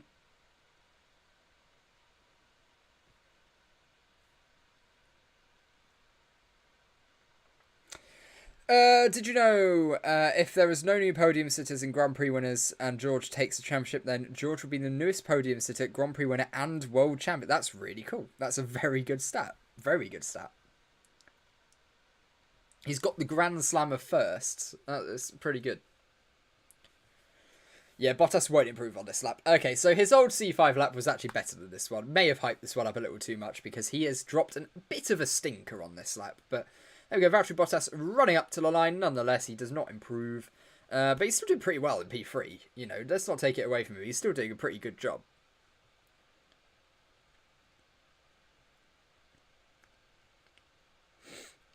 Ooh, Zhou gave a little shake of the head there. I don't think he knew he was on the TV. He gave a little ooh. That's quite funny.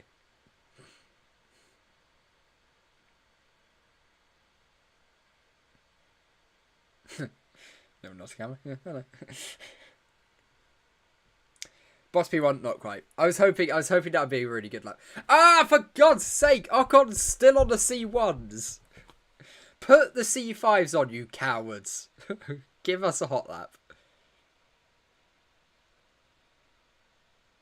Boring. I hate the French. Blummin' Alpine. Blummin' French drivers.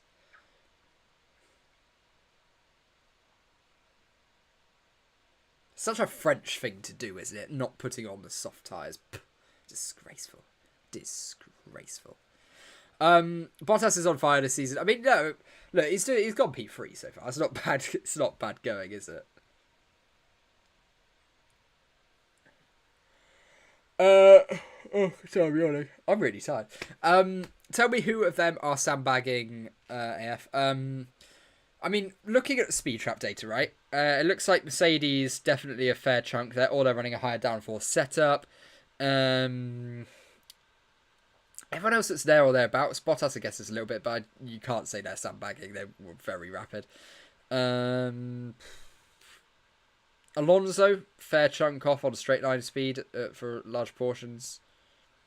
But yeah, I would say there's not like a lot of pure sandbagging going on at the moment. Everyone's sort of around the same pace, which I guess does indicate there is some sandbagging, because once we get to the actual sessions, there will be a lot of variation in their times. So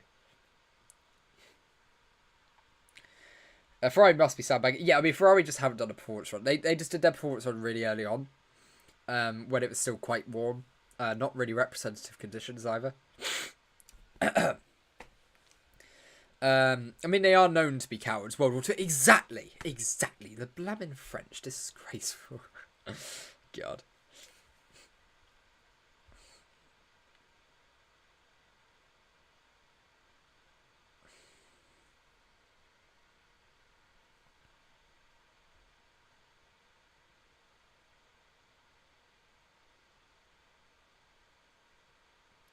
So, Magnussen giving it a bit of a... No, he's coming to pits. He just did an outlap and he's come straight back in again. I thought he was gearing up to a lap because he was going quite slow. Nope. He just came out, went straight back in again. He's like, yeah, let's get some TV time though. Show our outlap. No. There's also C3s anyway, so not too bad. A lot of tone. Do a practice pit stop, right, fair enough. Oh, on the Haas, they've put on some scrub tyres. Not sure what compound that was, actually. I didn't catch it. They just put on some scrub tyres. What do you think about Aston Martin 2023? I mean, for me, they're the fourth quickest team out there. I think that's pretty clear. And if not, then you know what? They had us duped. They had us duped well and good. Because that car looks great. It looks like it's handling really well. We're actually seeing some pace from it on track. So, yeah, it's looking positive sides. Positive sides for Aston Martin. I think they're only a few tenths off what Mercedes will probably end up being early on here. But yeah, we need to see another performance run from Alonso. I don't think we will. Like, time-wise now, we're not going to get any more performance runs, I don't think. Maybe one. Real push, maybe one. But I don't think we're going to get one. I think this might be it now. I think this might be the order. Unless McLaren decide to do one.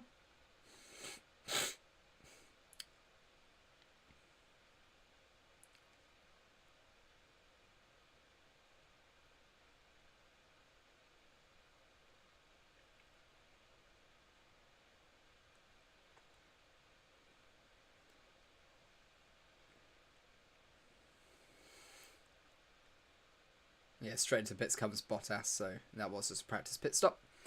No bigger plan with that one, so he comes straight back into the pits. We've got a few cars on track. We've got Perez coming out for an outlap now. Hamilton out on track. Sainz, Tsunoda, Magnussen and Perez all on outlaps. So is Ocon. So Ocon, what tyre is he on? Ocon, please, for the love of God, be on a soft tyre. If they're on C1s again, I'm personally walking to France and gonna eat a croissant. A croissant.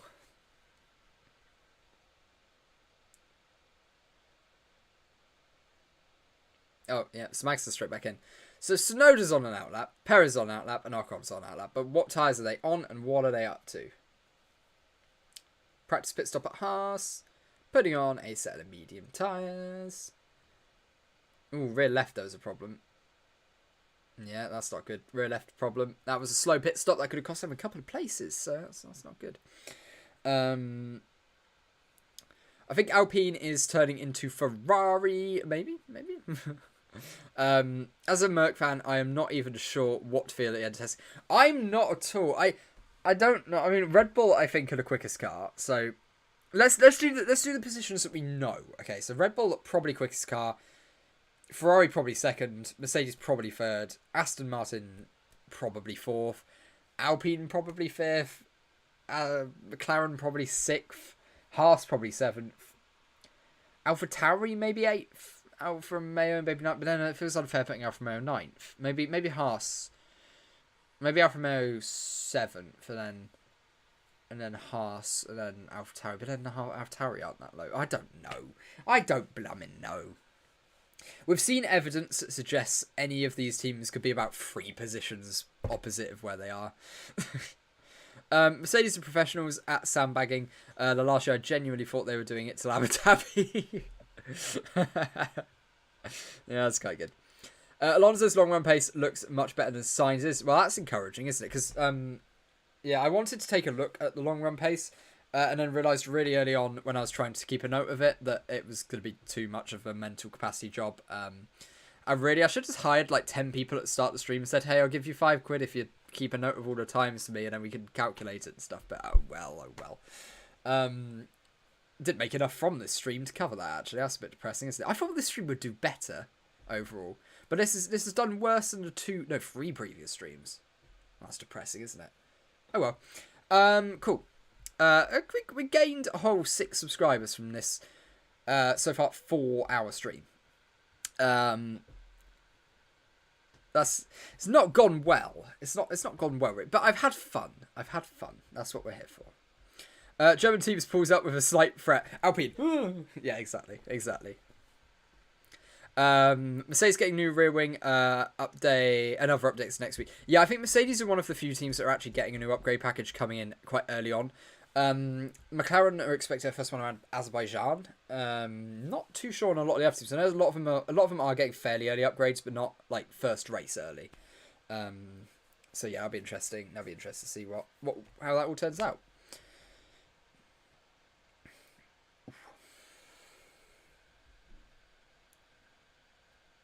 So just 20 minutes ago, we're about 5 minutes away from the start of all of the... Oh, what's that? Oh, thank you for subscribing. Welcome to the channel. Doctor Who. That's quite fun. I get it. That's good. It's because you haven't been on it. Yeah, exactly. I know a lot of people choose their stream in the morning and stick with it. And that's completely valid. I woke up at 7 o'clock and I was like, I've got to deal with my IKEA stuff. I've not got the time to stream. I've got my IKEA. You know what? It's not about this. Yeah, exactly. It's about the journey. And we had fun. Didn't we? Do you do live stream show practice qualifying races? No. So what I normally do is, or what we're planning to do this year at least is, what I normally do is nothing. But what we're planning to do this year is to have like pre and post session shows. That's the general gist of it. Because ultimately, like I had the Twitch contract last year where I did live stream the races and all of the sessions, and I didn't enjoy it as like I didn't enjoy watching F1 as much. I enjoyed the streams; they were fine. Like there was enough people there to sort of keep me entertained.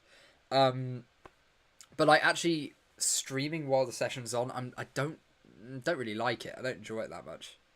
I'd rather just sort of sit back, listen to commentators, get the full experience, then come on and discuss what we just watched. I think that's much more fun. I really enjoy that.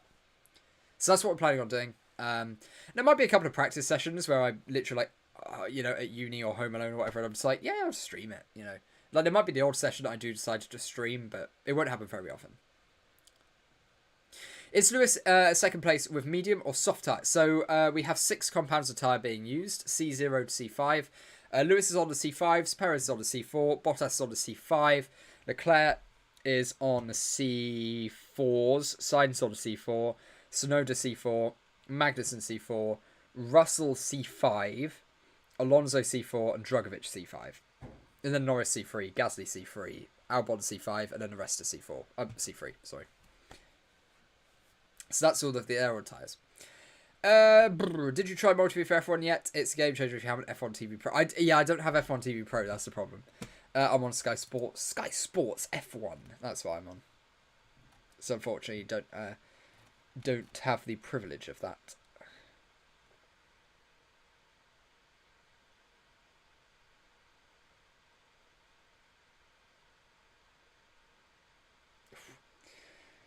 So yeah, I mean, what does it do? Like, what's so good about it? But yeah, we've only got 18 minutes left of the session. We are very, very close to the virtual safety car coming out, unless they just decide not to do it. I don't know what they're planning on doing. But yeah, we're expecting the virtual safety car to come out fairly soon. We'll get the yellow flag come out, then we'll get the VSC, then we'll get a red flag, then we'll get a practice start when it restarts. Yeah, all of that stuff. Hamilton coming in pits, Perez just coming for an outlap now. Yeah, pretty good stuff from Red Bull today. Pretty impressive stuff.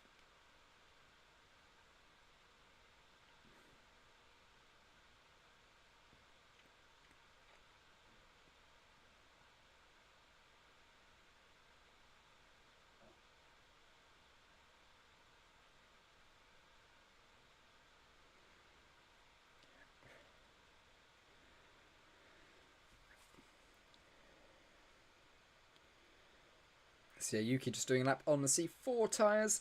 Throat's starting to go, actually. It's a good thing the session's not much longer than it is, because I'm starting to go. I'll give it a go. Give it a go. I ran out of drink about 2 hours ago. I think that's why I went wrong. Oh, I'm getting messages. Why am I getting messages? What's in this? Oh, I don't care. Stop messaging me.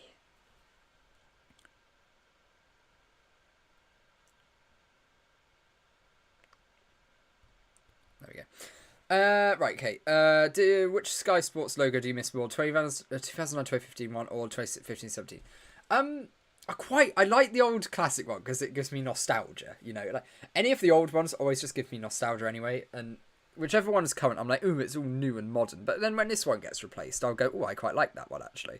But the first one was pretty cool. I like the first one. My auto count got your back. Thank you. 8 hours times 3 days was not enough. I know that was. Oh Jesus, I know. How much do you make from this stream? This stream will literally be like $12-15. Like this stream, yeah, will be about $12-15. A good like the average streams we sort of had before the long break, and that's obviously when the season starts. We start sort of building the audience up again, video by video, stream by stream. The algorithm starts to spread us more, and blah blah blah. That sort of thing. Then you're making like $50 a stream. Like for like 2 or 3 hours work. It's like, yeah, that's fair. For today, slightly disappointed with YouTube. Severe lack of promoting the video to anyone. I was like, yeah, no, we'll easily hit like 10k today. We've hit 4k. That's what we've managed. I was thinking 10k at least. We've done 4. You mean the 98 so 93 one? Wait, for which one? What about the Sky logos rather than like the? Because yeah, Sky Sports like channel will change their logos quite a few times. Ooh, that's illegal. Can you stream at 2 platforms at once? I think so. Yeah. No, actually, you can't do it via OBS, can you? But I think you can like. Is there a way to do it via OBS? I don't know. I might be able to because I might just multi-stream onto Twitch as well or something. I don't know. Oh no, because I'm a Twitch partner officially. Maybe not. I mean, first ever Sky Sports logo. Oh right, sorry. Well, I'm going to have to look at it. I'm not sure I know which one we're talking about here.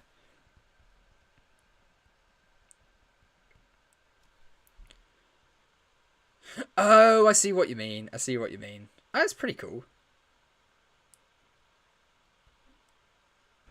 Yeah, no, I quite like those. They've gradually got worse. Sky Sports as a whole have made their graphics. They've tried to go all modern and make it look, you know, like good and stuff. Rubbish. We don't want good. We want good old nostalgia. Oh my god, that's a lot of Floviz on the Halo on the Red Bull there. That's quite a lot. There we go. Virtual safety cars come out. There we go. This is the end of the significant running. So let's start our sort of review process here because we've got the virtual safety car, then we go for the red flag, then we go for the practice start and all that. So we'll stay live for all of it, but like let's start our sort of review. Right. Final order. I'm going Red Bull, Ferrari, Mercedes, Aston Martin, Alpine, McLaren, and then it gets difficult. Really difficult, to be honest. I love looking at the Floviz. It's amazing. It really is amazing to watch Floviz. Okay, so it gets difficult. Maybe Haas or Alfa Romeo. I think one of those two would definitely have an edge on AlphaTauri. I think AlphaTauri might just sit in the middle, and then it'll be like one of those two either side, but I'm not sure which way round. I wish we saw more from Alpine, if I'm being honest. McLaren are the biggest losers from testing, simply for the lack of running that went on. They, I think, by far on basically every day had the lowest amount of running. So obviously that's not what we want, like, at all. Not very good.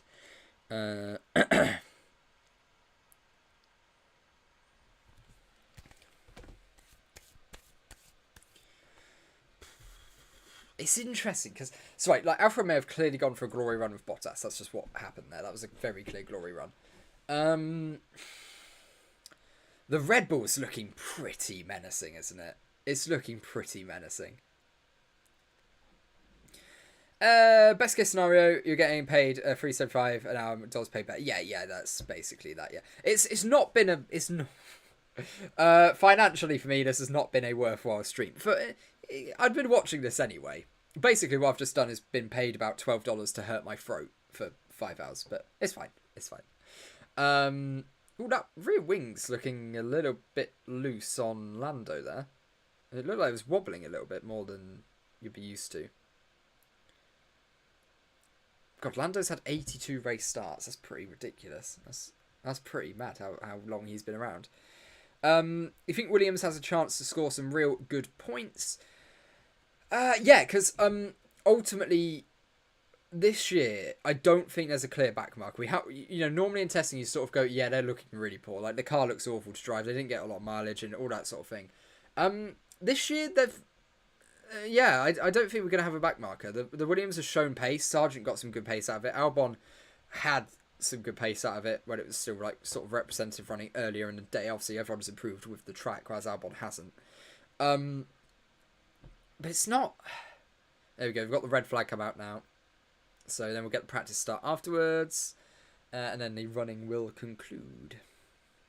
It's about the journey though, am I right? Yeah, exactly. I mean, if I went on a journey though and found like $50, then I'd go, you know what, that was a better journey. But overall, it's been alright. Red flag, yeah, we got the red flag come out. Fisher Karma, fair enough. I missed the 2009, 2015 and 2015-17 ones the most.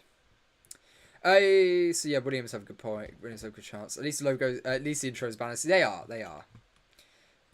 We want epicness. That's how the other content creators are farming series. Yeah. Oh yeah, no, I mean that's absolutely what you do. You do the multi-platform streaming and stuff like that. But I mean, there's not really a great way to earn financially on a lot of those other platforms. That's the thing.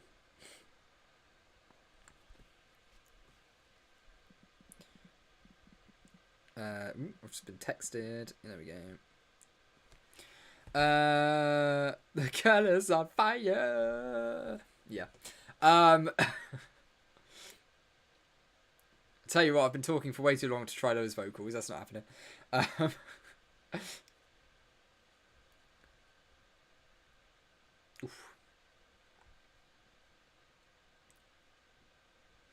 So yeah, we've got the red flags. So everyone going back into pits. Everyone is in the pits now. I assume they'll be coming out to do the practice start again. And hopefully that will go a little bit neater than the ones over the last couple of days. Because it was a little bit of a mess. Little bit of a mess. I'm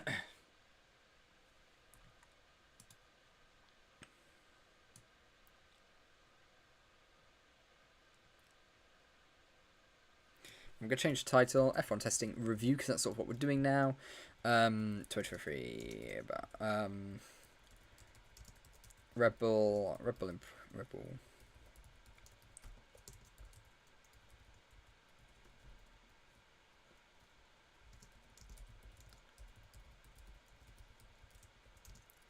Rebel clear favourites, and like, let's check out, what else should we put? Yeah, so the red flag is still active actually at the moment. Or the pit lane's still closed, so we'll wait and see what's going on there. There's a lot of Alpha Time mechanics stealing there. So formation lap at 7:22 local time. So in 2 minutes time we'll have the formation lap get underway. There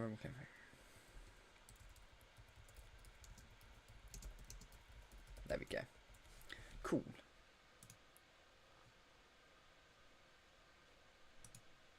Cool. Right, awesome. What we've got. So how much do you think is the gap between Aston and Mercedes? I think it's only a couple of tenths. I don't think it's going to be a lot more than that, to be honest. Who crashed? So it's a planned red flag. It's a planned red flag.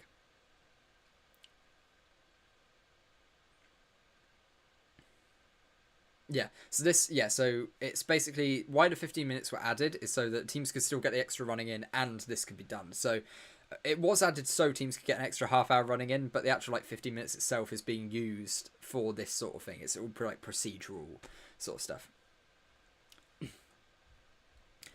We'll leave you for Belly getting paid. It's very informational tests, very high quality. The least of you could do is watch. Thank you, mate. Yeah, no, God, yeah, no, you guys have been absolutely brilliant. So, yeah, cheers very much. And trust me, this stream would have been a little bit more boring had there not been any comments. So, yeah, thank you guys very much. You made it a lot more fun.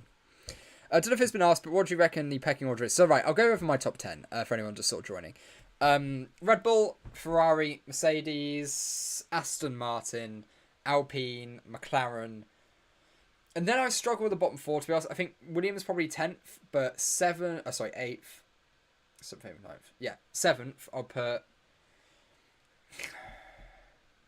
Maybe Haas. 8th, maybe AlphaTauri. 9th, maybe Alfa Romeo, and 10th Williams. But honestly, I think like that bottom 5, bottom 4 is just so close together that I don't think you can confidently, and it will vary race by race. That's a problem with it as well. It's all so changeable with how close they're going to be. It's a planned red flag. Yeah, planned red flag. Don't know if it's been... oh, yeah, I just read that one.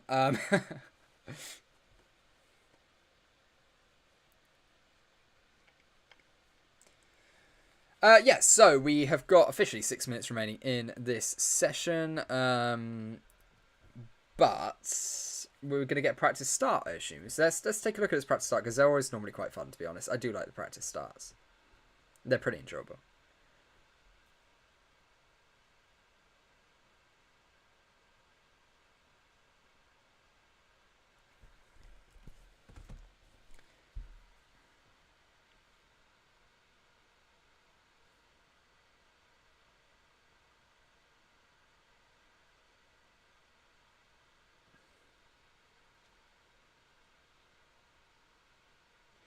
But yes, so we've got only a couple of minutes left, so I'll probably head off afterwards, because I'm honestly I'm quite hungry, so I'm gonna get some food.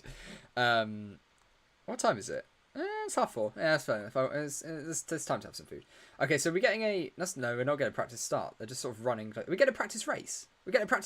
Yeah, here we go. We've got rolling start. Here we go. So Sergio Perez going for a move on Lando Norris down the inside. We're nearly 3 wide in the background. So Valtteri Bottas giving it a go, trying to send it down the inside on Max Verstappen, but it's not quite happening. Lando Norris giving up and going, yeah, no, I don't want any part of this, as he goes wide at the first corner. That was good stuff. Valtteri Bottas properly sending it there. Bottas seems to be trying. Bottas is actually giving it a go. He's trying to chase down Sergio Perez as we're in Sector 2. It's quite fun, this. Here we go, Bottas, he goes send it down the inside. He does send it down the inside. Go on, Valtteri. Good move up to P2. Oh, here we go as well. Lewis Hamilton gets past straight. Oh, there's a problem. It's quite fun. It's quite fun.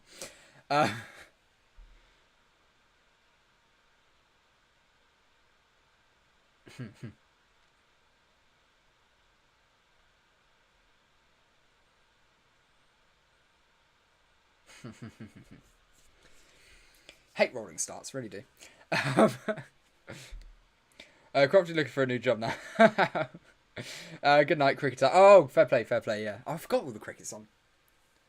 Yeah, straight line speed to the Alpha looked pretty good there. That looked very good, straight line speed, actually.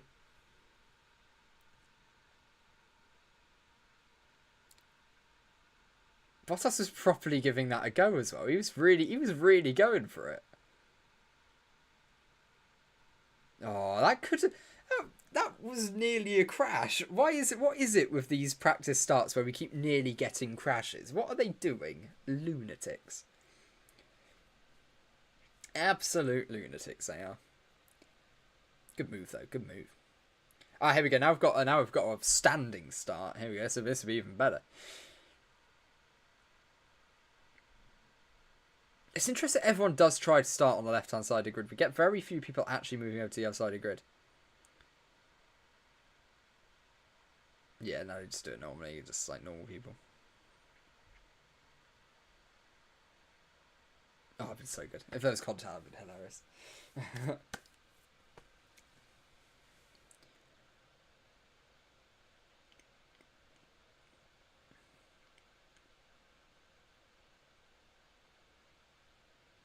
Ooh, decent launch there from Lewis. Not a lot of wheel spin. Don't go for it, don't go for it.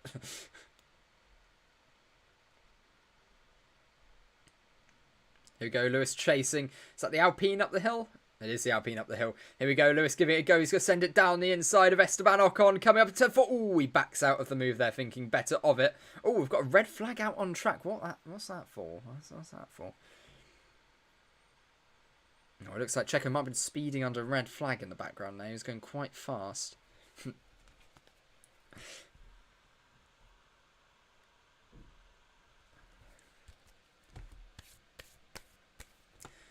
So we're coming up towards the end of all of running now. We've got the red flag out again. I don't know if they're going to do another practice start or if they're literally just going, yeah, let's just go home now, we're done. It seems a bit weird that they've red flagged it when there could have just been another lap or two of running and they could have just left it. It seems weird they've red flagged.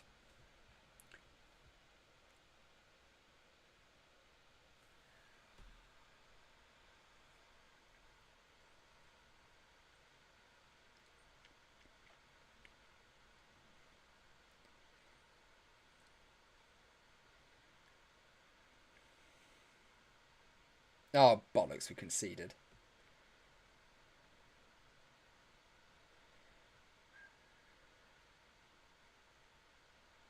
Ah, god damn it. That's quite annoying. VAR? VAR, please? Please, VAR? You gonna... VAR, do it? Yeah, yeah. VAR, please? Yeah.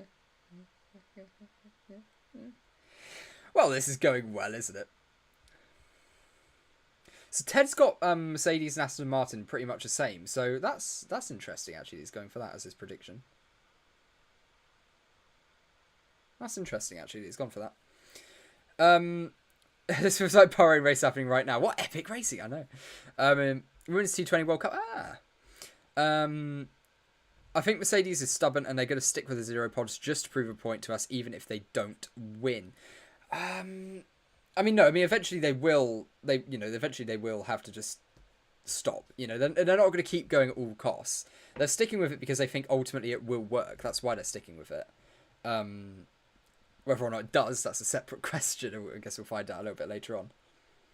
Oh, he's not offside. Oh, are they? Is he offside? Oh, that's not offside. Yeah, that's not offside. There's no chance that's offside. Ooh. Is that offside? I don't think that's offside. That's not offside. Yeah, that's not offside. God damn it, we're losing. Gotta go, bye. Have a good day. Yeah, I'm gonna be rounding off stream like now because yeah. My throat is gone. So guys, thank you ever so much. It's been a fun 4 hours 20 minutes. I want to end it on 4:20 because it's funny. So guys, thank you ever so much. We're done with F1 testing. The session has come to an end. I hope you guys all have a brilliant week. We're going to be doing a couple more streams midweek and leading up towards the race. All of that sort of thing, covering any news, channel, blah, blah, blah. If you're new here, make sure to subscribe. All of the etc., all of the above. Do it all. Love you guys. And until next time, goodbye. I really want to stream at 4:20, so I'm just going to end the stream now. Bye, guys. See you next week. See you all. Oh, what's the radio? That's us done for the day. Thank you very much for that. There you go. Okay, cool. Excellent work. Yeah, absolutely.